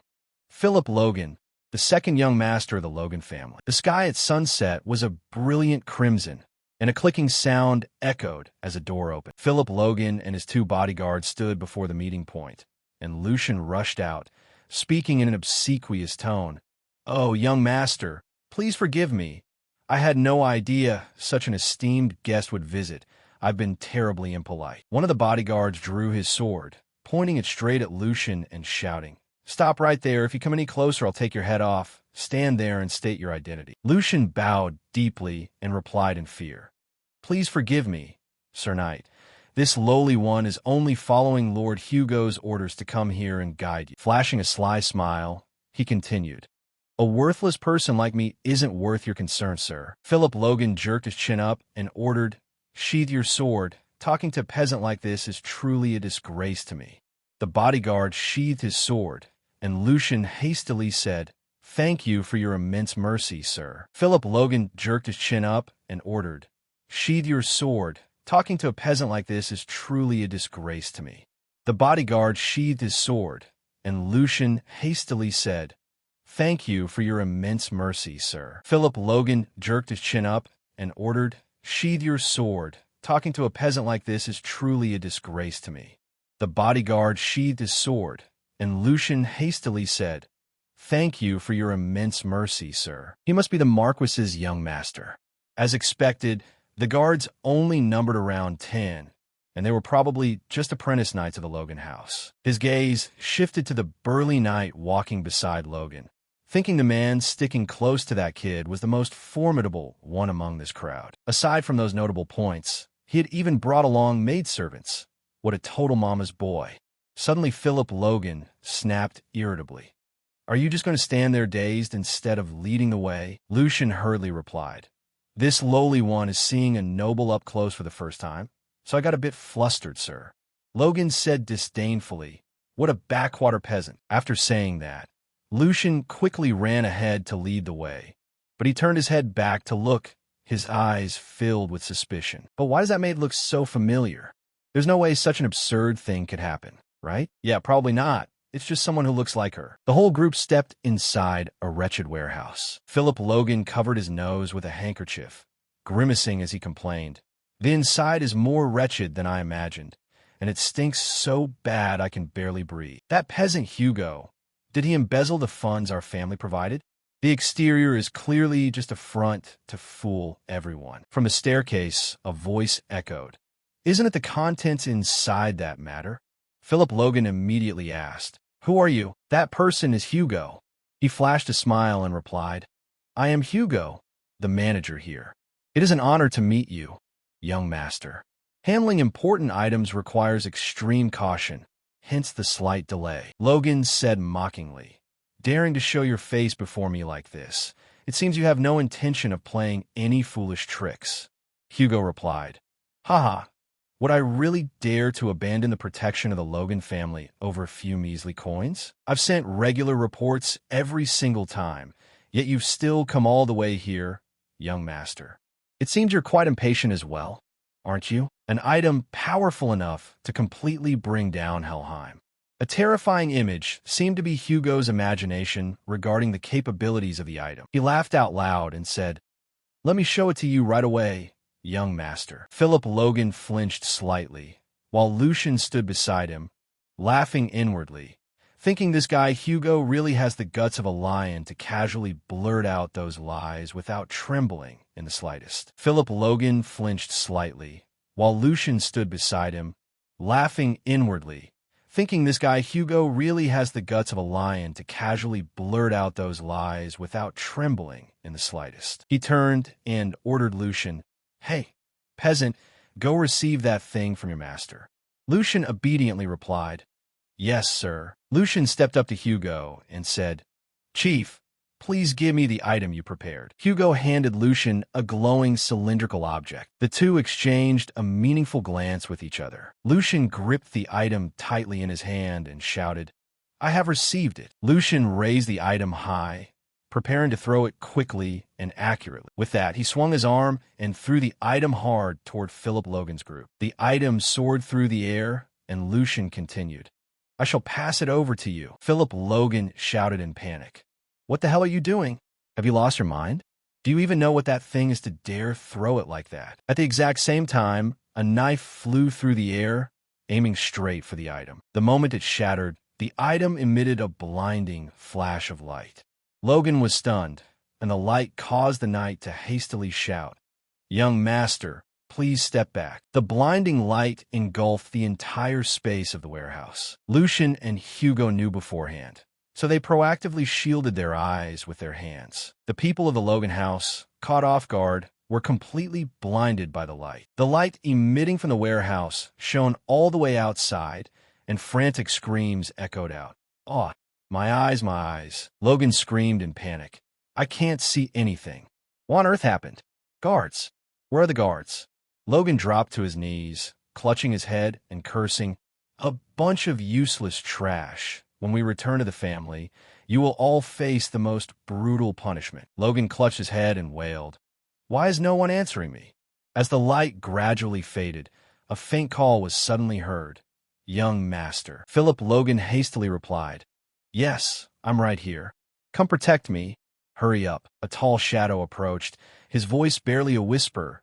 Sir, you need to run. The knight's face was covered in blood as he struggled to speak. That bastard betrayed us. Philip Logan watched in horror as the leader of his guard collapsed. What the? Logan looked around at the horrific scene of bodies strewn everywhere. The subordinates who came with him had all been wiped out. In another corner, a white-haired shadow knight was coldly ending the life of another soldier. The maids who came along witnessed the brutality and huddled together in terror. A voice echoed, explaining, The projection mana stone emits a blinding light when subjected to a certain amount of force. Because it's hard to preserve and highly expensive, it's rarely used. Lucian and Hugo stood there watching Logan. Even so, the Marquis's entire guard had been taken out in that mere fraction of a second. A burly Shadow Knight swung his blood-stained sword. The Shadow Knight captain reported, All dangerous elements have been eliminated. I will escort the women and the ringleader back to Kelheim immediately. The corners of Lucian's mouth curved slightly as he recalled his father's words. Experience the true weight of the man who sits in this position for yourself. Now I finally understand. Logan backed away in a panic. Stay back. Logan was on his knees, screaming, I said stay away from me. Do you have any idea who I am? He wept bitterly, trying to use his status to threaten them. I'm the noble fourth young master of the Logan family. The white-haired Shadow Knight looked down at him coldly and said, Your fate will be decided by Grand Duke Valdek. Come with me quietly. Philip Logan gritted his teeth and trembled. What? Did he say Valdek? No way. He looked over at Lucian and realized, could it be that the guy disguised as a peasant is actually the young master of the Valdek family? Knowing he couldn't escape, he turned and snapped at the maids. If that's the case, we can't let them take us back there. What the hell are you doing? Guards outside. Why aren't you coming to protect me? Did the guards outside all die too? Lucian thought to himself. It's over. There are no dangerous elements left to worry about. Suddenly, Logan screamed a name. Felicia. Lucian flinched, his eyes widening in surprise. What? A maid stepped forward, and Logan commanded, I give you permission to hold a sword. Fix this for me. Lucian couldn't believe his eyes. There was no way. Everything from her face to her name was identical. The maid kicked the sword hard, sending it spinning through the air before catching it cleanly in her hand. The moment she gripped the weapon, her entire aura shifted. Her face turned ice cold as a suffocating killing intent erupted from her. The moment she gripped the weapon, her entire aura shifted. Her face turned ice cold as a suffocating killing intent erupted from her. In his absolute panic, Philip clung to the maid's skirt in front of him like a lifeline. He called out, Felicia, get me out of here. Like a drowning man clutching at a straw, he promised everything. If you do this, I'll do anything for you. Philip kept spouting empty promises. I'll make sure you're never insulted because of your mother's lowly blood again. But the only response he got was a chilling silence from Felicia. Her face was shrouded in shadow, masking her emotions. Seeing Felicia standing completely still, Philip barked angrily. Hey, say something? Isn't protecting me the whole reason you exist? Finally, Felicia spoke, but her tone was as cold as ice. Shut your mouth if you want to live. Then she raised her sword and dropped into a combat stance. She said in a chilling voice, I am so sick and tired of your stupidity. Standing opposite Felicia was the white-haired Shadow Knight, who looked at the scene with utter disdain. Unbelievable, hiding behind a woman without a single shred of dignity left. Then he turned to Felicia. I highly commend your fighting spirit, but don't throw your life away over a reckless burst of empty courage. This is mercy extended to you both, a child and a woman. He seemed to give his opponent some time to decide, but he was met with Felicia's unwavering gaze. Her eyes glowed an eerie, mystical violet, and the sword in her hand pulsed with an enchanting purple light. He asked back, Is that your choice? Very well. Then he lightly tapped his toe against the ground. Swoosh! He vanished. With terrifying speed, the white-haired Shadow Knight rushed forward like a phantom, swinging his sword straight at Felicia. She quickly brought her sword up to parry, the clashing steel producing a blinding flash and a shockwave. Even with the tip of the blade thrusting right before her face, Felicia didn't show a hint of panic. Her violet eyes flared up, radiating a terrifying killing intent. Without giving her opponent a chance to react, Felicia moved with lightning speed, her eyes locked on her target as she exhaled a soft breath, perfectly composed. With an explosive burst of power, Felicia swung her sword in a counterattack, deflecting the white-haired man's blade and forcing him to take a step back. Felicia's face remained terrifyingly calm. The battle raged on with fierce intensity as the two blurs clashed, their blades swinging at breakneck speed, generating piercing metallic screeches. Felicia fluidly leaped into the air, unleashing a heavy downward slash that forced the white-haired Shadow Knight onto the defensive. The white-haired Shadow Knight was also caught off guard by Felicia's skill and speed. Suddenly, his eyes widened in surprise, as if he had just realized something. A vicious strike swung through, and fresh blood sprayed into the air. Felicia spun around with a sweeping slash, her blade still dripping with fresh crimson blood. Lucian thought to himself, her reaction time is so fast, it's as if she's predicting the future. Unorthodox movements without a single hint of hesitation. He rested his chin in his hand, deep in thought, seemingly recognizing the maid's true identity. deep in thought, seemingly recognizing the maid's true identity. Even back then, he possessed an elegance and demeanor that completely mismatched the mercenary world. The image of a person resting under a tree exuded a refined, serene grace. Felix stood out due to his slender build and delicate features, possessing an androgynous beauty that made it hard to look away. Lucian continued his reasoning. Now I get it. The illegitimate daughter, Felicia, left the family and disguised herself as a man to live under the name Felix. Back in the fight, the white-haired Shadow Knight touched the bleeding scratch on his face, inwardly stunned.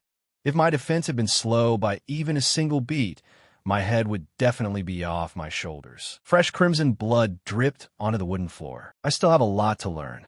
I underestimated you before seeing the fangs you were hiding. I still have a lot to learn. I underestimated you before seeing the fangs you were hiding. With that, a burst of crimson energy erupted from him, swirling like a fiery storm that enveloped Felicia. She quickly raised her sword to guard. Felicia gritted her teeth, sweat pouring down her forehead as she thought to herself, "This guy's a master tiers above me, someone my current self can't possibly defeat.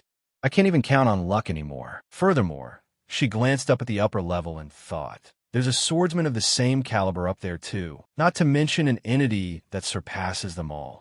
There is absolutely zero chance of survival." Even though she knew the odds were slim, Felicia's eyes still flashed with determination, thinking that if this was going to be her final strike, she didn't want to leave any regrets. The observers watching the fight from above couldn't help but admire her inwardly.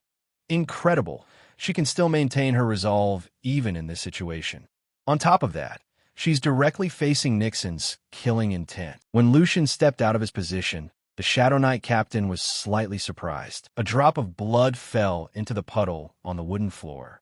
Drip, signaling the continuation of the match. A drop of blood fell into the puddle on the wooden floor. Nixon and Felicia rushed at each other, his speed so blinding that he left nothing but a blurry afterimage. Two waves of sword chi clashed against each other, one purple and one blue. Now, there were only streaks of light twisting around one another. Both of their eyes were strained to the absolute limit to keep track of the fight. The two swords clashed, sending sparks flying. Then Lucian's voice rang out.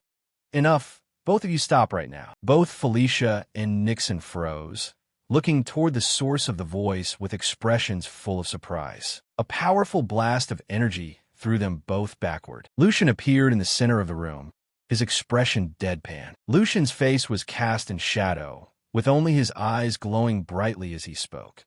"That's enough." Looking toward Felicia and Nixon, he declared, "I will not tolerate any more bloodshed." Nixon, acting aggressive, protested angrily. "Third young master, you gave us full authority over this matter.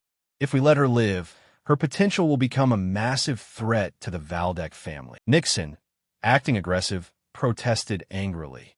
"Third young master, you gave us full authority over this matter. If we let her live, her potential will become a massive threat to the Valdek family. I understand your concerns completely.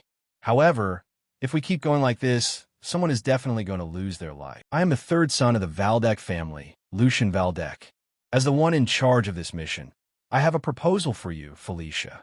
Felicia's eyes widened, completely taken aback by this unexpected offer. Lucian extended his hand toward Felicia and continued, "We will settle this with a duel between the two of us.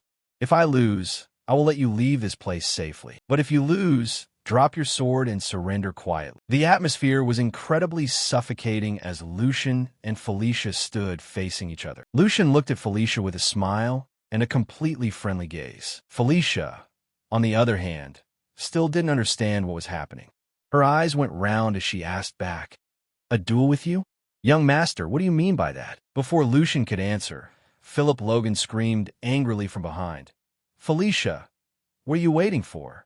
Accept that offer right now. The only thing you should be thinking about is my safety. Because of these useless fools, don't you feel any pity seeing your own brother suffer like this?" Felicia's hand tightened around the hilt of her sword. Philip kept rambling on. "Prove that you're actually useful, unlike them. Prove that you don't share the same blood as that mother of yours. But a cold voice immediately cut him off. Shut up. It was Lucian, radiating a terrifying killing intent. They're not people a piece of trash like you can just casually talk about. Don't insult the people who sacrifice themselves to protect you or Felicia ever again. It was Lucian, radiating a terrifying killing intent. They're not people a piece of trash like you can just casually talk about. Don't insult the people who sacrifice themselves to protect you or Felicia ever again. I declare to everyone present here that I will take full responsibility for the consequences of what is about to happen. Even if I lose, I expect everyone to honor my word. Raymond and Hugo, standing below, were also struck by the young boy's imposing presence. Lucian Valdec, third young master of the Valdec family. I challenge you, staking my honor on it. Felicia, draw your sword for your own sake. Another silence filled the room. Nixon stepped closer to Raymond and asked quietly, Raymond, are you really just going to stand by and watch this? Nixon expressed his worry. Even though I didn't use my full strength since the goal was just to subdue her, she not only blocked my blade, but even managed to injure me. Looking at her swordplay and mana control, it's obvious she's never had proper training. But the moment our swords crossed, all of that became meaningless before her exceptional talent for swordsmanship and those sharp eyes. Nixon concluded with absolute certainty. With the third young master's current strength, he will never be a match for her. The young master's boldness and judgment are truly impressive, but combat strength is a completely different story. We need to make a move. Raymond fell silent for a moment before replying. True, I share the same thought. However, just this once, let's observe the situation and see. Nixon was surprised. What do you mean by that? The moment the third young master borrowed my sword to issue the challenge, he told me exactly what he realized when he crossed blades with her. He spoke of the mysterious girl's talent for swordsmanship and her sharp eyes, Raymond affirmed. That means the third young master understands his current situation perfectly well. Let's just keep watching to see what kind of picture the third young master is painting. Meanwhile, Felicia was also quietly sizing up her opponent. She thought to herself, Lucian Valdec has a completely different vibe compared to any noble I've ever known. Not only did he disguise himself as a servant to scout Logan's forces, he is even stepping up personally to accept a duel that seems entirely unnecessary. It's impossible to understand what his real intention is, but one thing is for sure, he is absolutely no match for me, she told herself internally. However, since you've granted a lowly person like me an opportunity like this, I won't forget your kindness. Lucian replied as well. If I am subdued by you, I will take the humiliation and leave this place quietly. But if I beat you, then on the flip side, you'll have to come with me to Kelheim. Seeing that Felicia was ready, Lucian spoke up. It seems you've made your decision. Seeing that Felicia was ready, Lucian spoke up. It seems you've made your decision. Lucian also got into position, ready to take on the attack. Felicia thought to herself, I don't want to leave any unnecessary injuries on him. I'll take him down with just a single strike. Determination filled Felicia's eyes, and then she rushed straight at Lucian with an explosive momentum. She leaped high into the air and slashed down. Lucian was no slouch either, already in stance to meet the attack. Clang! The sound of clashing metal rang out. Felicia's eyes widened in sheer shock. This makes no sense. He actually blocked my strike? Not only that, but Lucian used his strength to push Felicia back. Felicia flipped in midair and landed safely on her feet. A cold sweat broke out on her skin. She couldn't believe her eyes. Neither his breathing pattern nor his reaction time should have been able to keep up with her movements. So how on earth did he block her sword? Pure bewilderment was written all over her face. The battle raged on as the two continuously traded blows, sparks flying with every clash. Lucian thought as he fought, I'm sure you won't be able to understand it at all. Felicia was completely pushed back, unable to counterattack. She was exhausted from burning through too much mana during her clash with the Shadow Knights. And even if she was intentionally holding back some strength, just in case, the gap between her and me right now was still blindingly obvious. A close-up of Felicia's face showed her struggling to hold her ground, but I understood her even better than she understood herself. Her habits, her weaknesses, and even the trajectory of her blade. In the past, though our encounter was brief, we fought each other with brutal intensity, turning each other's skills into our own. Felicia, my body remembers only you. A section of the blade snapped right in half. On the sidelines, Raymond and Nixon were staring with slack-jawed shock at Lucian's performance. Hugo couldn't hide his surprise either. And then the inevitable happened. Felicia's sword snapped in two. Philip Logan watched, his entire body trembling with fear. Of course, the time I spent with her could only be called a brief exchange of martial arts. Even so, she was generous enough to teach me swordsmanship. A flashback image showed Felicia teaching Lucian swordsmanship, even knowing that they might become enemies one day. Back in the present, the broken piece of the blade fell onto the wooden floor with a clatter. Lucian pointed the tip of his sword right at Felicia's neck. The duel concluded with the third young master's victory. Felicia panted heavily, her eyes still filled with absolute shock. Lucian looked at her, thinking to himself, "With this, I'll pay back a portion of the kindness I've owed you since back then." Under the star-filled night sky and the bright moonlight, the grand white castle of the Waldeck family stood in serene silence. On the balcony, Sigmund stood quietly, his eyes gazing thoughtfully into the deep, endless night. He spoke in a calm, steady voice, breaking the silence. "How is he?" "That child, Lucian." The person standing behind him was none other than Raymond. Sigmund continued to ask, "Does he possess the necessary capability to protect the Waldeck family in the future?" Raymond closed his eyes, as if recalling what he had witnessed, then slowly replied, "He possesses an unshakable resolve." Raymond closed his eyes, as if recalling what he had witnessed, then slowly replied, "He possesses an unshakable resolve." Sigmund explained, "The reason I deployed all of you for this mission is because the matter truly is that grave. It is still too early to pass judgment on the air." Raymond realized his mistake and immediately apologized. "Forgive my slip of the tongue." Sigmund turned around. "It's fine. If your report isn't exaggerated, then that is indeed a highly impressive evaluation." Sigmund turned around. "It's fine. If your report isn't exaggerated, then that is indeed a highly impressive evaluation." A close-up showed Sigmund's face with a calculating look in his eyes. Sigmund walked over, placed a hand on Raymond's shoulder, and lowered his voice. "For your sake, I think I can humoring that child's wishes for a while." He changed the subject, his tone becoming more casual. "It just occurred to me, it's been a long time since we had a drink together. I recently came across a very fine wine. Would you care to have a glass with me?" Sigmund continued to introduce it.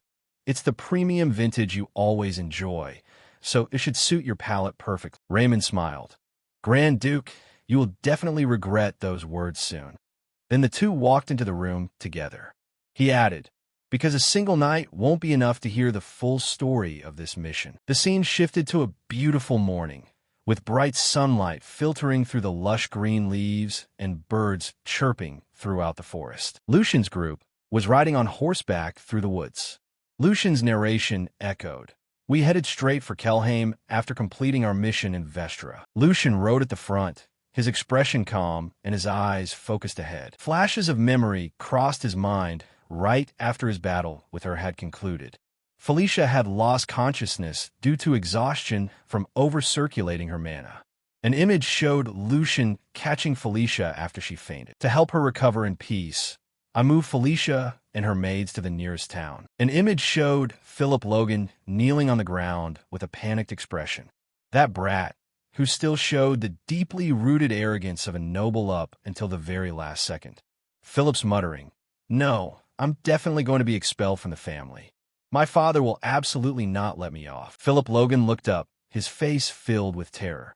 "I forced him to use his own two hands to dig the grave for his subordinate." An image showed swords driven into the ground under the night sky, serving as the tombstones for those who died in the line of duty. Under the cold moonlight, Philip Logan knelt before the sword planted on the grave, his back trembling. Lucian watched from a distance with a blank gaze, hoping the boy would understand the weight of a life that had just snuffed out. Back in the present, Lucian closed his eyes, letting the gentle breeze caress his hair as he enjoyed a rare moment of peace. Suddenly, Philip's screaming shattered his peaceful moment. "Hugo, you bastard! I will absolutely not let you die easily. How dare you think you can just keep living after daring to betray us? Lucian opened his eyes slightly, glancing back at Philip Logan, whose hands were tied as he was led along behind them. He wouldn't stop shouting, "Young Master Lucian, I demand to be treated as an official prisoner of war. How can you treat a son of the Logan family this horribly?" His face was flushed with anger, his eyes wide with resentment. "Do you really want to make an enemy out of us?" Lucian clicked his tongue and turned his face away, thinking to himself that the guy still couldn't grasp the magnitude of what had transpired last night. He coldly threw a piece of advice back at him. "Let me give you a word of advice." Lucian tilted his head, flashing a menacing half-smile. "If you want to keep breathing for even a single second longer, you'd better start watching your mouth." Hearing this, Philip Logan broke into a cold sweat, completely speechless. Lucian added, "This is a land where even that arrogant father of yours would never dare set foot. Welcome to Kelheim, the heart of the Valdek family." A bird's-eye view showed a city. Before them lay Kelheim, a massive, bustling, and magnificent city that symbolized the power and prosperity of the Valdek family. The massive city gates slowly swung open, a brilliant light pouring out from within. Lucian proudly rode at the head of the group, stepping through the city gates. As soon as they entered, both Lucian and Hugo couldn't help but be amazed by the sight unfolding before their eyes. Thousands of citizens had gathered along both sides of the streets, tossing flowers, waving, and cheering wildly. "Lord Lucian, the third young master, has returned. He crushed the despicable plots of the Logan family and successfully captured the ringleader alive." Radiant smiles graced everyone's faces as they vied to call out his name. "Lord Lucian, please look this way." A woman holding a child in her arms watched the procession with pride in her eyes. "The Lion Lord has returned, the proud line of the Valdek family." Hugo, walking alongside him, was still in absolute shock, stammering, "Young master, what on earth is going on?" Lucian sighed and explained, "It's true that I sent a letter requesting a chance to expose the Logan family's cruelty. But," the corners of his mouth curved up into a smile, "it seems Father decided to grant us his absolute backing without a single hint of hesitation." He turned to look at Hugo, his gaze resolute. "Hold your head high with pride and accept this welcome, because this is the very first great achievement that you earned with your own hands." The procession continued to move forward through the sea of cheering people. The roaring cheers echoed across the sky. From the highest tower of the castle, Grand Duke Sigmund and Chief Butler Edwin were quietly observing everything. Sigmund let out a soft sigh. "I think I'm starting to get old and soft, throwing a whole triumphal procession just because my son asked for a chance." Edwin smiled and replied respectfully, "But didn't he do something truly exceptional and entirely deserving of it? I believe this reception is a perfectly fitting reward for him." Edwin continued, "Furthermore, young Master Lucian's letter wasn't merely an attempt to consolidate his own position. This is also a strategic move to demonstrate the iron will of the Valdek family to the people in our territory. At the same time, it serves as a stern, powerful warning sent to the royal family and the Logrand family. And the Grand Duke himself saw that clearly, which is why he approved of this happening in the first place." Sigmund looked into the distance with a solemn expression, knowing that any destabilizing moves aimed at the Empire would soon become a warning bell. The image of the cracked crown below showed that the family crest was being shaken. He prophesied a turbulent future, where even that sun, which seemed like it would shine eternally, and the lion's claws, which seemed completely unbreakable, would also soon begin to inevitably show their cracks. Directing his gaze toward his third son, he continued, "It's just that to avoid being swept away by that ruthless current, we will need to hone our own strength to be sharper than ever before." After a long, exhausting day, Lucian finally got to return to his familiar, luxurious room. He threw himself down onto the soft bed, breathing a sigh of relief. "Ah, I finally feel like I've come back to life. Who would have thought that I'd miss this taste so much just because I've grown too used to the high-class lifestyle of the nobility?" He closed his eyes, relaxing his muscles, since the Grand Duke specifically set aside time tonight just to listen to my private report. I think I'll still have a little free time until then. But inside his head, he couldn't stop calculating, More importantly, this mission actually yielded many great results that far exceeded anything I'd ever planned for. He recounted the achievements made, rescuing Felicia earlier than expected, along with the mental image of Lucian supporting Felicia. The triumphal parade also instantly blew away all the nasty impressions that had clung to him for so long, creating an image of Lucian and Hugo being cheered by the citizens, which became a massive source of motivation for Hugo's next steps. There was a close-up of Hugo's determined face, and most importantly, he was even able to establish a connection with the Black Lion. The scattered puzzle pieces had gradually linked together to create such a perfect, solid springboard. Lucian stood before the throne, a smile playing on his lips. Everything is going exactly according to plan. He remembered his past life, the moment he sat by the fire with his comrades. If they were to see the current him right now, they would definitely be scared out of their wits. Lucian bounced up from the bed and stretched. All right, I've thought enough about those things. Should I go ahead and prepare for the next step right now? A scheming smile appeared on his lips, knowing he needed to make the absolute most of every resource at his disposal, including Hugo, who was practicing relentlessly day and night. Such as started to rack his brains to see what else he could squeeze out of the Grand Duke. Under the brilliant light of the magnificent chandelier, the atmosphere in the room seemed to become significantly more formal. Lucian and Sigmund were sitting across from each other at a long dining table, and with a calm expression, Sigmund spoke up in praise. You were truly very lucky on your first mission. After cross-referencing the sources, we have confirmed that the child you capture alive is indeed a descendant of the Marquis family. You could say we have the most concrete evidence in our hands. Well done. Gently lifting his fork and taking a bite, he continued, while Lucian smiled faintly upon hearing this, looking a bit smug but still maintaining a humble attitude as he replied, You flatter me, father. He continued in a somewhat flattering tone. Isn't it all thanks to you lending me that sharp sword called the Black Lion, father? Then Lucian changed the subject, his curious eyes turning toward his father. However, what will happen to Philip Logrand now? Sigmund leisurely took a sip of red wine, his gaze distant. You don't think the old Marquis will just sit idly by and watch, do you? Not while his own flesh and blood is being treated like this. He smacked his lips, his voice dropping lower. We'll just have to wait and see. He is a venomous snake. He is a man who is willing to put his family's survival on the line against the lives of his children, with the image of a scale symbolizing family interests versus his own flesh and blood. Sigmund's eyes flashed with a cold light. Just one child to succeed him is more than enough for him. Hearing those ruthless words, Lucian couldn't help but gulp hard. The atmosphere in the room instantly grew heavy, with only the swirling motion of the red wine swaying inside the glass. Breaking the silence, Sigmund spoke up to reassure him. You don't need to trouble yourself with what comes next. You've already done an excellent job with your part. Now tell me, what reward do you want for this mission? You went to the trouble of sending me a letter, so I don't think you're simply asking for a victory parade. With a close-up profile of Lucian's face looking slightly surprised because his intentions have been seen right through by his father. Having his true thoughts caught, Lucian scratched his head with a forced smile. Father, hearing you ask so bluntly like this makes me a bit embarrassed. But if you've already brought it up, I'll take the liberty of making a request. Flashing a bright smile, he said, That's right, this should be given top priority.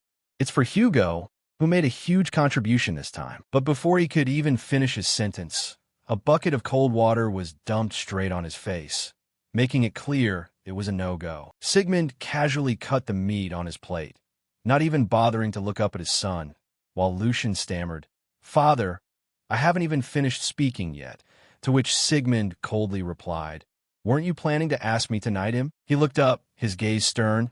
It's true he played a part in this, but we cannot overlook his past collusion with the Marquis family.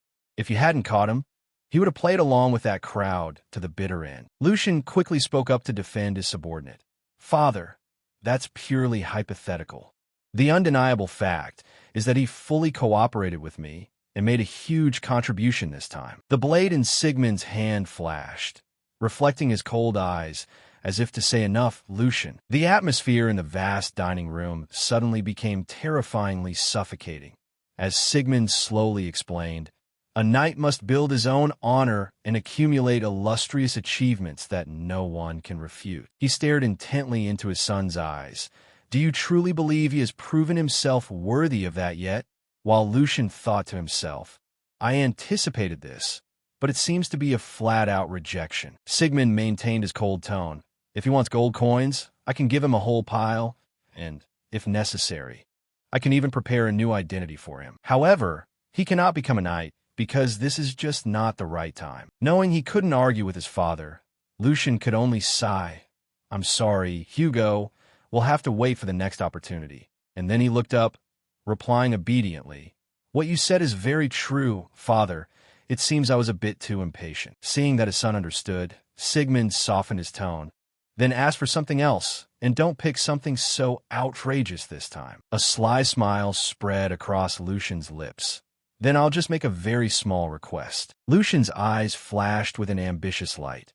Please allow Felicia to meet the Sword Saint. This unexpected request left Sigmund stunned, breaking into a cold sweat as he couldn't believe his ears. What? The scene shifted to a gorgeous garden with a large fountain, behind which stood a magnificent castle. Two guards stood on duty in front of a large wooden door, their spears crossed, revealing that this place was a special detention facility. In the chilly prison cell, Felicia sat huddled on the bed, her eyes filled with deep sadness. She thought to herself, this isn't a regular prison, but a special facility meant for nobles. Not only did they put a lowly maid like me in a place like this, but they're even providing food and medical treatment.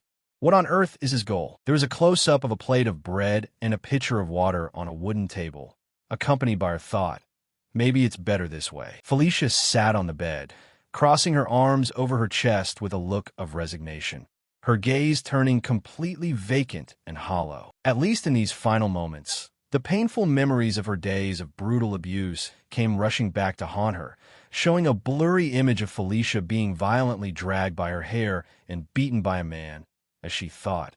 At least I escaped from that hellhole. She buried her head in her pillow, exhausted and desperate, thinking, it would be so nice if I could hold a sword just one more time before I die. If only I could be a little more greedy, just a little bit more. The image of a broken sword tip clattering down onto the wooden floor flashed through her mind. She recalled the moment she tightly gripped that broken sword, panting heavily with a panicked face covered in sweat as she faced Lucian. A match she had been confident she could win easily. It was the moment she collapsed from exhaustion right into the arms of Lucian, the third young master whom she had only just met for the first time. Deep down, she desperately wished she could cross swords with him once more, but then she mocked herself. Of course, that's just wishful thinking. Suddenly, a clicking sound rang out. The cell door swung open, and a familiar voice spoke up. I heard from the attending doctor that although your mana circulation is experiencing some issues, Lucian said as he stepped into the room and looked at Felicia, your malnutrition and exhaustion are also quite severe. Has your condition gotten any better? He crossed his arms with a gentle smile. Surely you're well enough to swing a sword again, right? Lucian's sudden appearance made Felicia jump in surprise, stammering, young Master Lucian.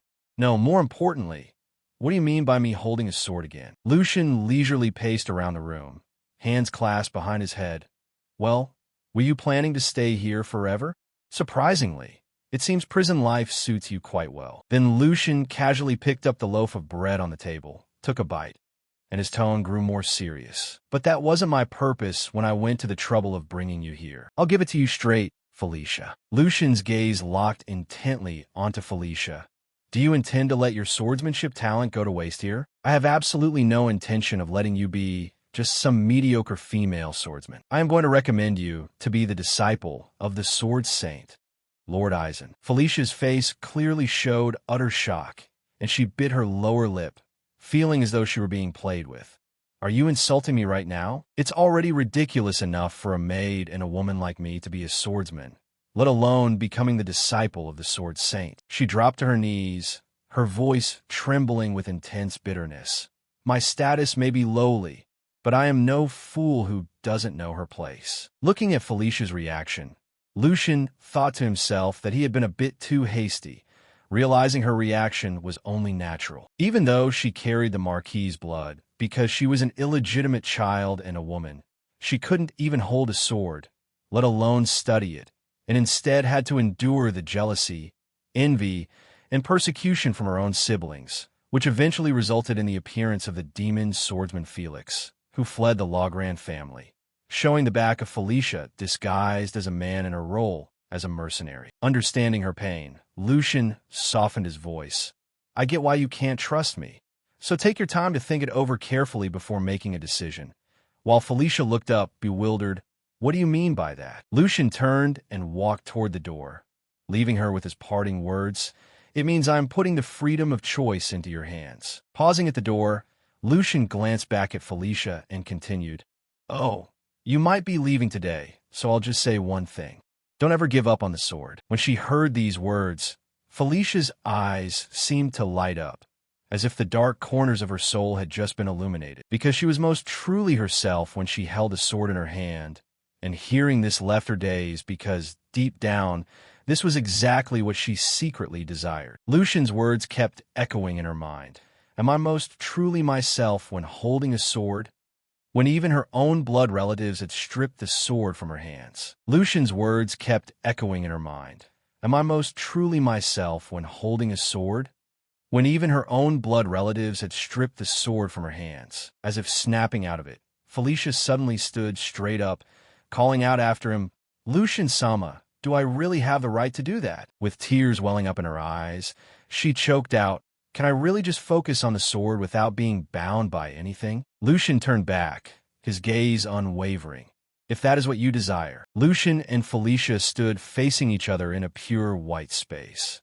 As Lucian solemnly declared, I swear it in the name of Lucian Valdec. It brought back Lucian's memory of a day in the forest, when Jack once asked her, Come to think of it, Felix, what is your dream? The others say their dreams are to live comfortably and show off, but I feel like you're different. To you, becoming a knight isn't that big of a deal, whether it's a knight captain or maybe a noble title. It showed a panoramic view of Felix and Felicia sitting with their backs against a tree root, where she merely caressed her scabbard gently and replied, A dream? I've never thought deeply about it, but if I could achieve just one thing, I want to dedicate myself entirely to the sword without being bound by anything. Just that would be enough. As Felicia back then flashed a radiant smile while talking about her dream. At this moment, Lucian, Felicia, and Hugo had arrived at the training hall. Just as they stepped inside, Lucian's gaze suddenly paused when he spotted someone. It was because the person standing ahead of them right now was none other than his father. He wondered what brought his father all the way out here, to which Sigmund replied, I came here to join you in preparing for the meeting with the Sword Saint. Did you really think I would be absent from such a major event? Then he glanced over at the two people walking behind his son. Lucian prompted them, and they immediately bowed their heads to greet the Grand Duke. Sigmund looked toward Hugo and spoke up. So you're the one I've heard about. I heard you performed quite well in the recent incident. However, what you achieved is still overshadowed by the weight of your past mistakes. Hugo replied with a hint of remorse. My lord, that is indeed an undeniable mistake. Sigmund continued. But even knowing that full well, your master still earnestly requested for you to become a knight. My son even accepted giving up his own reward just to help you. Hearing this story made Lucian a bit embarrassed, thinking, why did father have to bring that up here of all places? While Hugo was completely taken aback, thinking the young master sacrificed that much for me? He really is determined to keep his promise to me. So keep dedicating yourself and accumulate more achievements. When that time comes, I will personally be the one to stand forward and guarantee your honor. His eyes narrowed slightly as he continued. I very much look forward to that day coming soon. Hugo responded with absolute determination. I definitely will not disappoint you, sir. Then he turned to the girl beside him. Furthermore, this is Felicia, correct? Felicia bowed her head and replied, Yes, that's correct, my lord. He expressed sympathy for her situation, saying, Since you were born and raised in that place, you must understand better than anyone what kind of stakes Lucian had to wager for your sake. Even though the battle for succession is far from over, if you cannot prove your true worth, the world will laugh at my number one as a pathetic fool blinded by desire. Answer me. Do you have the confidence that you are worthy of what you've received? to which Felicia could only bow her head and stammer in response. Before she could even finish her sentence, Lucian stepped forward and stood right in front of her, saying, "I will answer on her behalf." "Of course she does, Father. Not only that, but her qualifications are already more than enough. Right now, everyone might doubt me and call me a fool, and even Felicia herself probably doesn't dare to be entirely certain. But all of that ends today, because everyone will soon come to realize the truth that she is a diamond in the rough, held back only by prejudices of gender and status." Felicia just stood there rooted to the spot, so Lucian turned around to prompt her. "What are you doing, Felicia? Hurry up and make it clear that you are full of confidence." She thought to herself, "This is no longer my imagination. The Grand Duke really stood waiting for us just to witness firsthand the vanguard his son chose. He hoped that his child's first training session would have a little extra wind beneath his wings. That is the exact reason for his presence here." Sensing his son's determination, Sigmund stepped forward and continued, "If you are that certain, we will put it to the test right now." He then turned to leave, saying, "Brace yourselves to face the Sword Saint." Lucian bowed his head in response. "Thank you for your permission, Father." Lucian bowed his head in response. "Thank you for your permission, Father." Not long after that, the Sword Saint arrived at the arena. Seeing everyone fully accounted for amused him a bit. Not only the third young master, but even you personally came out here, my lord," Sigmund replied. "After all, this is a major event for our family. As a knight myself, I couldn't suppress my own curiosity either. Don't worry about my son's reputation. Just judge that girl as strictly as possible." Lucian chimed in from the side. "That is my wish as well, because only then will the promise made between us years ago truly hold meaning." The Sword Saint then recalled the promise Lucian had made back then. He then offered his input, "If you both agree to that." Looking toward Felicia, he made his decision. "I will conduct this test with the utmost seriousness." The two of them then stepped out into the center of the arena, amidst an incredibly tense atmosphere. Felicia felt a bit terrified deep down, thinking he is the real Sword Saint. Just standing in front of him, I can feel the surrounding atmosphere completely shifting. After regaining her composure, she spoke up, "It is an honor to meet you, Lord Saint. I am Felix." Before she could even finish her sentence, he turned around, and drawing a wooden sword, he channeled mana into it, saying, "Your name doesn't matter. Let your sword do the talking first." Then he tapped the sword firmly against the ground to remind her, "Pull up that wooden sword. It won't be too late to state your name after that." Lucian and his father watched from above, thinking to themselves, the challenge begins at this very moment. He had compressed mana into the tip of the wooden sword and plunged it twice as deep into the ground as usual. It would be very difficult for Felicia if she relied on raw strength alone, but if she knew how to circulate mana, it wouldn't be an issue. Felicia was still immersed in her own thoughts, thinking, "This is a once-in-a-lifetime opportunity. I must be extremely careful." She focused mana into her palm exactly the way Philip used to do, and instantly, she managed to gather the mana into her palm, subsequently pulling the sword up with ease. Looking at the sword in her hand, she rejoiced, "I did it. I pulled it up without a single hitch." Then she happily reported, "I've pulled the sword up, sir. What do I need to do next?" The Sword Saint stood there lost in thought, contemplating for a few seconds before replying, "That's enough. There's nothing more to see," which left Felicia completely stunned as she asked, What do you mean by that, sir?" He replied, "It seems you still don't realize why." To which Felicia stammered, "That's true. I simply pulled the sword up as instructed." He stepped closer and grabbed her arm, saying, "The reason is glaringly obvious. Your internal state shows that you've bypassed mana circulation out of fear of pain, and the way you distribute mana completely ignores your own limits. This is a classic result of the arrogance commonly seen in those who rely solely on raw, innate talent. Because you carry the Black Lion's blood in a female body, you certainly have talent. However, aside from that, your unteachable nature is the real issue. Is that explanation enough for you to understand? So go back and reflect on the teachings of the master who has guided you all this time. The first thing you need to learn is how to listen properly." Felicia replied sadly, "I don't have a master, sir. I've never had the chance to be taught by anyone, and I am deeply ashamed to admit that I don't understand what you were talking about. I don't even know what mana circulation or mana distribution is. I only did what I've seen before. I'm truly very inadequate. I beg you to teach me." These words of hers surprised the sword saint even more. "Are you saying you figured all of that out on your own? Just by watching, without any guidance whatsoever? That's impossible. Didn't you just use mana circulation to pull that sword up?" She stammered out an explanation.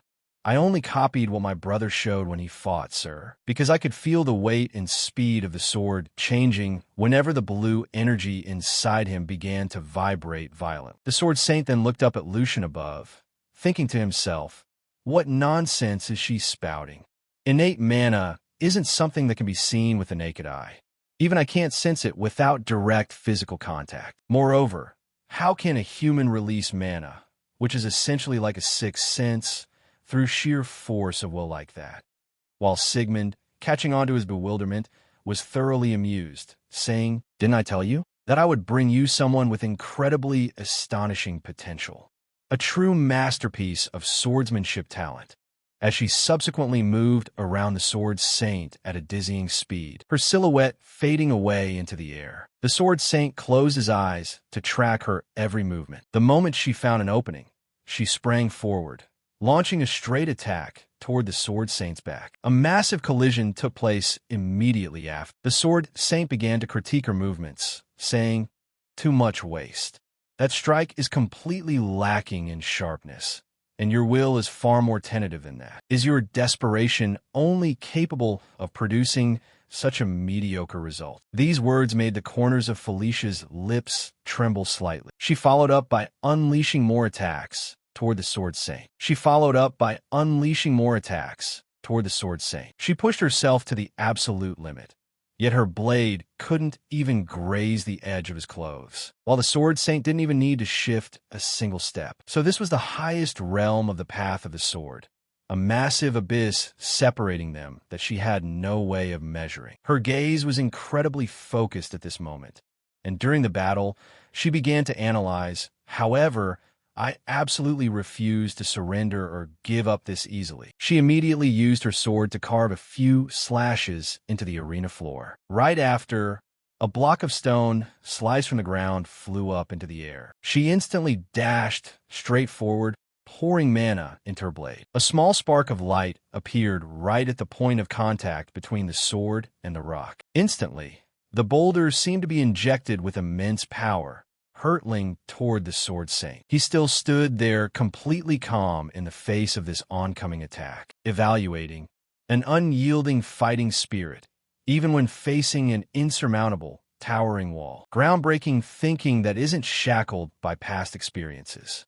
But that much is still not enough, Felicia. Draw out every ounce of your power, every last bit of the force you've kept suppressed deep in your heart for all this time. As he spoke, he calmly reached his hand out forward and stopped the charging rock dead in its tracks. Then, with a gentle wave of his hand, he sliced the boulder in half, right as Felicia was charging in with a direct downward slash. Facing the torrent of power rushing right at her made the girl feel a bit terrified, as a massive pressure resembling a ferocious lion manifested before her, causing her terrified eyes to narrow tightly. Confronting such a giant wall, she was still filled with absolute determination as she charged straight ahead. She let out a loud shout to express her resolve, then aimed her sword tip straight forward and continued to plunge ahead. This piqued the sword saint's interest, a faint smile tugging at the corner of his lips. A massive collision then occurred between the two,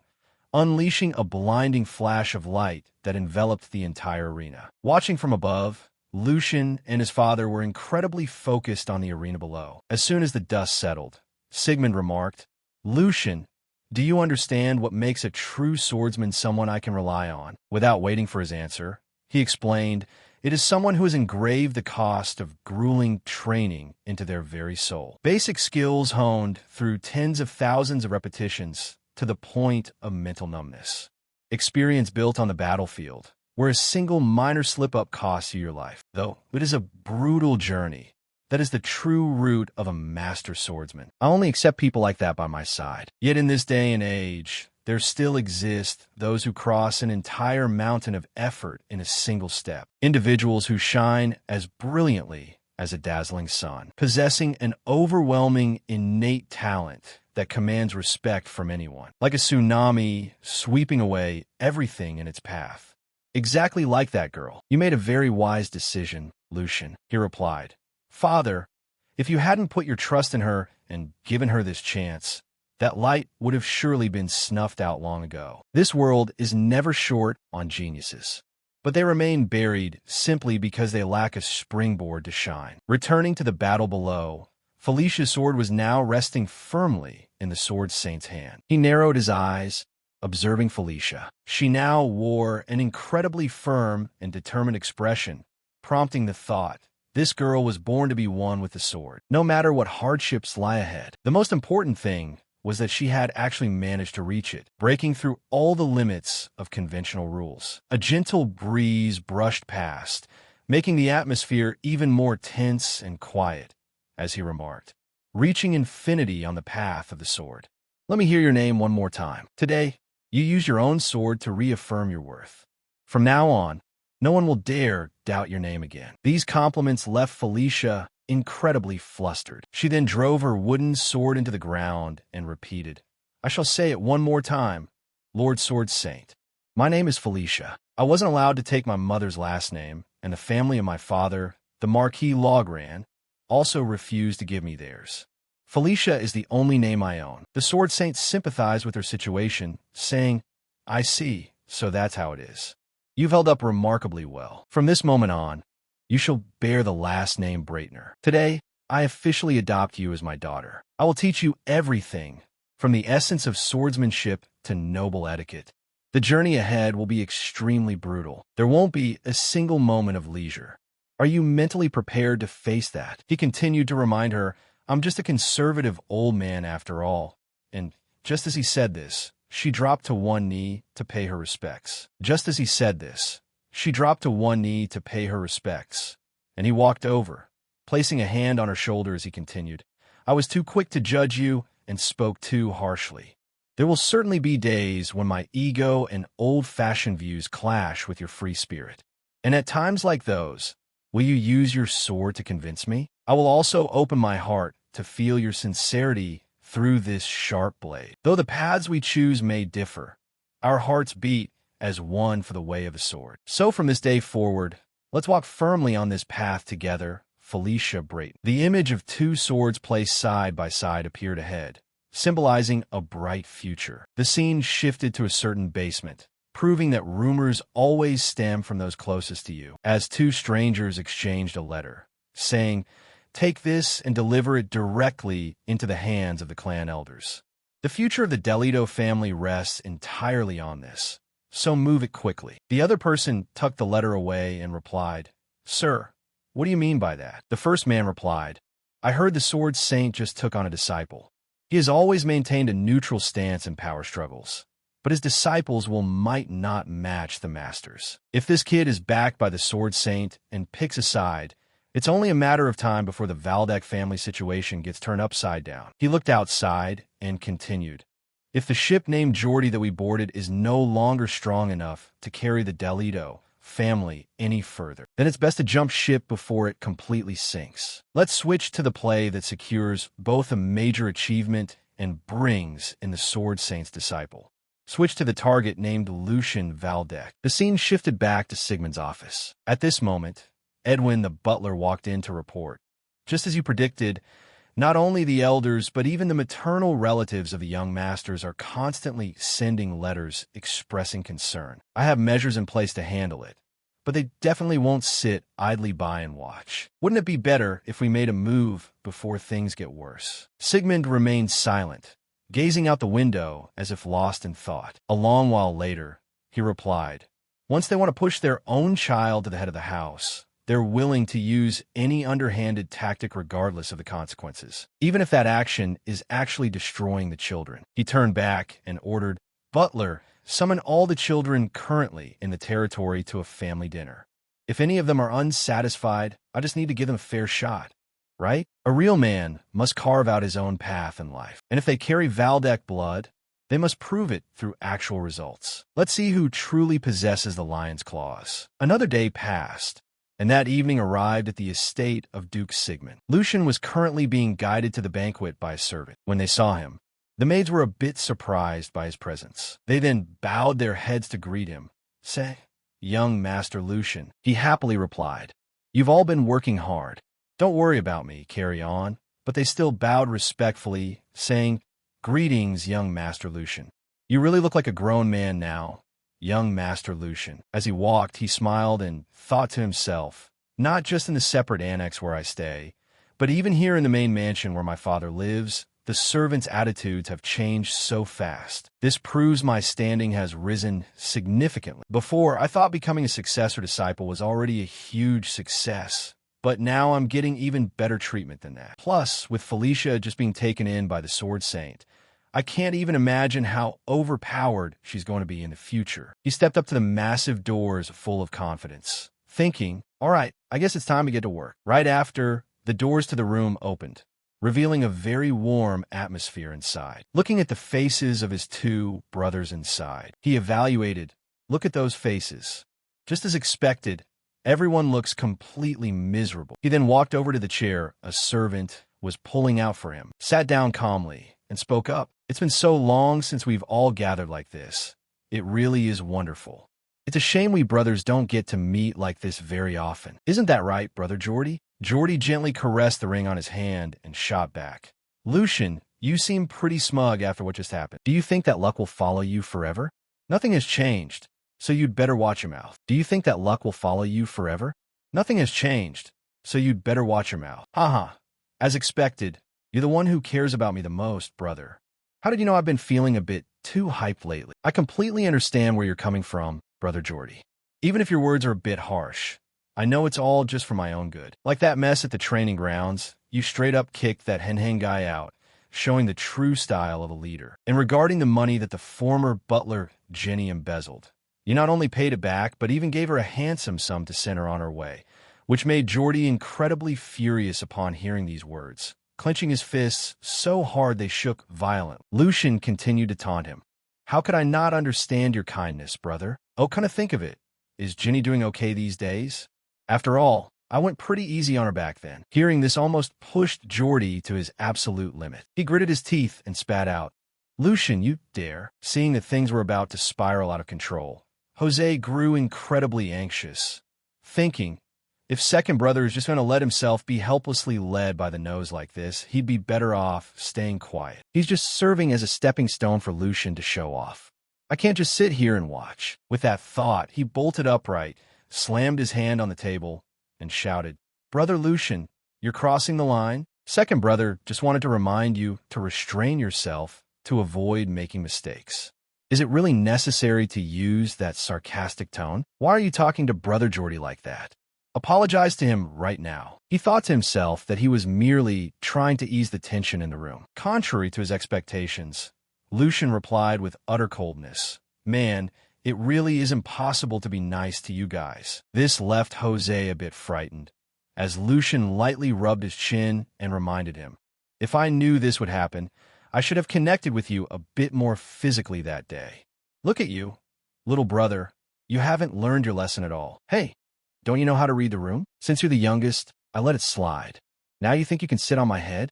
Do you want me to give you a real taste of fear?" These words caused Jose's entire body to freeze up as he stammered, "Be brother." Right after, the dining room doors swung open and Sigmund's voice rang out.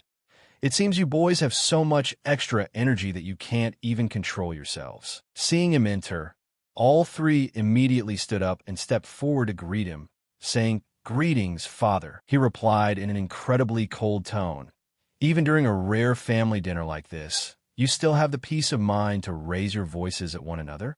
Fine.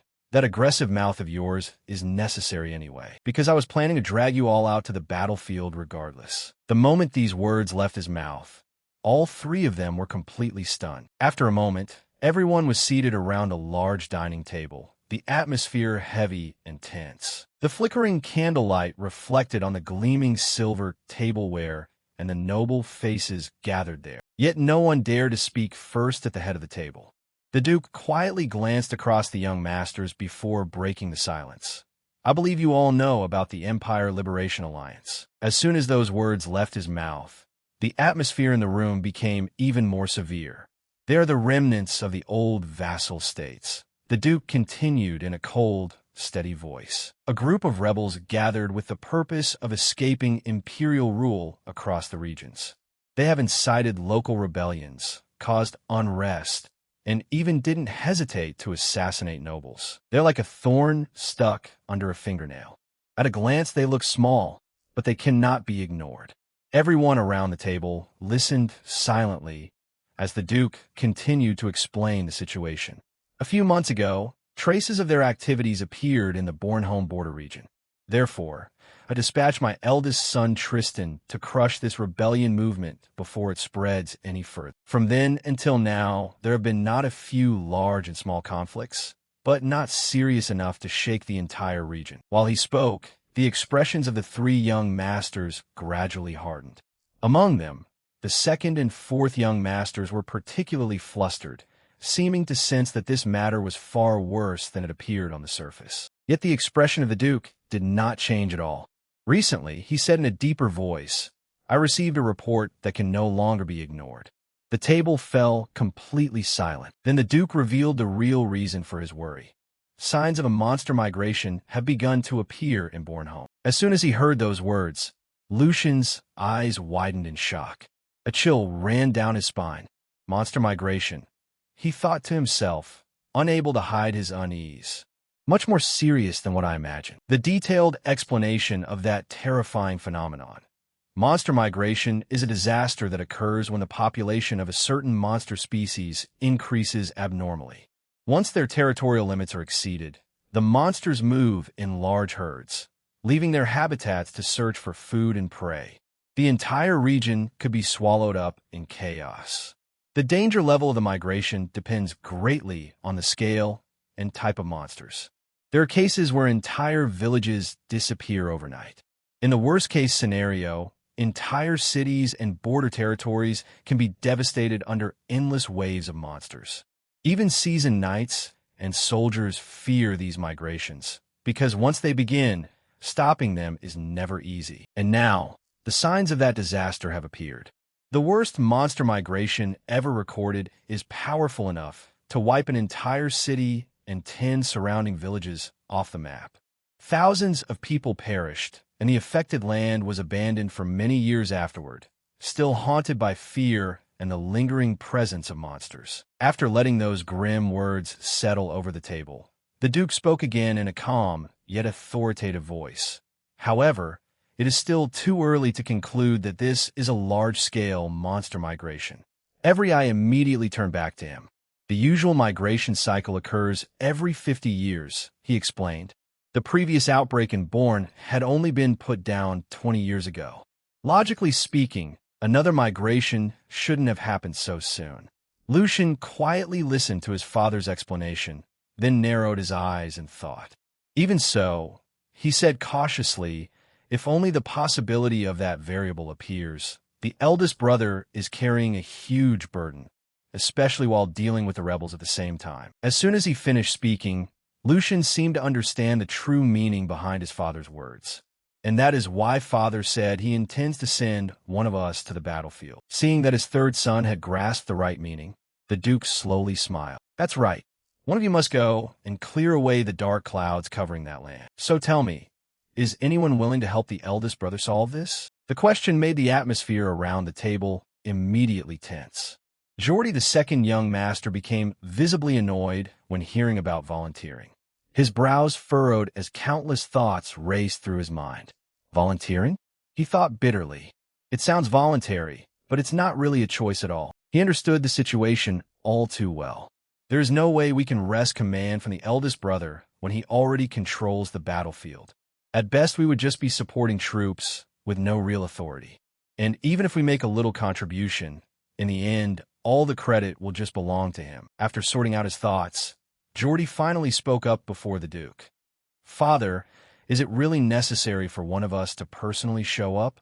Right now, none of us has proper battlefield experience. Instead of directly plunging into such a dangerous situation, I think dispatching our knights to support the eldest brother will be much more effective. Then he turned to the youngest brother sitting nearby. You think so too, right, little one? The fourth young master hesitated for a moment, clearly nervous under the pressure of the discussion. Yes, father, he replied cautiously.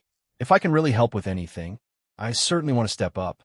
But I also think second brother's proposal makes more sense. Yet before the discussion could go any further, Lucian abruptly interrupted. That definitely cannot be. Lucian calmly continued to explain.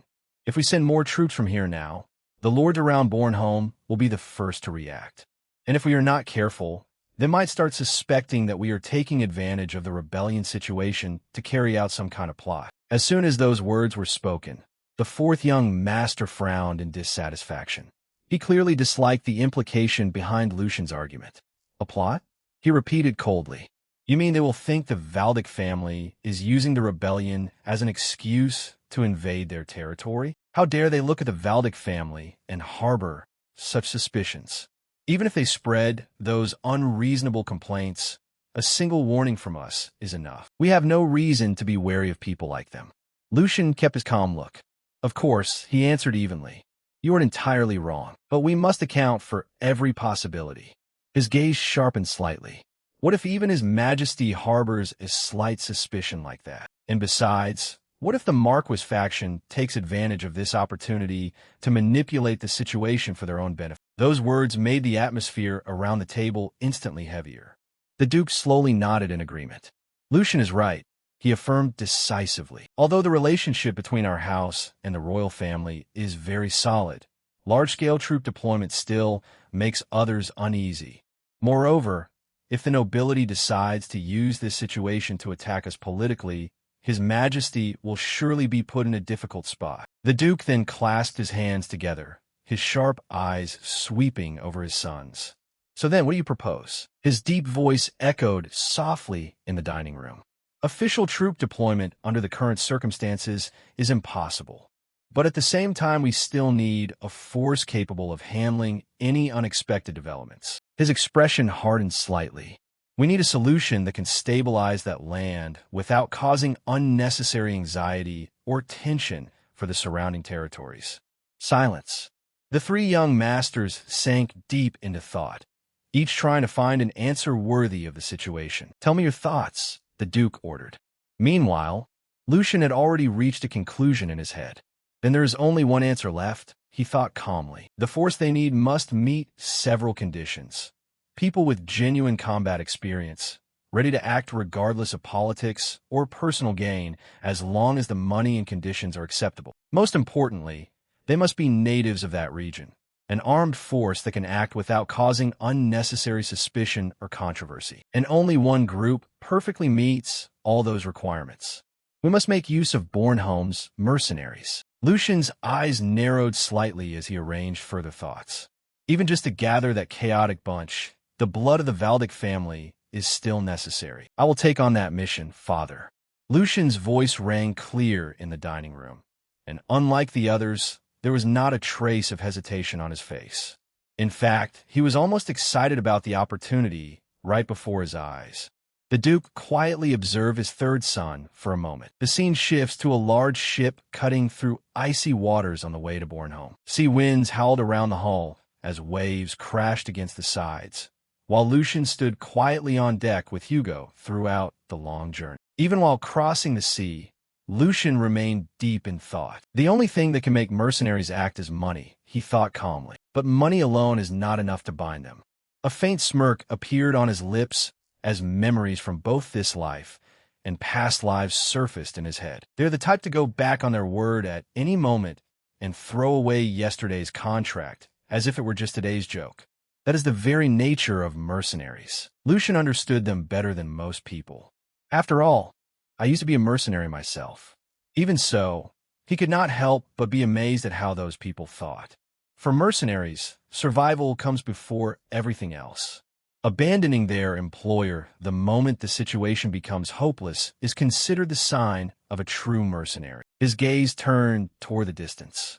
Of course, Dealing with unpleasant personalities is nothing new. Managing a group of mercenaries by itself is not the real issue here. Then his eyes narrowed. There's only one single reason why Father sent me all the way here. The image of a man immediately appeared in his head. Eldest young Master Tristan Valdic. The moment he thought of his eldest brother, Lucian's expression twisted with annoyance. That bastard has not an ounce of flexibility. Painful memories from his past life rose up one after another. From guard uniforms to the exact break times. Tristan was the type of person who applied every rule with absolute strictness. Just a small violation was enough to be punished immediately. Dealing with him back then was truly unbelievable exhausting. Lucian sighed softly, and judging by Tristan's personality, he will definitely never agree to negotiate with mercenaries who are trying to exploit the Empire's crisis for profit. But at the same time, Lucian understood the mercenaries themselves all too well. And there is no way mercenary groups would pass up an opportunity like this. After realizing the flow of the situation, dangerous circumstances, political instability, monster threats, and desperate nobles willing to pay a fortune for mercenaries, this is the perfect battlefield to make a profit. Finally, Lucian thought with growing amusement. This entire situation is no different from a party prepared just for me. A strange smile slowly appeared on his face. Goodness, it has been so long since I had a chance to properly show off my skills. His eyes glittered with excitement. Just wait, you damn mercenaries. Standing nearby, Hugo quietly looked at his master with a thoroughly confused expression. What on earth is wrong with him? He wondered himself. Not long after, the ship finally docked and slowly came to a halt. As Lucian stepped off, a familiar figure greeted him respectfully. Lord Raymond, thanks to you my trip was very comfortable. Lucian recognized the man immediately, the captain of the Black Lion. He nodded slightly and replied, I heard you also volunteer to go on this mission. The captain smiled with confidence. Since you have accepted such an important mission, this servant believes there needs to be an escort team most suitable for the task. He went on to explain the current situation. The members who carried out the Vest mission with you have arrived here before us. They are gathering information and assessing the situation, and will rendezvous with you later at the meeting point. Then he asked respectfully, for now, would you like to go meet the eldest young master right away? Lucian smiled lightly. Very well, lead the way. Yet before they could get far, sudden screams echoed from nearby streets. It's those bastards from the Empire Liberation Alliance. Don't let them escape. We must catch them. A group of people were desperately fleeing through the street, while soldiers chased behind them. Panic and chaos spread across the area. Civilians hurriedly cleared the way. Among the fleeing rebels, one looked toward the leader with desperation. Captain, at this rate, it's only a matter of time before they catch us. I will stay behind to buy time, so please run away while you still can. But the leader instantly rejected the idea. Don't say such stupid things. Do you think you can survive long against the Valdic family soldiers all by yourself? Then both suddenly looked ahead. Standing not far away was a youth carrying a noble appearance, with only two escorts beside him. There's a kid who looks like a noble up ahead, one muttered conspiratorially. We'll deal with his escorts and use the brat as a hostage to buy time. His hand immediately touched the sword at his waist. I won't make a single mistake. The rebel quickly drew his sword and prepared to charge forward. But right at that moment, Lucian appeared right in front of him. To do what? The rebel's eyes widened in shock. Lucian looked at him with a calm smile and continued, why not let me join in on the fun too? At the same time, an overwhelming and terrifying wave of energy began pouring out of Lucian's body, instantly crushing the surrounding atmosphere. The rebels froze in place as the pressure bearing down on them made them almost suffocate. After that, the remaining mist continued to spread slowly across the battlefield. While Lucian stood calmly in front of everyone with his sword still quietly resting in his hand, the man who had tried to attack him earlier could now only stare in complete shock at what had just happened. At the same time, the captain tightened his sword and shouted in confusion, what does this mean? Yet before anyone could react properly, a man standing behind him spoke up with anxious worry. Captain. Just his trembling voice revealed the fear swallowing him up. Meanwhile, deep in his mind, the captain had already realized the terrifying truth. Lucian was not an ordinary child at all. Just that realization alone sent a chill down his spine at the thought that their captain had been subdued in a single blow without even being able to react. And just with the scabbard, he truly is a monster. The atmosphere became uncomfortably heavy as the reality of Lucian's overwhelming power finally began to sink into everyone's minds. On the other side, Lucian quietly lowered his gaze to the sword while calmly feeling the massive power surging through his body. A faint smile gradually appeared on his face as he muttered to himself. So this is what it feels like. His eyes gradually sharpened as he continued. The feeling of my body moving exactly as I want. His fully recovered heart throbbed like a volcano, and mana spread throughout his entire body in response, unleashing power incomparable to before. The pressure surrounding him increased higher with every second. It felt as if the mana in his body was overflowing endlessly, turning his very existence into something terrifying. Lucian then glanced down quickly at his hands before whispering coldly, "The performance of this body is beyond imagination." Immediately after, the remaining two men slowly stepped back in fear while hurriedly drawing their swords. Even though they tried to prepare for battle, the horror in their eyes could not be hidden. Their hands trembled uncontrollably, and not one of them knew how to face someone like Lucian. Seeing their reaction, Lucian slowly raised his eyes to look at them and asked in a calm yet oppressive tone, "Haven't you grasped the situation yet?" As soon as those words left his mouth, an astonishingly powerful aura exploded from his body. The air itself became heavily unbreathable under the pressure of that presence, making it difficult for anyone nearby even to breathe normally.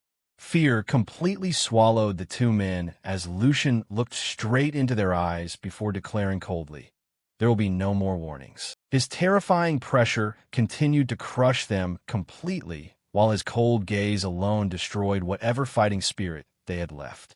Then in a calm yet authoritative voice, he ordered, "Kneel, all of you." As soon as those words echoed across the battlefield, the two men immediately threw their swords to the ground without a moment's hesitation. The sound of metal hitting the earth sounded unusually heavy amidst the suffocating silence surrounding them. One of them bowed his head while trembling violently with fear, desperately thinking to himself, "He is an opponent we cannot withstand even for a moment. For the greater good, we must at least survive." The fear of death had swallowed them completely, leaving only desperation. A few moments later, the captain finally spoke up with a look of overwhelming defeat. "We surrender. We will cooperate. Please spare us." Panic flooded his voice as he continued to plead desperately, "Please show mercy, if only for the sake of our innocent children." The atmosphere immediately grew quieter after hearing those words. Lucian quietly observed them, carefully analyzing every movement and emotion they tried to hide. Even though they had surrendered, he could still sense killing intent leaking from their bodies. Hatred and resentment buried deep inside had completely not vanished. Lucian's gaze slowly shifted to the children nearby, and deep in thought, he quietly muttered, "The eyes of the children are full of resentment and anger. This is why war always leaves a bitter aftertaste. There is no pride or joy in victory, only the painful reminder that war endlessly passes hatred from one generation to the next."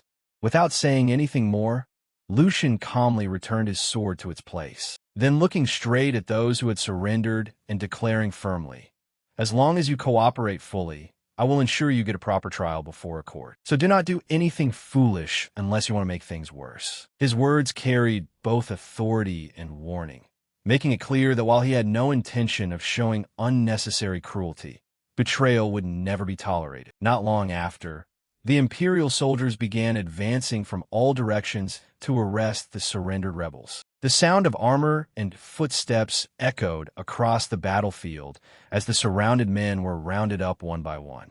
Right at that moment, an armed man dismounted from his horse and slowly advanced toward the scene. His presence exuded the dignity and authority of the Empire itself. Looking toward the captured rebels, he spoke in a severe and unwavering voice. "As citizens of the Empire, It is only right that you be tried through due process. That is a right you can rightfully demand regardless of status, and also one of the foundations supporting the empire. For a brief moment, it sounded as though he truly intended to grant them fairness and justice. Yet his expression soon grew colder as he continued. However, these people do not. The atmosphere instantly grew heavy once again. Then, with absolute resolve, he declared, the moment they pointed their swords at the empire, they became nothing more than rebels. There is only a single verdict.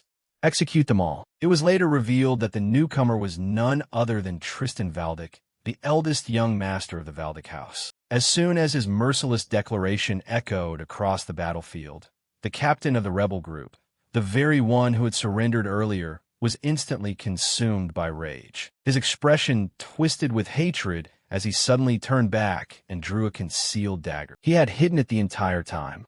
With burning anger in his eyes, he rushed forward while shouting, "By what right do you presume to judge us? Wasn't it your very empire that exploited and trampled on us from the beginning?" Years of resentment and suffering burst from his voice all at once. Yet Tristan Valdic stood there completely calm and motionless. Not a single word from the rebels seemed to affect him even slightly. His expression remained cold and impassive, as though he had decided the man's fate long before this moment began. Then in the very next moment, Tristan acted. His attack was so fast and precise that it was nearly impossible to track with the naked eye. A fierce slash cut through the air, and immediately after, blood splattered everywhere. For a brief moment, the battlefield fell completely silent as the rebel captain's body collapsed heavily to the ground. Deep wounds covered his entire body, making it clear that he had been killed instantly before he could put up a proper resistance. Seeing their captain fall in such a brutal manner, the remaining two men were completely terrified. Fear instantly seized them as they desperately cried out, "Captain!" Yet before they could move further, the surrounding soldiers forcefully kicked their heads to the ground, preventing them from doing anything more. The atmosphere became suffocatingly heavy, filled with silence and horror.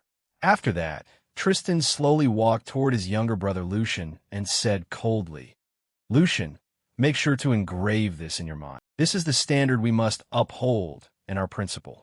Yet Lucian was clearly not pleased upon hearing those words. The expression on his face clearly showed annoyance and dissatisfaction, as though he could not fully accept the harsh reality and the principles Tristan was trying to force upon him. His words carried the strict ideology of the empire itself, showing not the slightest hesitation or mercy toward those deemed enemies. Not long after, the scene shifted to the massive fortress named Bornholm Fortress. Inside the fortress, the atmosphere was extremely tense and uneasy. Soldiers constantly moved across the area while nearby civilians looked tired and worried, as though fear had spread everywhere. Amidst all of it, Lucian quietly stood alone, deep in thought. His expression grew serious as countless questions began rising in his mind. Thinking back on everything that had happened earlier, he quietly muttered to himself, "Tristan Valdic." Memories from his past life slowly surfaced in his thoughts. He was stubborn in my past life too, but I have never seen him act with such extreme violence as today. Lucian could not hide his confusion. The Tristan he remembered was always strict and steadfast, but the brutality displayed earlier far surpassed anything Lucian had ever known. As those thoughts continued, Lucian's expression darkened further. Come to think of it, I have no memories of Bornholm from my past life, even though I was an active duty soldier during this period. That realization instantly filled him with unease. There is no way such a large-scale event could happen without me knowing in the past life. There is no way I wouldn't know if an event of this scale had occurred. Is there anything else I don't know? The more he thought about it, the more suspicious everything became. It felt as though an important part of history had completely vanished from his memory. While carefully observing around the fortress, Lucian calmly analyzed the current situation aloud. The atmosphere doesn't look very good. With the Empire Liberation Alliance running rampant and the anxiety of the civilians within the territory, things are much more serious than reported. His sharp eyes continued to sweep the area before adding, "This goes far beyond a shortage of personnel.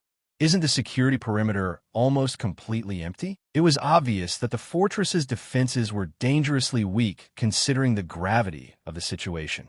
The absence of soldiers guarding key areas left the entire fortress vulnerable, as if barely holding together by a thread. Hearing Lucian's remarks, Tristan immediately replied in a calm, yet serious tone, "You are right." He did not try to deny the severity of the crisis before continuing. Most of our main forces are currently confronting the main rebel forces.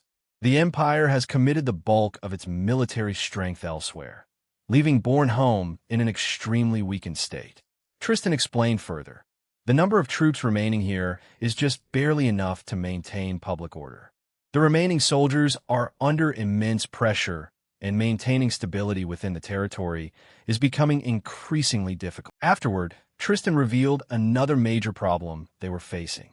That is why we hired mercenaries to fill the gap. But his expression turned colder as he continued.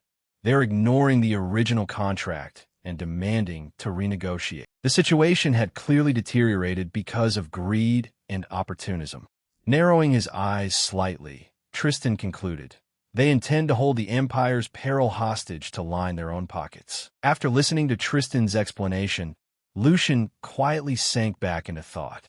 His expression remained calm, but deep inside, he understood the real issue behind the entire situation. That is nothing more than aristocratic logic, he thought to himself. It never works with mercenaries. Unlike nobles who care about honor, authority, and loyalty, mercenaries only care about survival and profit.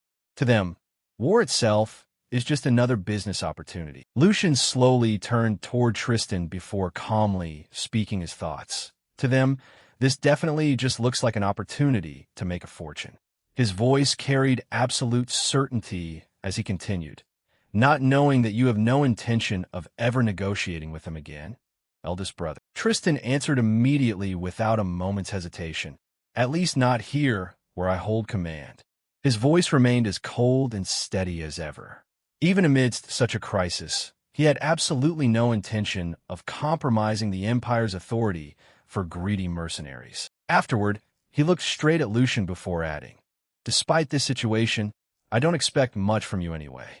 His words sounded blunt and dismissive, as though he still didn't fully trust Lucian's capabilities. Tristan then continued in a practical tone, "You were probably only half forced down here anyway." He clearly believed Lucian had come merely due to political pressure or their father's orders. Afterward, Tristan explained the role he expected Lucian to take. Just keep an eye on the mercenaries and prevent them from running away if things turn bad. The Empire's current situation was already unstable enough, and if the mercenaries abandoned them mid-battle, the fortress would likely collapse completely into chaos. Tristan then added, "As long as you hold the title of commander, they won't dare run rampant too easily. That is all I ask of you." Lucian's existence was mainly useful as a symbolic authority capable of keeping the mercenaries in check. Yet after hearing all of it, Lucian calmly looked back at his older brother before replying. "Eldest brother seems to be misunderstanding something." Tristan narrowed his eyes slightly before asking, "Misunderstanding?" Lucian then calmly began to explain. "First, I wasn't forced down here. I genuinely volunteered to go." Those words instantly changed the atmosphere between them. There wasn't a hint of hesitation in his voice. Then Lucian continued, "Second, I know how to resolve this situation." At the same time, Lucian pulled out an official letter and pushed it forward. The document carried undeniable authority. Looking straight at Tristan, he declared, "Since father has entrusted me with full authority over the mercenaries from this moment on, negotiating with and controlling them falls under my jurisdiction." His calm confidence made it clear that he had prepared a plan beforehand. Finally, with absolute certainty, Lucian concluded with, "Therefore, please rest assured, eldest brother." Immediately after, Lucian quietly thought to himself. His eyes grew sharp and decisive while a single thought echoed strongly in his mind. Then, the scene shifted to a completely different location. There, a large group of mercenaries had gathered and were feasting through the night. Food and liquor were spread everywhere as the atmosphere grew louder and more joyful with every passing moment. Amidst the crowd, A red-haired mercenary raised his cup high into the air and shouted, "Eat and drink your fill, because we can squeeze a lot of money from our noble boss." As soon as those words left his mouth, the surrounding mercenaries burst into laughter and cheers. They repeatedly raised their cups and shouted, "Long live the captain! Long live the captain!" Their voices echoed across the area while they continued celebrating without a care in the world. Amidst the excitement, a blue-haired mercenary looked toward the captain with an expression of deep admiration. He could hardly hide his impression. With a smile on his face, he said, "Captain, you are truly amazing. Daring to act like that in front of the Valdic house. There probably isn't anyone else in the entire empire who would dare do that." To him, openly provoking a powerful noble family was something very few people would dare to do. Yet their captain handled the situation as if it were nothing of consequence. Hearing the praise, the captain calmly lowered the cup in his hand and replied. Unlike the others, he looked completely relaxed and confident, because we aren't the ones sweating bullets. The upper crust is currently facing an imminent clash with the Empire Liberation Alliance. Plus, with the monsters moving so unusually lately, an unprecedented boom period has arrived for mercenaries like us. His words carried certainty. The Empire was facing problems on multiple fronts, and because of that, mercenary groups had become more valuable than ever. The nobles needed manpower, and the mercenaries knew very well how much leverage they held. The blue-haired mercenary quickly understood what the captain was implying. Leaning forward with a curious expression, he asked, "Does that mean we just need to hold out until they lose their patience?" The captain's expression instantly turned into a satisfied smile, as if the other person had finally grasped the entire plan. Nodding, he replied, "That's right. When they bring us bundles of money, that's when we slowly open the doors for them. I've already coordinated with the other mercenary groups around here, so it's just a matter of time." The confidence in his voice made it clear that everything was going according to his design. The mercenary groups had reached an agreement with each other, and now they were simply waiting for the desperate nobles to accept their demands. Two quiet figures could be seen standing outside the entrance. The light from the camp only dimly reached them, leaving only shadows visible from a distance. Yet those two figures were none other than Lucian and the Black Lion captain. After that, the blue-haired mercenary suddenly noticed something unusual. His attention shifted toward the entrance, and before he could say anything, the sound of slow, deliberate clapping echoed through the gathering. The joyful atmosphere instantly quieted down as several mercenaries turned their heads toward the source of the sound. At that moment, a mercenary frowned and said, "What is that idiot doing? There are some people at the door I've never seen before." The sudden appearance of strangers immediately put everyone on alert, but before the mercenaries could react further, the newcomer calmly stepped forward, ignoring the suspicious gazes directed at him. Lucian walked into the gathering as if the place belonged to him. His expression remained completely composed as he looked straight at the mercenary captain. Then in a calm and almost appreciative tone, he said, "Outer appearances aside, you guys actually have quite a bit of skill in this matter. If I were a mercenary captain, I would do the same. If you're leading a group, you should know how to seize an opportunity when it presents itself. However, that only applies strictly before the contract is finalized." While speaking, Lucian stood right in front of the captain without showing a hint of fear. His words sounded like praise at first, but everyone present could feel the sharp blade hidden underneath. Without taking his eyes off the captain, Lucian continued, "Once you've taken the money, you should at least pretend to work. Red Blade Sven." As soon as those words were spoken, the captain's expression instantly changed. The relaxed look on his face vanished for a moment, replaced by something much more serious. All around, the other mercenaries immediately tightened their grip on their weapons. Swords, axes, and spears were quietly prepared as they braced for a potential fight. The festive mood that had filled the camp just moments before completely vanished, replaced by a tense silence that seemed ready to erupt at any second. Yet instead of getting angry, the captain suddenly began to smile. His smile slowly widened, as if he had just encountered something interesting. Looking around at his subordinates, he spread his arms wide and said, "Everyone, show your respect. It looks like someone brought us bundles of money." "Thank you," Noble master. His voice was full of mockery. The surrounding mercenaries immediately caught on and began laughing among themselves. The captain then continued, "Thanks to you, we'll eat and drink to our fill tonight.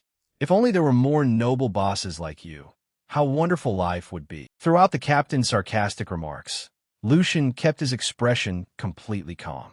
He neither interrupted nor reacted to the mockery directed at him.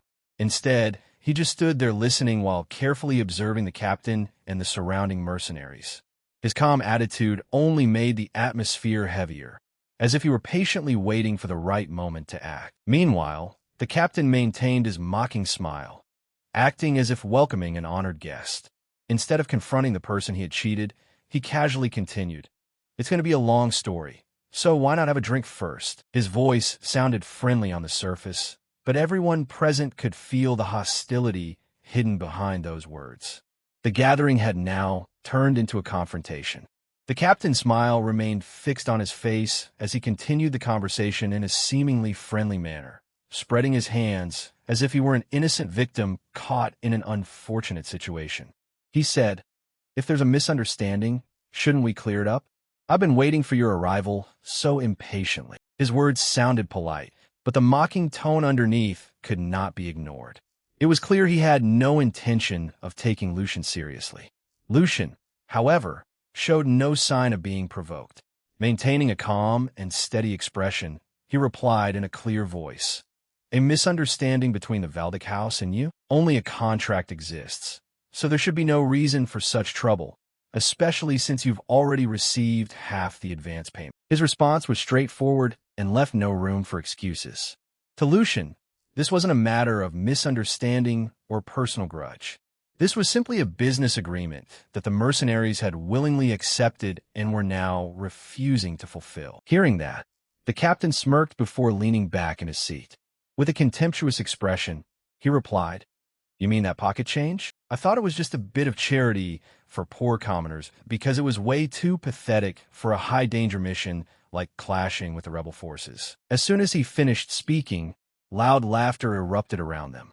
His subordinates immediately joined in, treating the advance payment like a joke. The captain continued mocking the sum, adding, "Shouldn't it at least be enough for food?" The mercenaries laughed even louder at that remark. Then the captain turned his head toward a trusted subordinate and asked with a smile, "Isn't that right, Vice Captain?" Not missing a beat, the blue-haired mercenary eagerly played along, nodding in an exaggerated manner. He replied, "That's right, Captain Sven. With that small amount, I can't even afford to feed my elderly mother back home." His exaggerated response triggered another wave of laughter among the gathered mercenaries.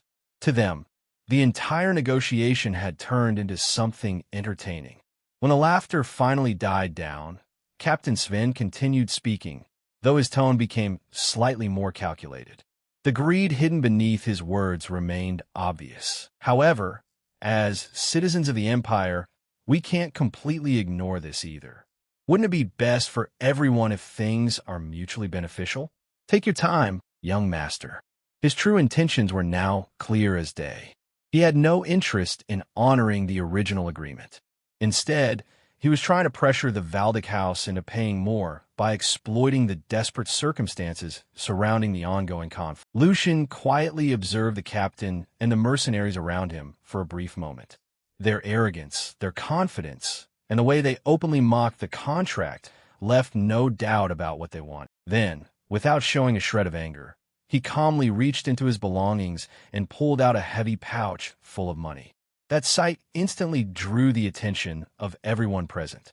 Holding the pouch in his hand, Lucian looked straight at Captain Sven and said, "If that's the case, there's no need to beat around the bush. Things that can be solved with money are the easiest to handle." As soon as he finished speaking, Lucian casually loosened his grip and let a coin drop from his hand. Clink! The metallic sound echoed clearly across the gathering as it hit the ground. Instantly, Captain Sven and all his subordinates snapped their attention toward it. Their eyes locked onto the coin, and the mocking expressions that had filled their faces moments before gradually vanished. The atmosphere, once full of laughter and mockery, suddenly grew unusually quiet. Lucian calmly looked at them and said, "Captain, isn't this the Wilhelm Grand birthday commemorative coin? Just one of these is worth more than hundreds of gold coins. Can you really be satisfied with just that?" His voice remained steady and calm, as if discussing something completely normal. Yet the effect of his words was immediate. The mercenaries stared at the coin in shock. Before anyone could reply, Lucian casually dropped another coin to the ground. One by one, the precious coins continued to fall. Each coin emitted a sharp metallic sound that seemed to strike straight into the hearts of the mercenaries while the coins scattered across the ground. Lucian continued speaking in that same calm manner. "You should make sure you're compensated fairly for your lives." The statement sounded reasonable on the surface, but combined with the sight of those priceless coins, it carried an irresistible temptation. Captain Sven watched the scene unfold and felt his mindset shift instantly. The confidence and arrogance he had displayed earlier began to collapse under the weight of pure greed. Deep inside, he thought, "This guy's an easy mark. With that amount, we can live more lavishly than the lord of a small city." The wealth being casually tossed onto the ground far exceeded anything he had ever expected. Almost immediately, Sven's attitude shifted completely. Hostility vanished from his face, replaced by an exaggerated expression of reverence. Rising from his seat, he spoke in a completely different tone. "I have committed a grave disrespect by speaking arrogantly to such a generous and open-handed young master. From now on, I will put my life on the front lines for any mission you assign. All the mercenary groups around here will gather with just a word from me." His sudden change was so dramatic that anyone seeing it would have to laugh. Just moments ago, he had been mocking Lucian and openly demanding more money. Now he was acting as though he were the young master's most loyal supporter. While speaking, Captain Sven even reached his hand forward, seemingly intending to shake Lucian's hand and officially establish a cooperative relationship. Yet before actually doing so, he suddenly bent down toward the ground. His eyes never left the scattered commemorative coins as he greedily reached for them while lowering his body. He said, "But first, let me pick up these precious coins." Captain Sven had just managed to pick up one of the platinum coins when Lucian's calm voice echoed across the gap. "In the name of House Valdic, I have a request for all of you. Kill Red Blade Sven, and the reward shall be all these platinum coins." The entire camp went silent in an instant. No one moved. Every mercenary stared at Lucian in shock, wondering if they'd heard him correctly, before Lucian glanced around the crowd and continued in a calm voice. "You all heard him gamble his family's honor earlier, didn't you? And it was none other than House Valdic." The implication behind those words was clear. Lucian had publicly made a formal declaration in the name of House Valdic. This wasn't a joke, and it certainly wasn't an empty promise.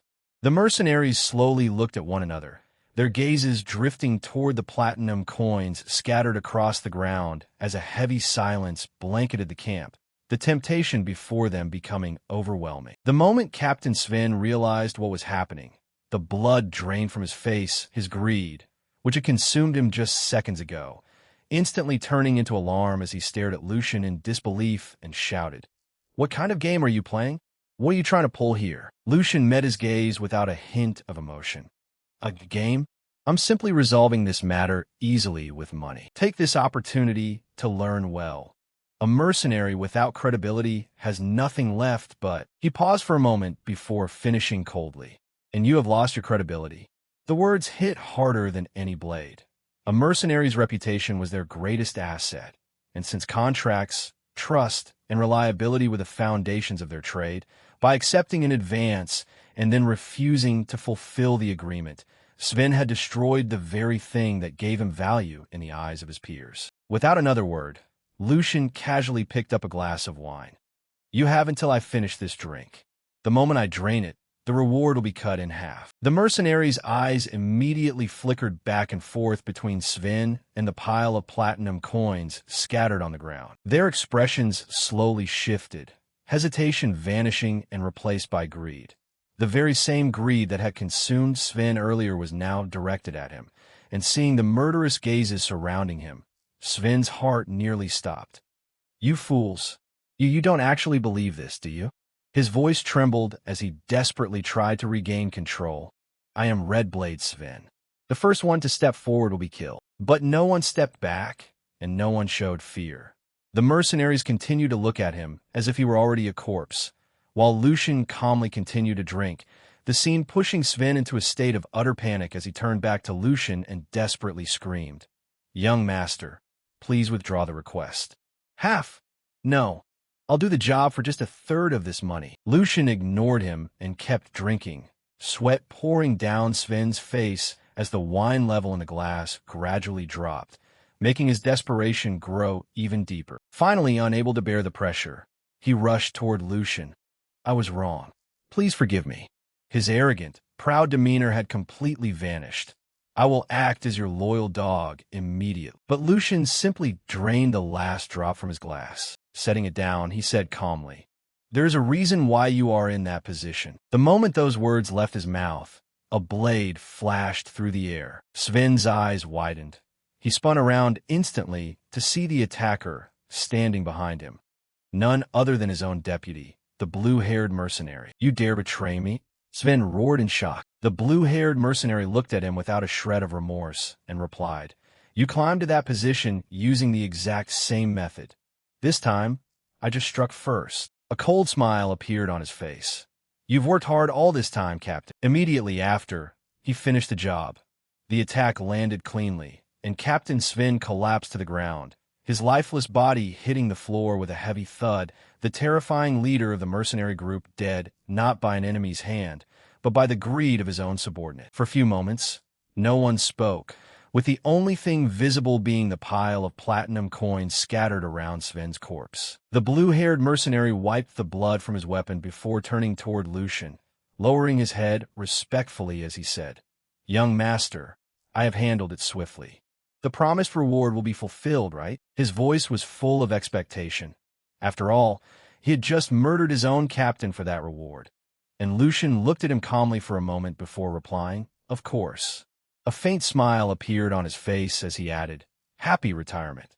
The words sounding strangely ominous, carrying a meaning the mercenary hadn't yet begun to understand. Afterward, we see the blue-haired man immediately grabbing the overflowing bag of money and bolting toward the door without wasting a single second. He rushed out of the building and put as much distance as possible between himself and the place, having realized that nothing good was about to happen next. The atmosphere had become far too dangerous, and staying any longer would only put him in jeopardy. Watching him run, Lucian wore a faint smile and said, "Oh, I intended to offer a toast, but it seems you're busy. At least take a fairly generous portion for us and raise a glass to our recently retired deputy captain." All the mercenaries watched quietly as everything unfolded before them, the room remaining silent as they tried to process what had just occurred. Lucian then calmly sat down as if he had all the time in the world and said in a relaxed but confident voice, "Don't be too disappointed, everyone, as I had no intention of ending the night like this. As you can see, as long as you perform your duties well, I am willing to pay worthy rewards, even excessively so." Thinking back, the words of your old captain made perfect sense. After all, this is dangerous work, facing down the wicked criminals of the Empire. Lucian paused for a moment, letting his words sink into the minds of everyone present. The mercenaries continued to watch him, carefully listening to every word that left his mouth, and then a wider smile gradually appeared on his face as he revealed what he truly thought, looking around the crowd as he said, "However, from this moment forward, all of you will be determined to find those scoundrels. 1 platinum coin per head." The moment those words were spoken, the atmosphere in the room began to change, and Lucian just sat there smiling at the assembled mercenaries, fully aware of the effect his offer would have on them. The promise of such a massive reward instantly gave them a powerful reason to hunt their targets, and for many of them, the night had suddenly become far from over. And continuing his speech, Lucian looked at the gathered mercenaries and said, "If you bring them back alive, you will be rewarded." Even more, as soon as those words left his mouth, everyone present began to look at one another, and for a brief moment, silence hung in the air as they processed the incredible reward being offered. Then, almost simultaneously, the crowd erupted into loud cheers, their voices echoing throughout the area as the mercenaries eagerly began to shout, "Long live the young master! Their excitement became uncontrollable. Conversations began to break out everywhere among the mercenaries as they discussed plans and speculated on how they would track down those targets to claim the massive reward awaiting them. Watching the entire scene unfold before him, Lucian just smiled, as everything was proceeding exactly as he had intended. The scene then shifted to the Black Lion captain sitting quietly alone while reflecting on everything that had just occurred. As he thought back on the events, a memory surfaced in his mind. He remembered the conversation earlier when Lucian had spoken to him. Before they arrived at the hideout, in that memory, Lucian had said, "Lord Raymond, before we arrive at their hideout, I have one request. To stay quietly by my side and observe, regardless of what those scoundrels say or do." At this point, when they won't even listen to the big boss, what is needed is not blood, but honey sweet enough to rot them to their very core. As those words replayed in his mind, Raymond finally began to understand what Lucian had been planning all along. After carefully considering everything that had happened, he thought to himself, "I thought he was just trying to bribe them with money, but he had intended to exploit their greed from the very beginning, because they're the type to easily discard trust. They're the kind of people who can turn their backs on you at any moment." The third young master knew this, and together with the warning that would make them remove the root of the problem themselves, he planted a temptation beyond reason, leaving them with no choice but to comply. The more Raymond pondered the situation, the clearer Lucian's strategy became. This was never simply about offering a reward, as from the very beginning, Lucian had perfectly understood the nature of the mercenaries standing before him. He knew they were people whose loyalty could be bought, who valued profit over trust, and who would abandon any principle if the reward were great enough. Rather than forcing them with fear or trying to command them to obey, he chose something far more effective. He offered a price so enticing that their own greed would propel them forward, turning them into willing hunters and ensuring they would pursue the targets with far more determination than any direct order could ever accomplish, all without him having to raise a weapon or shed a drop of blood. Lucian had skillfully led them exactly where he wanted, and now they were eagerly advancing along the path he had prepared for them from the start. Continuing his thoughts, Raymond silently muttered to himself, "The third young master. He is a more interesting person than I had ever expected, coarser and more rugged than I had thought, but chillingly meticulous." As those words left his mouth, he looked into the distance, and the scene changed once again. Scattered across the ground, the platinum coins could be seen lying in pools of blood. The sight told a grim story without needing any explanation, and we then see the blue-haired deputy captain standing amidst the aftermath. To take everything for himself, he had slaughtered all the comrades who had once followed him. The greed that Lucian had intentionally nurtured had finally reached its natural conclusion. Even though he had obtained the treasure, the blue-haired man's hands were still visibly trembling. His breathing was uneven, and the weight of everything he had done began to bear down on him. Trying to reassure himself, he slowly sat down and said, "Finally, I've done it. It's finally over." A smile gradually appeared on his face as he began talking to the corpses around him, almost as if he were justifying his actions. "Did you think I would just lie there and endure it like the captain? Do I look like the same kind of blockhead as him? If you're going to die so pointlessly, you should have just taken one platinum coin each and left, instead of lacking self-awareness and being blinded by useless greed." The words hung heavily in the air, and while condemning others for their greed, he failed to realize that he had become its greatest victim. Just at that moment, a shadow appeared behind him. That figure belonged to Hugo. The blue-haired mercenary sensed the presence immediately and froze in place. Before he could react, Hugo calmly responded to his previous words, "I also tend to agree with that." The blue-haired man's confidence instantly vanished, fear replacing the smug expression that had covered his face just moments before, and realizing he was completely under Hugo's control, he desperately began to beg for his life. "Spare me. I'll give you half. That's still a huge amount of money. I don't know who you are, but you don't have a grudge against me. So please just spare my life." Hugo remained completely unmoved by the desperate offer. His expression didn't change even slightly as he replied coldly, "I have never harbored such soft thoughts." Hearing those words, the blue-haired mercenary understood that there was no escaping his fate, and a bitter smile appeared on his face as he accepted the inevitable. It's true that I got involved with the wrong person. There's no way my life would have gone that smoothly. In the very next moment, Hugo acted. The encounter ended almost instantly, leaving the blue-haired mercenary no chance to resist. With the final obstacle removed, Hugo collected the money and the recovered items before quietly leaving the area. Sometime later, Hugo arrived at his destination and placed the recovered bag of money on the table. There we see Lucian waiting, the mission having been accomplished exactly as planned. Looking at the returned money, Lucian said in a voice carrying genuine appreciation, "I owe Hugo a great debt." The statement was simple, yet it carried significant weight.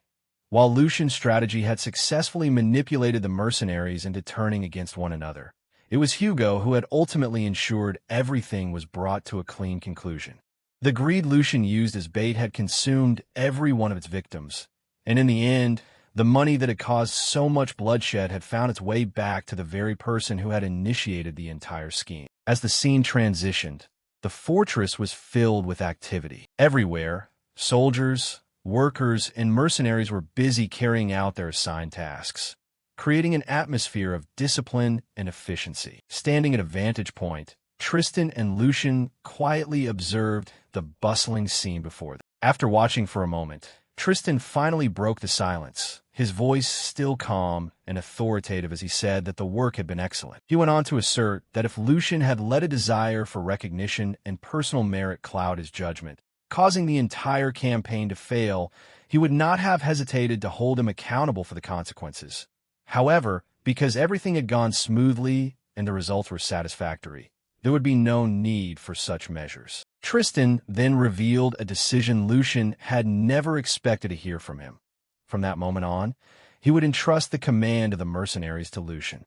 Hearing those words, Lucian immediately bowed his head and responded with respect, calmly replying that he understood and addressing Tristan as Big Brother. On the outside, he appeared calm and obedient, but inside his mind, it was in turmoil. Countless thoughts raced through his head as he tried to process what had just happened, finding it hard to believe that the day had finally come when this man, the very person he had sought recognition from for so long, had finally acknowledged his ability. Yet instead of feeling a simple sense of satisfaction, Lucian was filled with confusion, wondering if Tristan truly believed that giving up a portion of his own achievements was worth it, as long as he ultimately received something far greater. The entire situation felt strange to him, because no matter how strong or talented a successor candidate might be, a single failure is usually enough to completely overturn the balance of power, as one mistake can wipe out years of effort and change everything in the blink of an eye. Knowing that,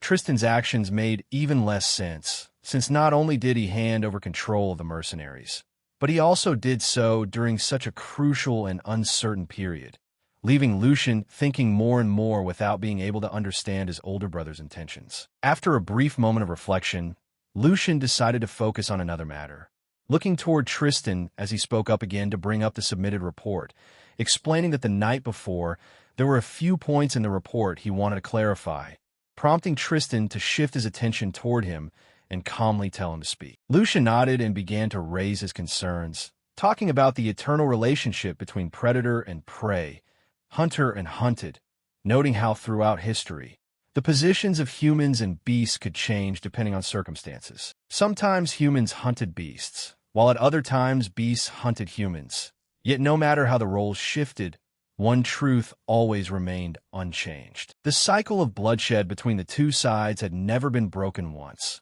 their relationship being perpetually defined by conflict, fear, and survival, as across generations they continued killing one another endlessly, and that reality was accepted as an undeniable law of the world. That was precisely why the contents of the report seemed so hard to believe, because according to the information they received, members of the Empire Liberation Alliance had set up camp deep inside territory occupied by Gnolls and Kobolds, which alone was shocking enough. Yet the report went even further by claiming that the Alliance members weren't just surviving in that dangerous zone or avoiding confrontation with the beasts, but were actually coexisting with them. Lucian's expression turned more serious as he continued reviewing the report in his mind, and after a moment of silence, he looked straight at Tristan and asked a question carrying both doubt and caution. wanting to know if Tristan was absolutely certain there wasn't a single flaw in the report. Maintaining his calm and composed demeanor, Tristan explained that he understood exactly what Lucian was implying. However, he assured him that this matter wasn't left up to rumors or secondary information, as the details had been directly verified by his aides, individuals whose capability and loyalty he completely trusted. And furthermore, the situation wasn't as impossible as it initially seemed, since according to Tristan, there were logical explanations for what had been observed. He went on to explain that gnolls and kobolds were beasts with extremely sensitive senses of smell, relying primarily on scent to detect intruders, which meant that individuals possessing certain magic tools or ancient relics could conceal their presence and avoid attracting the attention of those creatures. By using such methods, it was possible to move through their territory and avoid both attacks and attention without suffering significant casualties, leading Tristan to believe that the rebels had very well used such magical means to establish a foothold in the region, while also pointing out that although it was uncommon for different species of monsters to mingle during a massive monster migration, such occurrences were not entirely unheard of, citing the example of orcs and goblins often seen moving together under certain circumstances.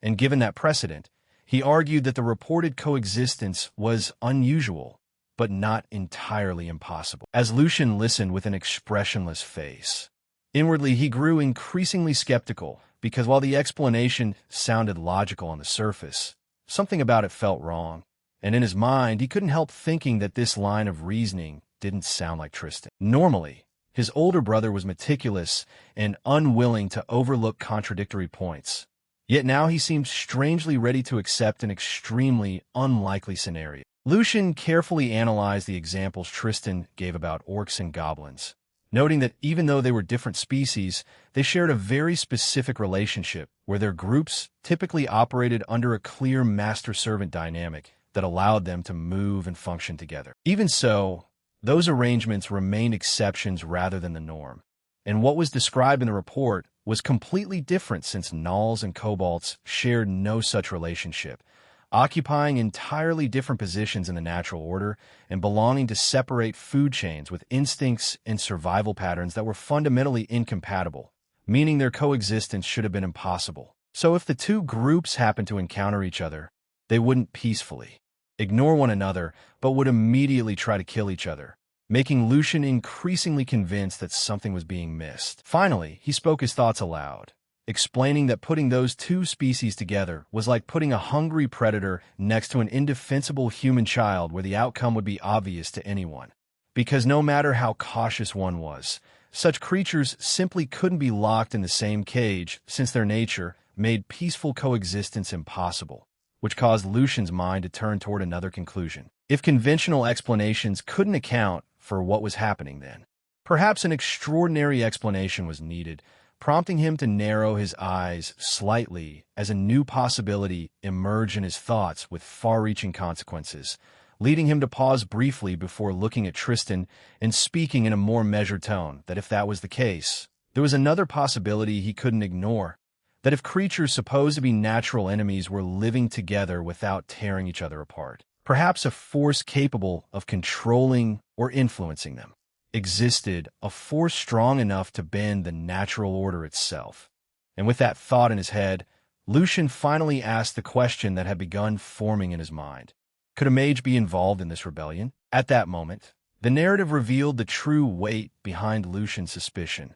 Magic wasn't merely another form of power. It was a forbidden discipline that challenged the natural order and forcibly bent the causality of the world. It was an existence standing outside the regular rules governing life and reality, with only a tiny fraction of people possessing the ability to understand it. Only those born with exceptional spiritual sensitivity and the rare ability to perceive the flow of natural energy could grasp the opportunities and principles necessary to manipulate magic, and the power a true mage possessed was terrifying beyond imagination, because once a mage reached a certain level of mastery, they became a walking disaster capable of destroying an entire fortress all by themselves. Their very existence enough to alter the outcome of a war and bring devastation to an entire region. 300 years ago, mages pushed the empire into one of the darkest periods in its history, with an uprising led by them driving the empire to the brink of destruction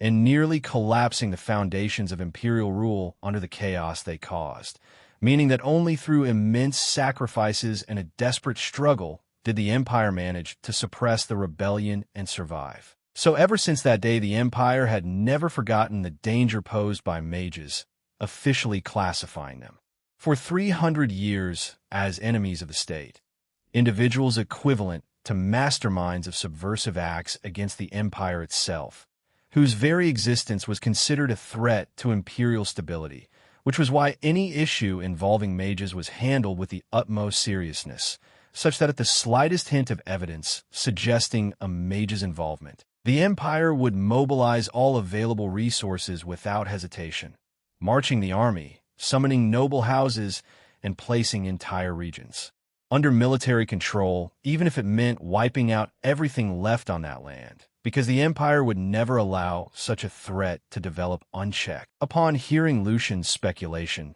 Tristan's expression instantly hardened as he said, "Lucian, choose your words carefully," his voice calm, yet carrying an unmistakable underlying warning.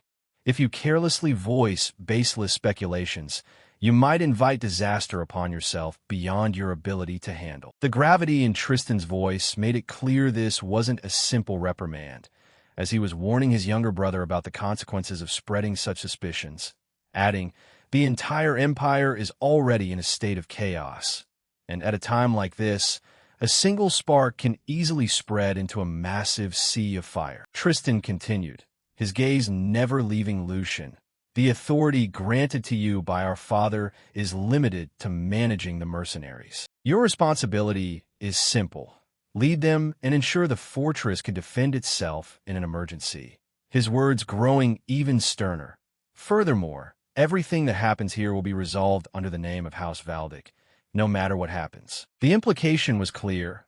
Problems occurring within this territory would remain under the control of House Valdic, and no outside force would be given an excuse to interfere, finally culminating in Tristan asking, "Do you understand, Lucian?" For a few moments, Lucian didn't reply. Instead, he simply looked at Tristan, the silence stretching between the two brothers to create a tense atmosphere, as neither broke eye contact, and Lucian's eyes carefully studied his older brother's face, as if searching for something hidden beneath those calm words. Then, after a long pause, Lucian finally lowered his gaze and said, "I spoke out of turn, big brother," his voice respectful and apologetic. "Since this is my first deployment, it seems my eagerness got the better of me. And after all, there's no way a mage would be in place like this." Those words sounded like an admission of fault, but deep down Lucian's suspicions had not completely vanished. And giving Tristan no chance to continue the discussion, Lucian changed the subject and prepared to leave, saying, "Then I'll go sort out that rabble." He was referring to the mercenaries currently under his command, a group notorious for causing trouble whenever discipline grew lax, adding, "As you well know, there's never any telling when and where those mercenaries will cause trouble." And with those final words, Lucian turned and walked away. When the scene shifted once again, the story moved away from the fortress and into a dark, ominous forest deep in the wilderness. Moonlight barely pierced through the dense canopy above, leaving most of the area swallowed in darkness and the air eerily silent. Yet there was always a feeling that countless eyes were watching from the shadows, and a moment later those eyes revealed themselves as glowing pairs began appearing one by one among the trees and bushes. Some were red, some yellow, and some an unnatural green.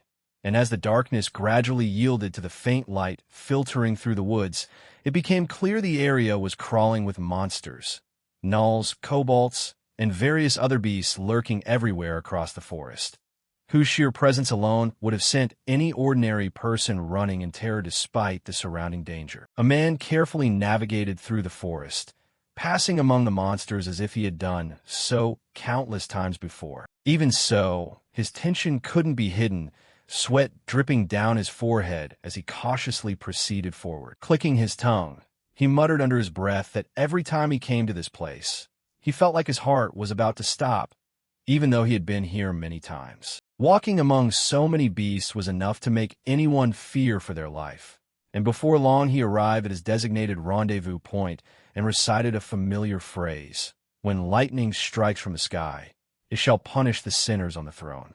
I am Captain Quran, and I request an audience with the comrade." For a few moments, nothing happened, and then another figure emerged from the darkness. The newcomer studied Quran carefully before speaking.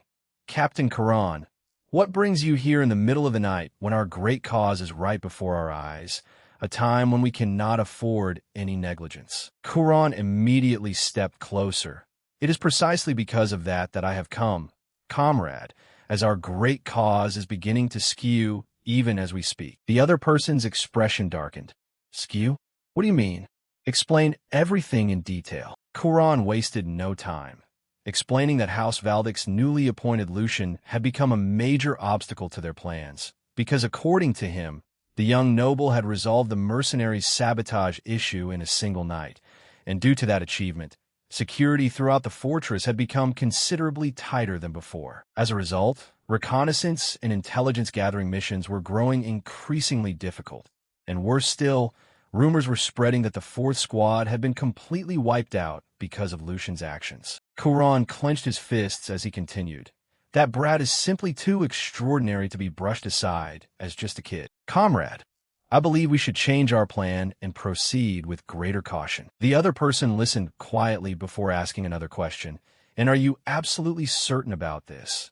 Joining hands with that person?" As he spoke, the surrounding forces became clearer in view, with multiple beasts visible lurking nearby and quietly watching from the shadows, prompting Quran to understand immediately who he was referring to. Even though they are just low-level beasts, using magic to subjugate them is no ordinary matter, and I doubt he is someone we can truly trust. The other person nodded slowly. "I understand your concern, comrade, and frankly speaking, I don't trust either of them myself. However, the reality is that House Valdic's elite forces have arrived, meaning our own strength is no longer sufficient. As long as our goals still overlap, we have no choice but to utilize each other." A faint smile gradually appeared on his face, and that is precisely why the plan must not be changed, causing Quran to frown as he asked, "What do you mean?" The mysterious man smiled even wider. "Because this is a golden opportunity," his eyes sparkling with malice. "A golden opportunity to eliminate House Valdic's two lion cubs at the same time." The moment those words left his mouth, a new voice suddenly echoed through the forest, calm, casual, and yet instantly sending a chill running down everyone's spine, saying, "I thought this might be easy, but of course it isn't." The voice sounded almost amused. "Bad hunks never miss." Both men froze in place, Quran's eyes widening in shock as he spun around toward the source of the voice, panic showing on his face. "How on earth?" As panic washed over him, I was extremely careful to ensure I wasn't followed, while even the other person lost his composure. "And how did he manage to slip in here past both the gnolls and kobolds?" His voice filled with anger. "Bastard. Stop hiding like a rat and show yourself." And for a moment's silence returned to the forest before a figure slowly stepped out from behind a giant tree trunk. Moonlight fell upon his face. It was Lucian, who had somehow infiltrated the center of the enemy's secret meeting without alerting the countless monsters guarding the area, his expression remaining completely relaxed despite being surrounded by enemies and beasts as he said, "You don't need to rush on my account." Lucian casually continued walking forward. "I have business with you too." His gaze swept over the two men standing before him, though I guess there's not much need for talk. A cold smile appeared on his face. "First come, first served. One person is enough."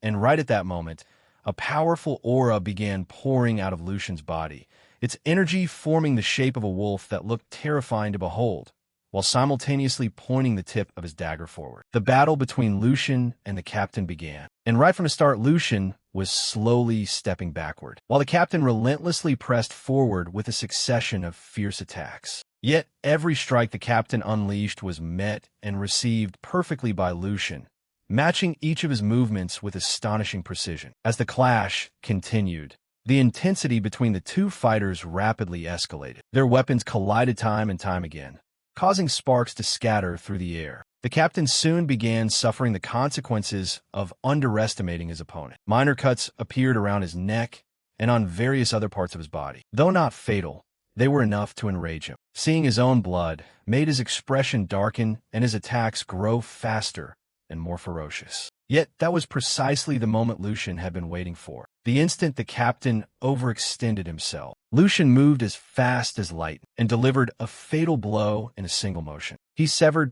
both of the captain's hands. The sudden pain caused the man to scream loudly and lose all composure. In that brief window, Lucian did not let the opportunity slip away. He immediately lunged forward and followed up with another strike before the captain could recover, bringing the battle to an end in mere seconds. As the captain collapsed to the ground in a lifeless state, not far away, Karan witnessed the entire scene unfold before him, utter shock flooding his face as he gasped. What is happening? The captain, one of our top fighters, has been completely overwhelmed. This cannot be. Exactly who is he? Meanwhile, Lucian maintained his calm demeanor. They would panic if they knew I came here alone. But that is absolute necessity. Nothing is more effective for sharpening one's senses than actual combat. Besides, given the impending danger, this is not something that can be brushed aside by playing the noble. Hearing those words, Karan stared straight at him and said, I see.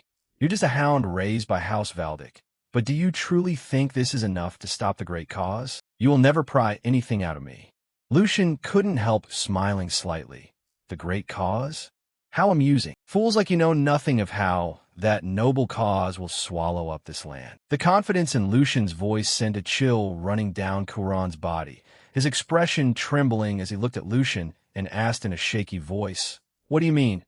Prompting Lucian's eyes to grow cold as he replied, What is going to unfold in Bornholm from now on will be nothing short of hell. The moment the royal family learns of the mage's existence, the Imperial army will be mobilized, and under the guise of eradicating the source of trouble, they will wipe out an entire city. Without a single moment of hesitation, Lucian looked straight at Karan and continued speaking without missing a beat, his voice calm, yet carrying an undeniable weight, because the Empire's hatred for mages far exceeds anything you can imagine. So even if you are lucky and your plan succeeds perfectly, it is still no different from stepping right off the edge of a cliff. The moment the collaborator hiding behind your backs as a shield achieves his true goal, that dark mage will wipe out every single one of you without leaving a single trace behind. They are creatures that even other mages fear. Do you honestly believe a monster like that is cooperating with you? No way. For to them, you're nothing more than prey waiting to be devoured. The atmosphere grew heavy after those words, yet Karen refused to back down, glaring fiercely at Lucian as he clenched his fists. You're trying to fool me with that silver tongue of yours.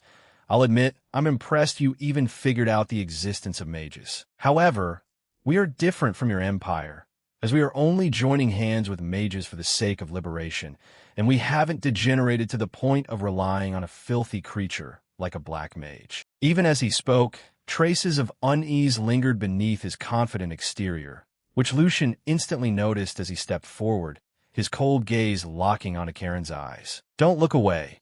Face reality head-on. His voice cut through the silence like a blade. Totems, magic circles. Do you genuinely believe you can control beasts on this scale using just those methods? Magic is not almighty, because every miracle, every mystery, and every impossible power comes with a price. And when that power is bound to life, the cost becomes unimaginably high. Lucian's expression darkened further as he continued. If you still find it hard to believe, think very carefully. If such an easy method truly existed, why would all of you have to shed so much blood? Why struggle and sacrifice for so long when simply finding a mage could have solved everything from the very beginning? Those questions struck Karen like invisible arrows, forcing him to confront the doubts he had desperately tried to ignore. And without stopping, Lucian pressed on.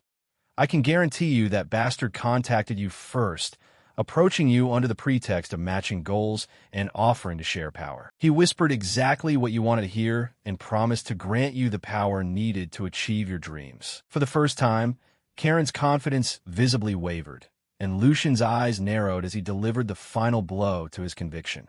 That bastard chose you neither out of respect nor belief in your grand cause. He chose you because you were useful. Pawns who couldn't refuse the offer, tools that could be manipulated whenever necessary, and then discarded the moment your purpose was served. The silence that followed felt suffocating. This time, it just happened to be your turn. The weight of Lucian's words finally shattered the last traces of resistance in Karen's heart as the horrifying truth sank deeper into his mind, causing his grip on his sword to loosen until the weapon slipped from his hand and dropped heavily to the ground. The sound echoed through the tense silence surrounding them, Karen's face turning pale and filled with shock as he stared at Lucian.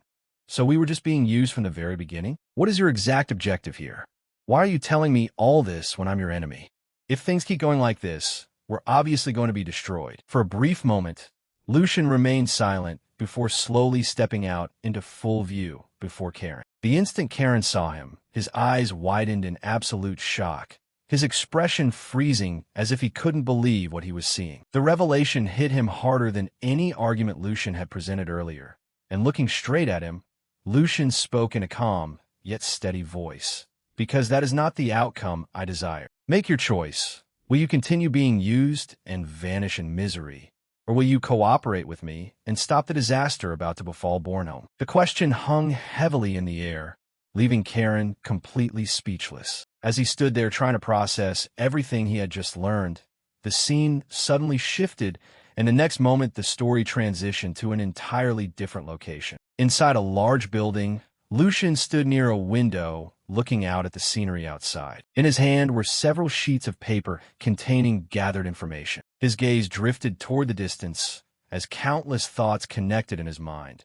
Finally, all the scattered clues have fallen into place, and I've uncovered the truth behind this entire event. The real enemy is hiding behind the Empire Liberation Alliance, his eyes sharpening as he tightly clenched the papers in his hand. We are going to catch that bastard. The members of the Black Lion squad standing nearby reacted instantly to those words, their leader stepping forward with a serious expression. Third young master, could you explain in more detail? What do you mean by the real enemy? Before Lucian could reply, Hugo suddenly recalled a past conversation when Lucian had asked him for a strange favor. Could you help me acquire some relics capable of repelling kobolds and gnolls? The memory flashed across Hugo's mind, his eyes widening in sudden realization.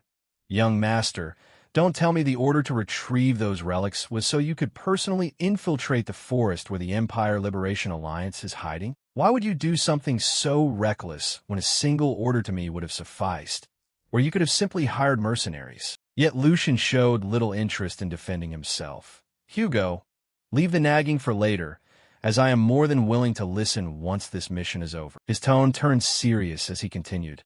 I absolutely had to confirm this with my own eyes and ears. From the abnormal signs behind the massive monster migration to the true reason a rebellion broke out in Bornholm, a place known across the Empire as an impenetrable fortress. Lucian turned to face everyone in the room, and now I know the truth. The atmosphere immediately grew tense. The Black Mage, Jude de Greg, just that name alone makes some people freeze up, possesses a truly bizarre form of magic that allows him to control beasts and forcibly twist and fuse them together, meaning the strange behavior of the monsters happening right now is entirely according to his design. The room fell silent as the horrifying scale of the situation became clear, and without hesitation Lucian continued.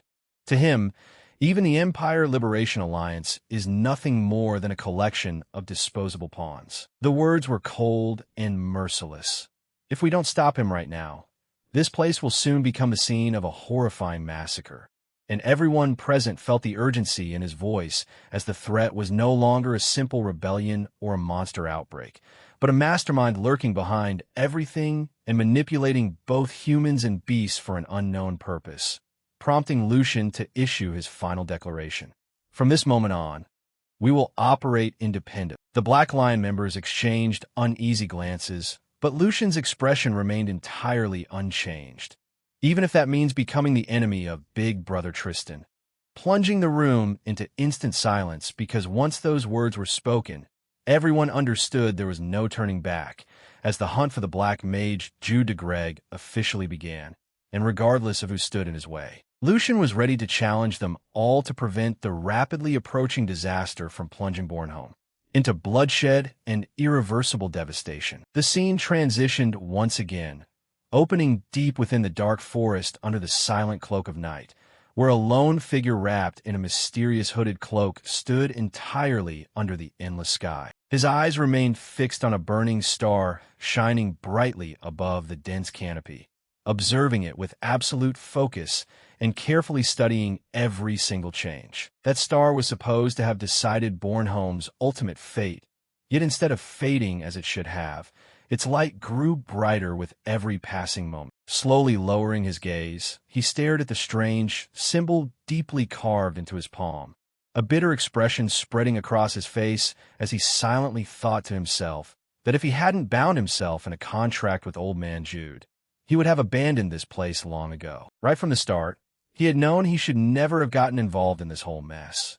And now an overwhelming sense of anxiety gripped his heart as he wondered if the situation was truly as dangerous as it looked and whether a single path of escape remained for him. Gritting his teeth in frustration, he cursed himself for ever getting entangled with the Empire Liberation Alliance, feeling as though fate always dragged him into disasters like this no matter how hard he tried to avoid. A final thought crossed his mind as he glanced into the darkness. The people he was currently working with had absolutely no idea they had signed a contract with a black mage. To them, every mage probably seemed much the same, but the truth was far darker. In reality, a black mage was an existence closest to pure evil that this world had ever known. His attention slowly shifted toward a solitary house hidden amidst the thick trees. From within the darkness, terrified cries suddenly shattered the silence as a young girl desperately begged a man for just a sip of water, explaining through tears that her little brother was losing consciousness, while nearby, the small boy shivered helplessly as he quietly wept that he was cold. They were nothing more than innocent children, but the man slowly advanced toward them with terrifying intent. Realizing she had no other choice, the sister threw herself in front of her brother, screaming apologies over and over again while begging the man to let her little brother live. She implored him to take her instead, asserting he could do anything to her as long as her little brother was spared. The desperate cries echoed through the cottage, but they changed nothing. Without showing a shred of mercy, the man coldly slaughtered both children with terrifying precision. As everything fell silent, he calmly knelt beside the lifeless bodies and gathered a small, glowing crimson orb that floated up from them. His hands were completely stained with fresh blood, while dark red pulses surrounded his body, and he studied the orb with total indifference before silently remarking that while the quality of this harvest was acceptable, it was still far from enough, as even after harvesting every child in this entire mountain valley, that pathetic orb was all he had obtained. Without a moment of hesitation, he swallowed the crimson orb. The exact moment it vanished into his body, a massive wave of dark red energy exploded outward, enveloping him in a fierce aura. His laughter echoed through the forest, loud, distorted, and entirely unhinged, as he proudly declared that true progress always required sacrifice, but the time was finally drawing near. The beginning of an event that would shake the very foundations of the entire world was almost here. Uncontrolled laughter continued to echo through the valley as his eyes slowly transformed, the whites turning completely pitch black while his pupils burst into an unnatural, eerie crimson glow. The next day, the scene shifted dramatically to the harsh frontier known as the High Front, where a massive military encampment stretched across the desolate wasteland. Inside the commander's tactical tent, a military assistant stood respectfully before Tristan as he presented the latest intelligence report, informing the commander that all remaining members of the Valdic Knights, formerly garrisoned at Fort Bornholm, had officially departed and were expected to rendezvous with the main forces in exactly 3 days. He then continued with another crucial update, revealing that the third young master had recently purchased an unusually large quantity of specialized relics specifically designed to repel gnolls and kobolds. According to their investigation, He had also contacted numerous local mercenary leaders and successfully gathered a combat force far larger than anything required for standard peacekeeping duties. With every action, he took strongly suggesting he was operating entirely on his own. Considering everything they had observed, it was painfully obvious the young master had uncovered the hidden truth. Tristan silently absorbed every piece of information without showing a hint of surprise. And after a long moment, he calmly remarked that the child had managed to find out quite a lot after all. To him, this revelation was only natural, because the child carried the proud blood of the House of Valdic, and anyone born with that blood could never possess the submissive nature required to return home empty-handed. Tristan then calmly ordered the assistant to simply leave the young master alone, calculating that the more recklessly he acted, the more useful the third young master would ultimately become as a stepping stone for their greater goal, prompting the assistant to respectfully nod in understanding. After which Tristan turned his sharp gaze back toward him and quietly asked if he still had any doubts about this entire campaign, causing the assistant to hesitate briefly before honestly admitting he still couldn't fully comprehend the commander's true intentions as he carefully explained each of his concerns, pointing out that such a massive rebellion far exceeded what the Empire Liberation Alliance could achieve with their own strength alone, especially since their investigation had uncovered extremely abnormal movements in both Gnolls and Kobolds, with entire tribes behaving in a way that completely ignored the long-established balance of power in the region, strongly suggesting a major war was about to erupt and pointing directly to the involvement of powerful mages. The assistant continued his analysis, explaining that the Empire Liberation Alliance had clearly formed an alliance with those dangerous mages and was currently preparing to attack the main citadel, which was presently undefended. Yet knowing all this, Tristan had never ordered the defensive forces to protect the citadel, and instead ordered the entire army to launch an all-out offensive against the rebel faction's main forces while eliminating the rebel leaders, who were undoubtedly crucial. The assistant warned that leaving the citadel unprotected under these circumstances would almost certainly turn it into a living hell. When those final words left his mouth, Tristan's expression instantly turned ice cold. Staring straight at his subordinate, he calmly called out his name, Edwin, and with an unreadable expression, Tristan quietly asked him a single question, looking directly into Edwin's eyes before asking in a calm, emotionless tone why any of those concerns mattered in the first place. The coldness behind those words instantly sent a chill spreading through the tent, and Edwin immediately recognized the terrifying look flashing in the commander's eyes before he could even sort out his thoughts. Tristan slowly rose from his chair,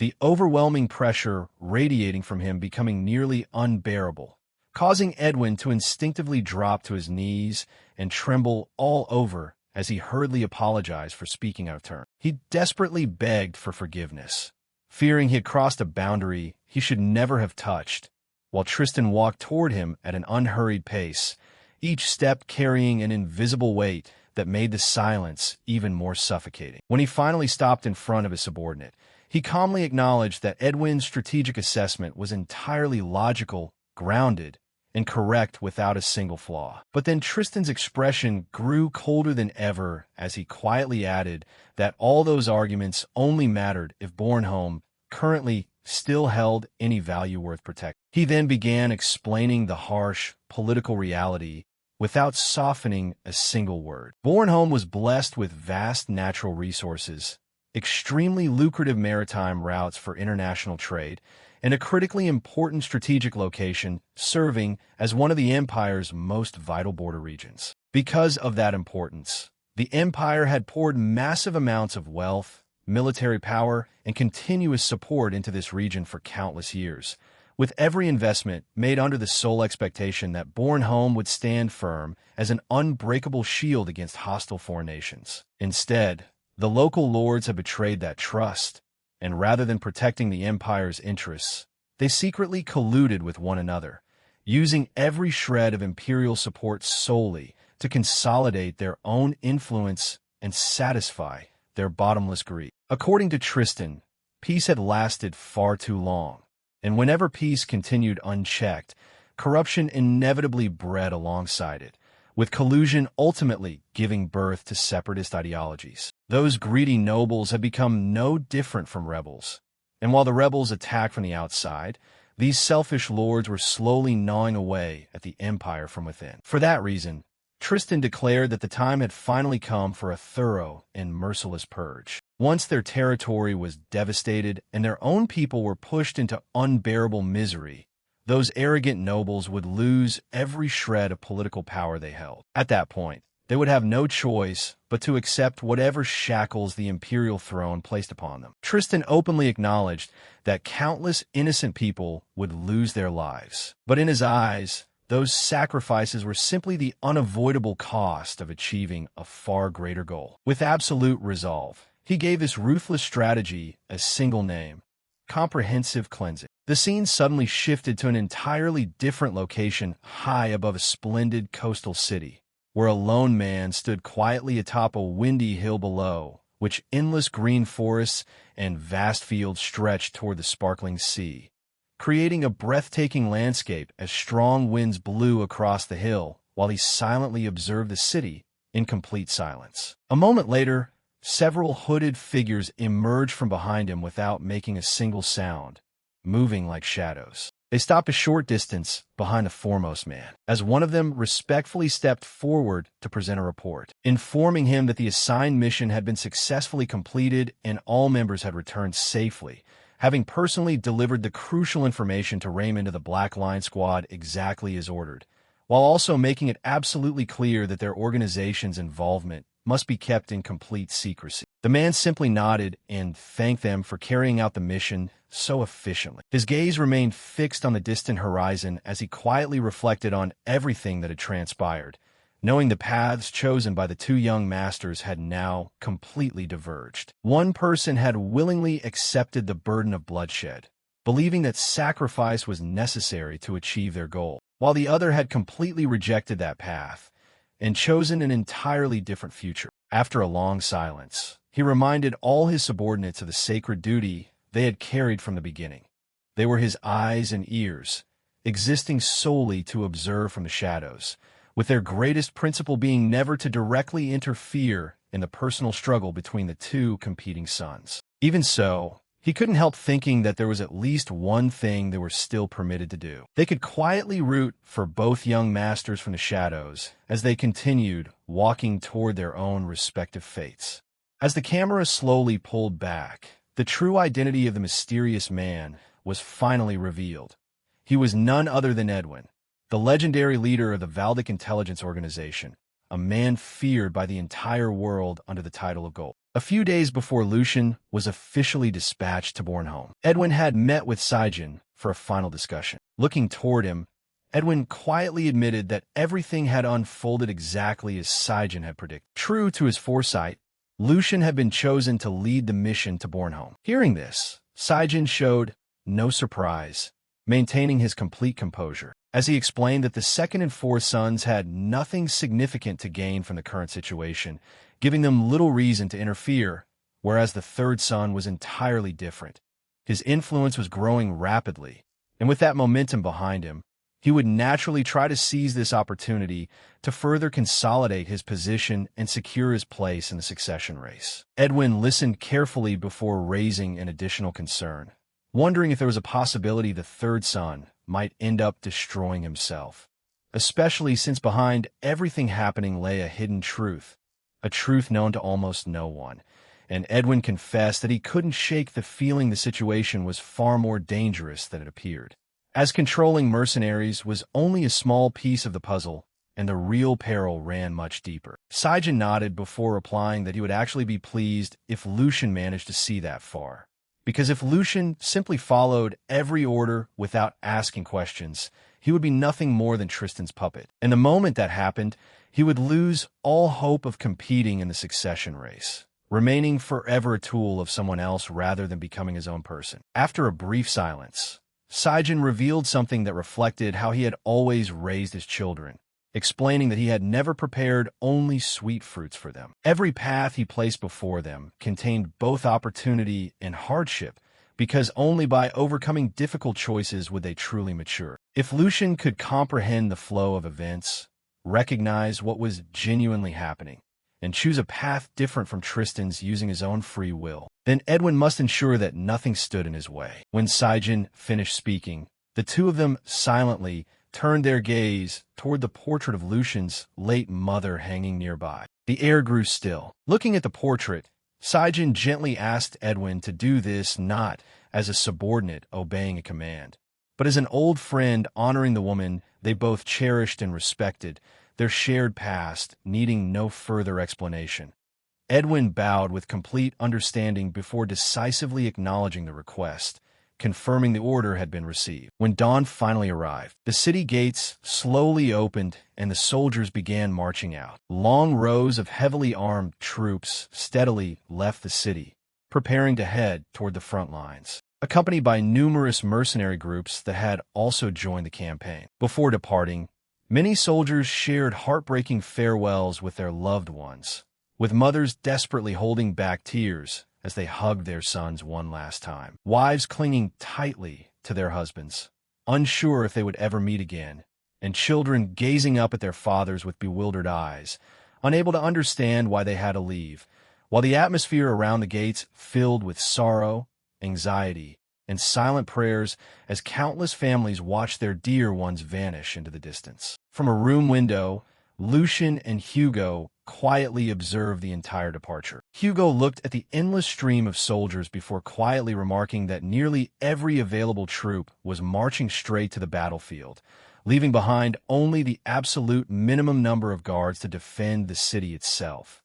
Hearing these words, Lucian instantly realized the worst-case scenario had finally begun to unfold, his expression darkening as disappointment flooded his heart, and he couldn't help reflecting on everything he had done. He had handed over all the information he possessed, including everything learned from the Liberation Alliance along with his own independent findings, directly to Tristan, doing everything in his power to stop this reckless march before it even began. Yet Tristan had dismissed every warning without a shred of hesitation, claiming they were nothing more than a feint created by the rebels to distract them from their true objective. That single response completely shattered Lucian's understanding of the situation. At that exact moment, he became certain of a horrifying truth. Tristan Valdic had known everything from the very beginning. He wasn't fooled, he hadn't made a mistake, and he had deliberately chosen this path. Tristan truly intended to let Bornholm fall into enemy hands because, in his twisted belief, sacrificing the city would ultimately serve a greater purpose. To him, maintaining his vision of order and balance mattered more than the lives of thousands of innocents. And even if an entire city was reduced to ashes and countless families were massacred, it would simply become yet another acceptable sacrifice in his pursuit of an ideal world.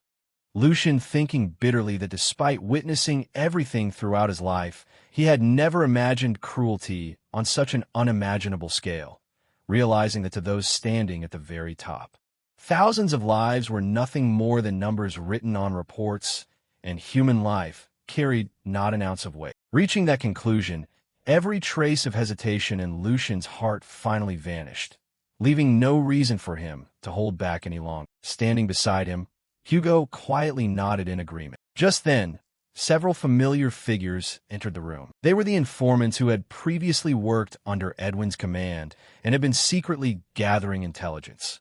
Lucian's eyes remained cold and unshakable as he looked at each of them before calmly issuing his command that they would act exactly as planned tonight, with no delays and no strategy changes, keeping their objective simple.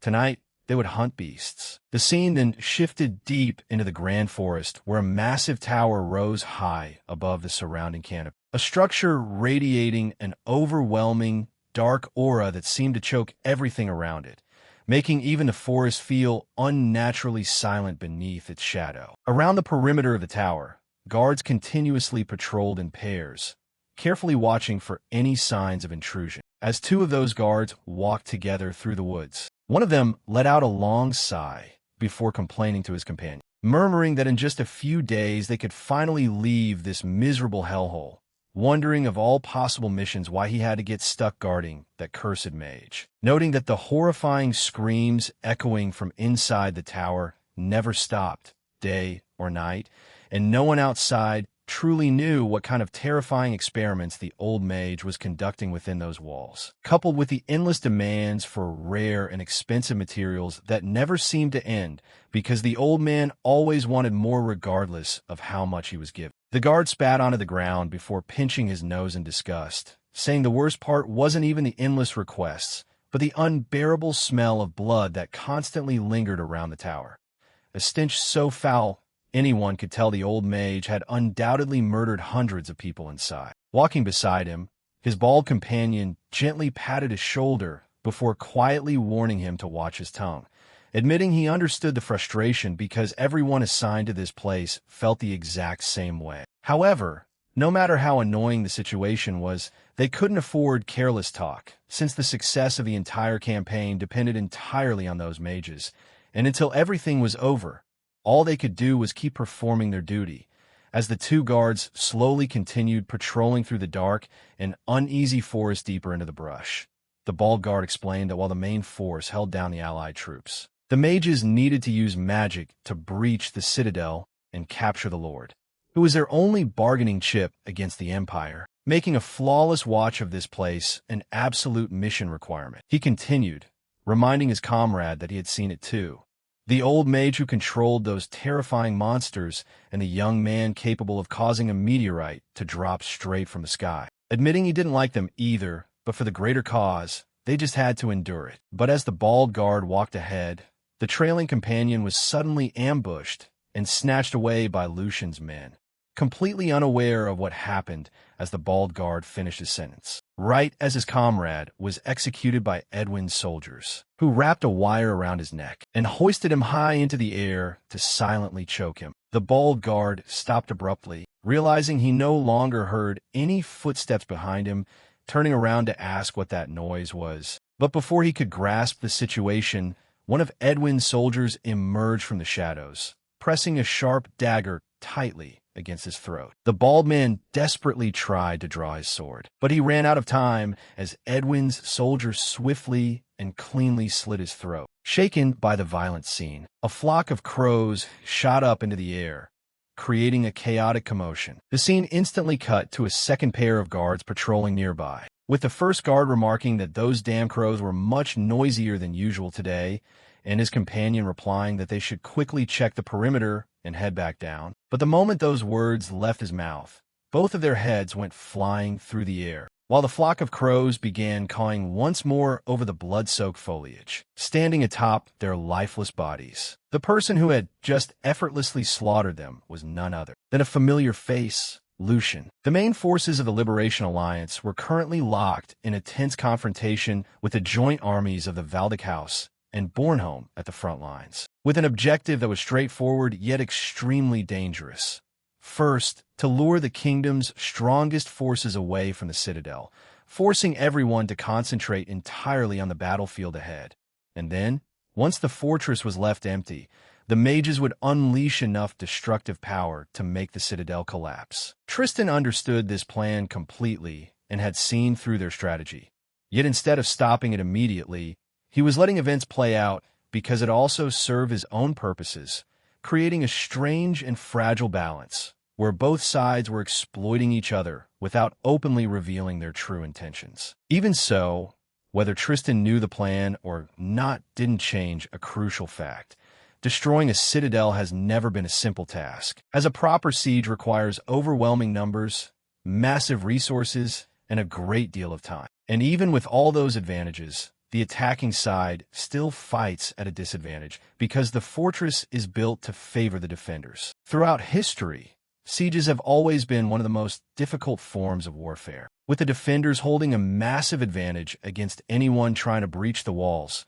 Lucian calmly continued analyzing the situation, pointing out that the enemy was attempting to accomplish what should be impossible. Instead of attacking with their main force, they were relying solely on a small commando unit, lacking the manpower, supplies, and everything normally required to capture such a heavily defended fortress. That left only one plausible explanation. Their mages possessed enough destructive power to completely overturn the impossible odds of a siege. Those mages were not just another part of their army. They were the heart of the entire Liberation Alliance strategy, their greatest weapon, and the only reason this campaign could even possibly succeed. Realizing this, Lucian declared that this was the perfect opportunity. While everyone's eyes remained fixed on Tristan and the ongoing battle ahead, they would strike from the shadows, bypassing a direct confrontation with the enemy army to eliminate the mages themselves. If those mages fell, the entire Liberation Alliance plan would collapse, stopping the war before it even truly had a chance to begin. Meaning that instead of merely winning a single battle, they were about to overturn the entire chessboard in one decisive move. The scene shifted to a hidden cave nearby, where the darkness was broken only by the dim glow of a magical artifact. Inside, a young man paced back and forth in a state of absolute panic, unable to stay calm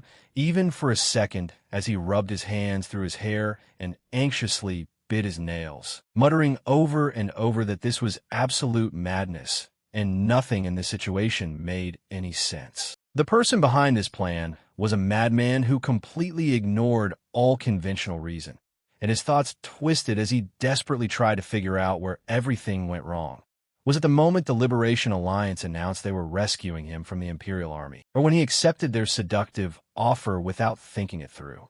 The more he remembered, the more he cursed Old Man Jude for manipulating him so easily, realizing that Old Fox had played him from the start without a hint of hesitation. Jude had promised him that all he needed to do was cast a lightning spell at the exact right moment, and in return he would receive the entire reward. Believing those words, the young mage had accepted the deal without realizing he was walking straight into a trap. And worse yet, he had signed a magical binding contract carrying a terrifying curse.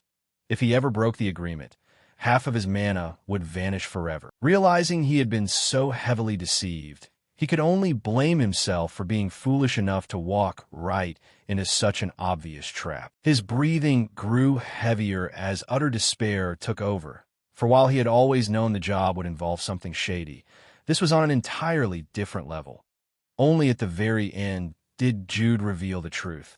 They expected him to unleash enough lightning magic to wipe the city gates completely off the map. Furious, he cursed the old man yet again, demanding to know why he had hidden the true mission until there was no escape left. Grabbing a handful of his own hair, he faced the terrifying reality.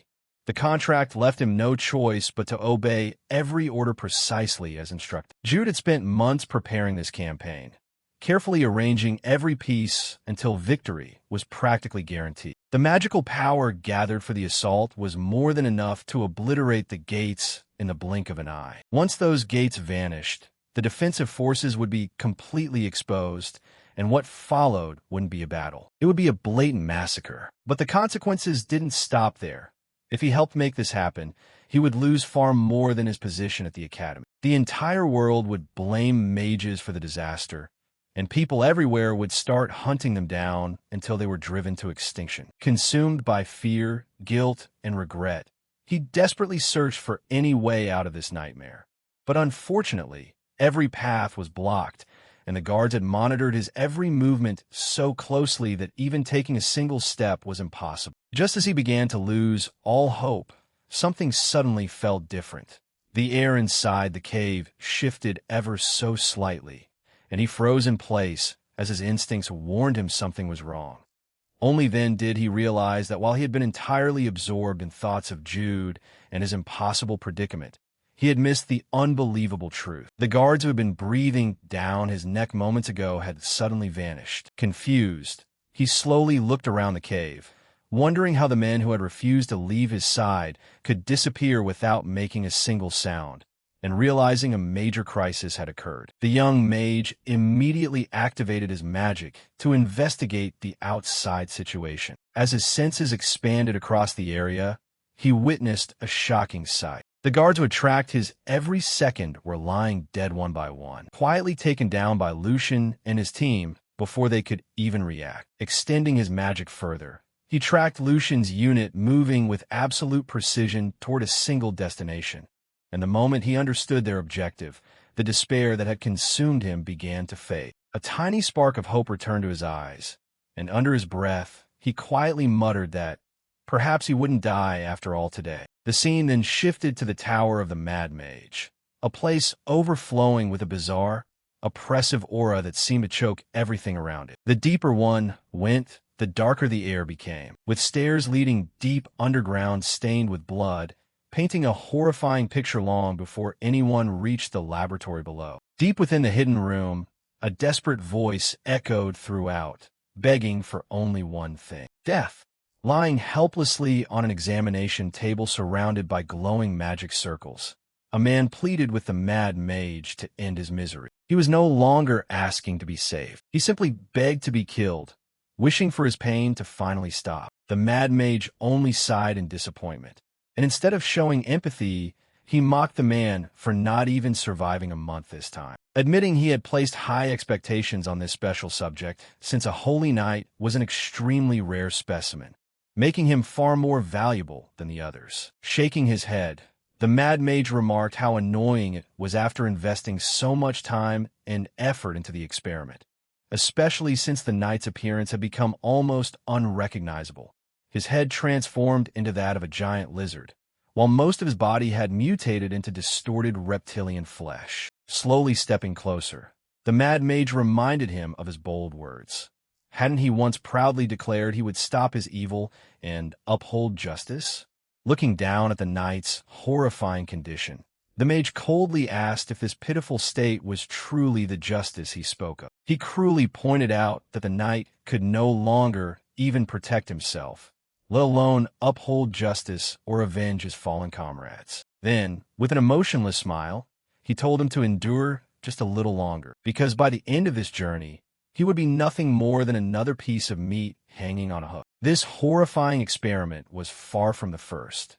The Mad Mage had performed countless inhumane experiments on countless previous victims, treating human lives as nothing more than disposable materials. As the knight struggled to stay conscious, painful memories suddenly flooded his mind. He remembered the day he and his fellow holy knights marched into this tower to arrest the Mad Mage and put an end to his cruel acts, only to walk straight into a nightmare instead of a glorious battle. The mission quickly turned into a brutal, one-sided massacre, as terrifying chimeras slaughtered his comrades one by one without mercy. Right before a close friend was torn apart, he desperately screamed for the knight to run away, calling him by his title one last time, Sir Knight. The heartbreaking memories faded as the present rushed back, consumed by pain, guilt, and the unbearable weight of failing to save his comrades. The knight's body finally reached its limit, and unable to endure the agony any longer, he quietly breathed his last breath. Watching life slip away from his latest subject, the Mad Mage clicked his tongue in disappointment, figuring he would have to discard yet another failed experiment. Still, he quickly convinced himself it wasn't a total waste, as the experiment had at least confirmed a valuable finding. A body capable of handling mana could actually survive the process more effectively, and the younger the subject, the greater the chance of success. As he calmly pondered the results, his expression suddenly changed. His sharp senses detected an unusual disturbance nearby, and narrowing his eyes, he wondered if Colin had done something astonishingly stupid again. Slowly turning toward the laboratory entrance, he noticed a lone figure standing quietly at the threshold. For someone to enter this place without him sensing their presence until now was remarkable in itself. Standing there without a shred of fear was none other than Lucian. The Mad Mage locked eyes with his unexpected visitor before coldly breaking the silence, calmly stating that he certainly didn't recall sending him an invitation. Wasting not a single moment, Lucian regrouped with the knights and rapidly advanced toward the battlefield. As they moved forward, one of the knights quietly reflected on the true nature of war. A battlefield was never a place where people trained or grew stronger, but rather a place of destruction that turned people into someone they no longer recognized. Once a fight began, conventional reason, courage, and even justice lost all meaning. The moment someone stood before genuine killing intent, fear took over the body, freezing them in place. As an overwhelming sense of death swallowed everything else. Those thoughts dragged back memories of a horrifying, blood-soaked battlefield, where soldiers slaughtered each other mercilessly, amidst severed heads and broken bodies covering the ground. Anyone forced to witness such a nightmare would eventually lose their mind and become a helpless fool. Yet the third young master was completely different. The calm determination in Lucian's eyes did not belong to someone stepping onto a battlefield for the first time. Meanwhile, not far from there, another mercenary group had gathered to rest, giving them not a single word of warning. Lucian suddenly appeared before them, and in one swift motion sliced off the captain's head. The remaining mercenaries stood frozen in absolute shock as they tried to comprehend what had just happened. At that exact moment, an overwhelming aura erupted from Lucian's body, so strong that even a nearby squad could feel his terrifying presence from afar. Before anyone could react, Lucian vanished again and instantly reappeared behind another mercenary, striking the man down with a brutal, unhesitating blow. Fear spread among the survivors as they desperately tried to figure out who this terrifying attacker was. But Lucian said nothing. His silence alone was enough to crush their morale. He simply charged forward at astonishing speed and began slaughtering everyone in his path, moving so fast that several mercenaries couldn't even track him with their eyes. One by one, their throats were cut before they even realized he was close. In that moment, everyone finally understood the truth. The aura of peace surrounding the third young master had never been real. It was merely the chains holding back the monster that always lived inside him. After completely wiping out the mercenary group, Lucian immediately set his sights on the next target without slowing down for even a second. As he continued pushing through the battlefield, memories from his past life surged into his mind, reminding him that even back then, missions at this level were extremely rare, demanding that he put his life on the front lines over and over, where every step led to another impossible situation, and a single mistake or minor piece of bad luck could cost someone their head. He had once believed he would never gamble his life in such a reckless manner again. As every mission like this dragged up painful memories he wanted to bury forever. More than anything, he loathed those who hid behind the excuse of fighting for a grand cause, hating the twisted belief that the lives of loyal subordinates were nothing more than disposable tools meant to fuel another person's ambitions. Therefore, Lucian had made his decision. He would destroy everyone and every ideal standing behind that hypocrisy. And with an unyielding determination burning inside, Lucian and the knights continued their relentless advance across the battlefield, soon arriving at the hideout of Black Mud. Hidden deep within an untouched forest stood a dark, ominous fortress surrounded by countless dangerous monsters, with packs of wolves, horrifying goblins, and various other beasts, guarding every possible approach to the base. The moment they laid eyes on the fortress, one of the knights immediately realized they had finally reached their destination, while simultaneously understanding they only had until dawn to complete their mission. By this point, the enemy had likely realized their scouting teams were missing, and though Hugo and the mercenary forces were buying precious time by holding off the enemy, that advantage wouldn't last forever. Surprisingly, instead of feeling anxious, the knight actually welcomed the pressure, considering it precisely the kind of tension needed for a mission like this, and observing everything unfolding only reinforced his trust in Lucian's judgment and the decisions that had brought them here. At that moment, Lucian calmly declared that he would personally handle the Dark Wizard, while for the rest of the knights, their sole mission was to clear the path and prevent anything from interfering with it. One of the knights couldn't hide his confusion upon hearing that command, so seeing the doubt on his face, Lucian explained the reason.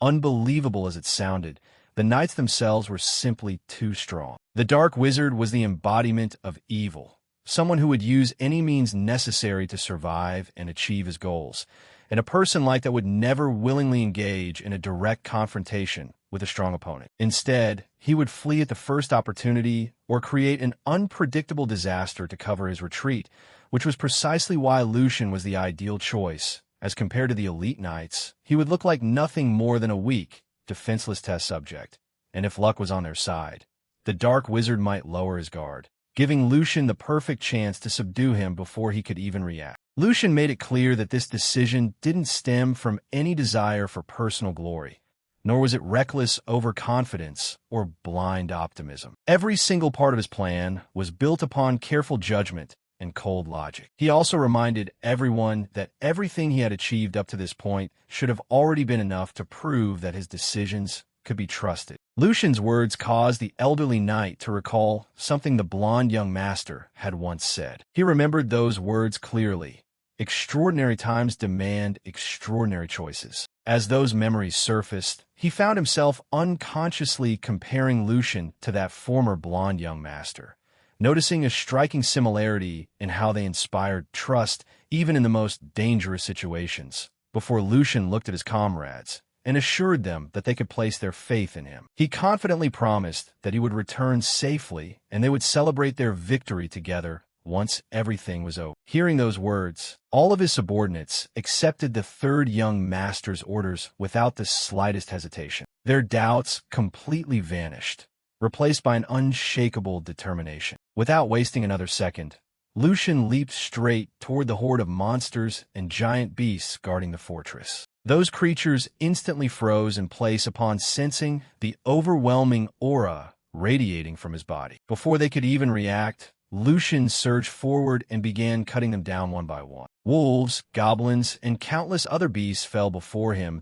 as he carved a path of destruction right through the swarm. Corpses quickly piled up all across the forest floor, while not a single monster could stop his relentless advance, leaving only devastation in his wake. Lucian continued moving toward the fortress without slowing down for even a single moment. As the slaughter continued, the scene shifted back to the present, where the Dark Wizard finally realized Lucian's arrival. Glancing at him, the Dark Wizard admitted that the situation had suddenly become far more troublesome than expected, recalling the knight's earlier declaration about putting an end to his wicked actions and bringing him to justice. Even so, he conceded that this unexpected encounter wasn't entirely worthless, and his attention soon shifted to Colin as he began to wonder if Colin had been pulling strings behind the scenes. After all, he found it hard to believe that Lucian had managed to reach his hideout all alone and undetected. Lucian finally came face to face with the demonic priest. The moment he saw the twisted axe of the priest with his own eyes, a wave of burning anger surged deep within him, yet he didn't utter a single word. Seeing that Lucian remained silent, the demonic priest mocked him, saying it seemed he had no intention of replying, but according to the priest, words didn't really matter.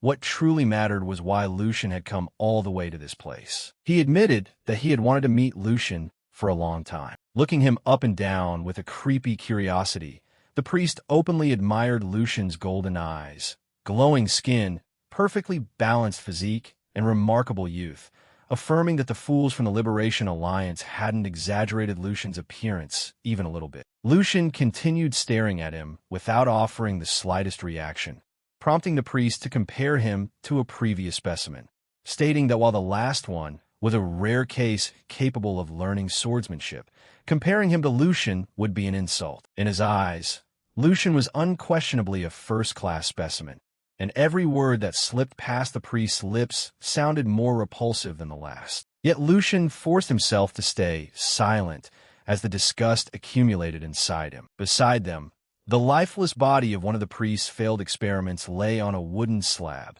making the entire room feel even more horrifying. Following Lucian's gaze, the demonic priest proudly looked toward the corpse and began speaking as if admiring a masterpiece. He claimed that he once believed he had witnessed every imaginable disgusting thing in the world. Yet Lucian was an exceptionally rare case beyond belief. Those nonsense and insulting words finally pushed Lucian past his limit, completely shattering his patience as he declared that the priest could forget about dying a painless death and swore that before it ended, he would make him fully understand the weight of everything he had done. Instead of getting angry, the demonic priest calmly smiled and remarked that Lucian had quite a foul mouth for someone born a young master, admitting that he had never expected Lucian to understand him because every single person who came looking for him repeated the exact same boring accusations. Even so, he considered this meeting a stroke of good luck since Lucian had personally stepped right into his laboratory to become an extremely valuable specimen. Though the priest admitted that he had failed to achieve the evolution he always desired, He seemed to believe that Lucian could change that. The very moment the word evolution reached Lucian's ears, leaving a fleeting trace of confusion in his mind. He had no idea what the priest was truly trying to say, but sensing that confusion, the demonic priest began explaining his beliefs, saying Lucian probably only saw him as a murderer manipulating monsters to carry out indiscriminate massacres, and in the eyes of the world, people like him were simply lumped together with dark wizards and treated like a disease that needed to be wiped out. But in his eyes, that judgment stemmed purely from ignorance, which he believed was proof of the limitations of humanity, an unstable and fundamentally inferior species. As he kept talking, the color of his eyes slowly faded until they turned completely pitch black, and a terrifying aura spread across the room as his twisted philosophy grew even more deranged. He asserted that the human body itself was the ultimate example of inefficiency, boasting a weak structure lacking in durability.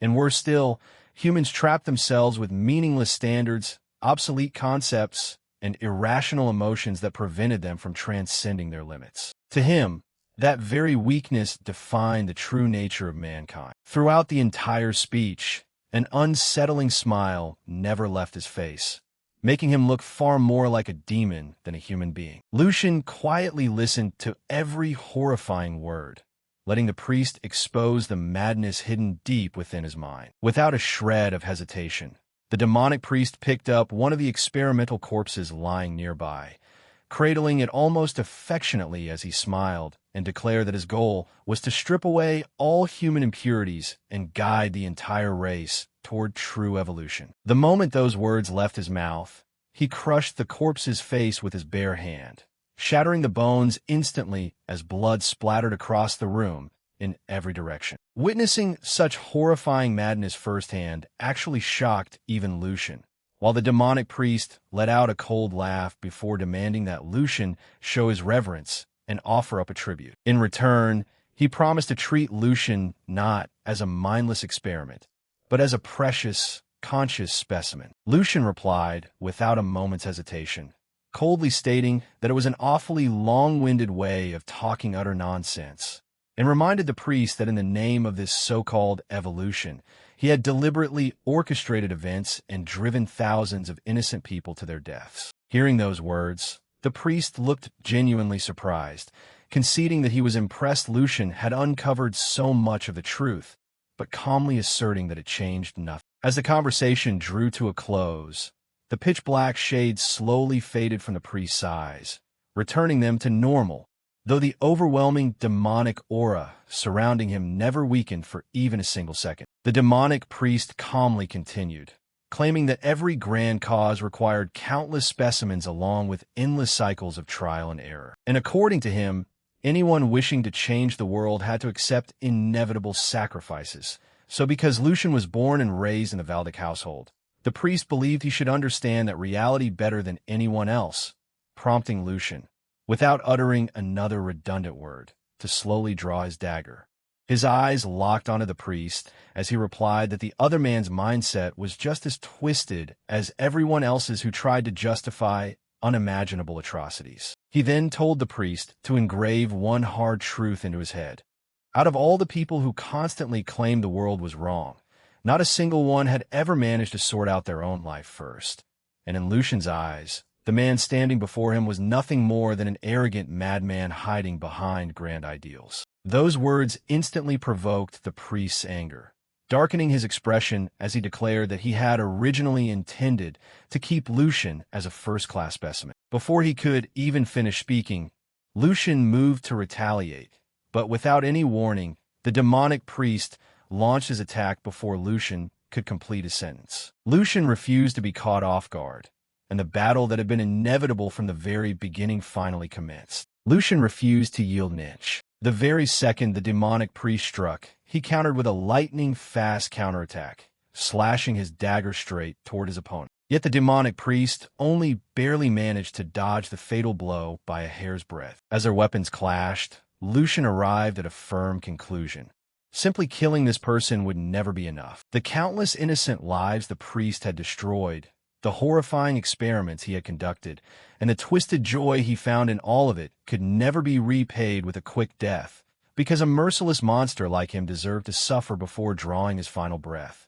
While meanwhile, the demonic priest remained entirely calm, acting as though he had not a single worry in the world as he skillfully slipped behind Lucian and instantly unleashed another attack. At the same time, his eyes gradually turned pitch black once more, a malicious grin spreading across his face as he proclaimed that while Lucian seemed capable of manipulating mana, it was nothing more than a feeble resistance. Right after that, both attacks collided head-on, releasing a violent shockwave that shook the entire battlefield. The force of the impact stirred up a massive cloud of dense fog, completely swallowing the surroundings and obscuring both fighters from view as everything fell silent for a brief moment. Then Lucian calmly emerged from the thick mist without showing a trace of panic. Just a moment later, the demonic priest also stepped out of the fog, still wearing that unsettling smile as he kept talking as if enjoying every second of the fight, encouraging Lucian to keep resisting and struggling with all his might. When Lucian refused to respond, the priest's voice suddenly turned far more eerie and twisted as he loudly proclaimed that the harder Lucian resisted, the more clearly he would realize his own limitations. And in the end, he would finally understand the greatness of these so-called noble intentions. Lucian, however, remained completely unfazed, refusing to let those words affect him in the slightest as he calmly replied that he had heard the priest belonged to the Beast faction, and after seeing him in person, he was certain the title fit him well. Landing firmly on the ground, Lucian tightened his grip on the dagger's hilt and braced himself for another clash. He coldly told the priest that he could bark all he wanted because that nonsense would never shake his resolve. Then, with absolute confidence, Lucian warned him that he didn't have much time left before being slaughtered. The demonic priest responded with a mocking laugh, dismissing Lucian's confidence as nothing more than desperation, and claiming that Lucian's terrified body had instinctively chosen to close its eyes in a futile attempt to escape reality. Lucian didn't bother arguing, instead quietly closing his eyes, as a powerful crimson aura slowly erupted around his body,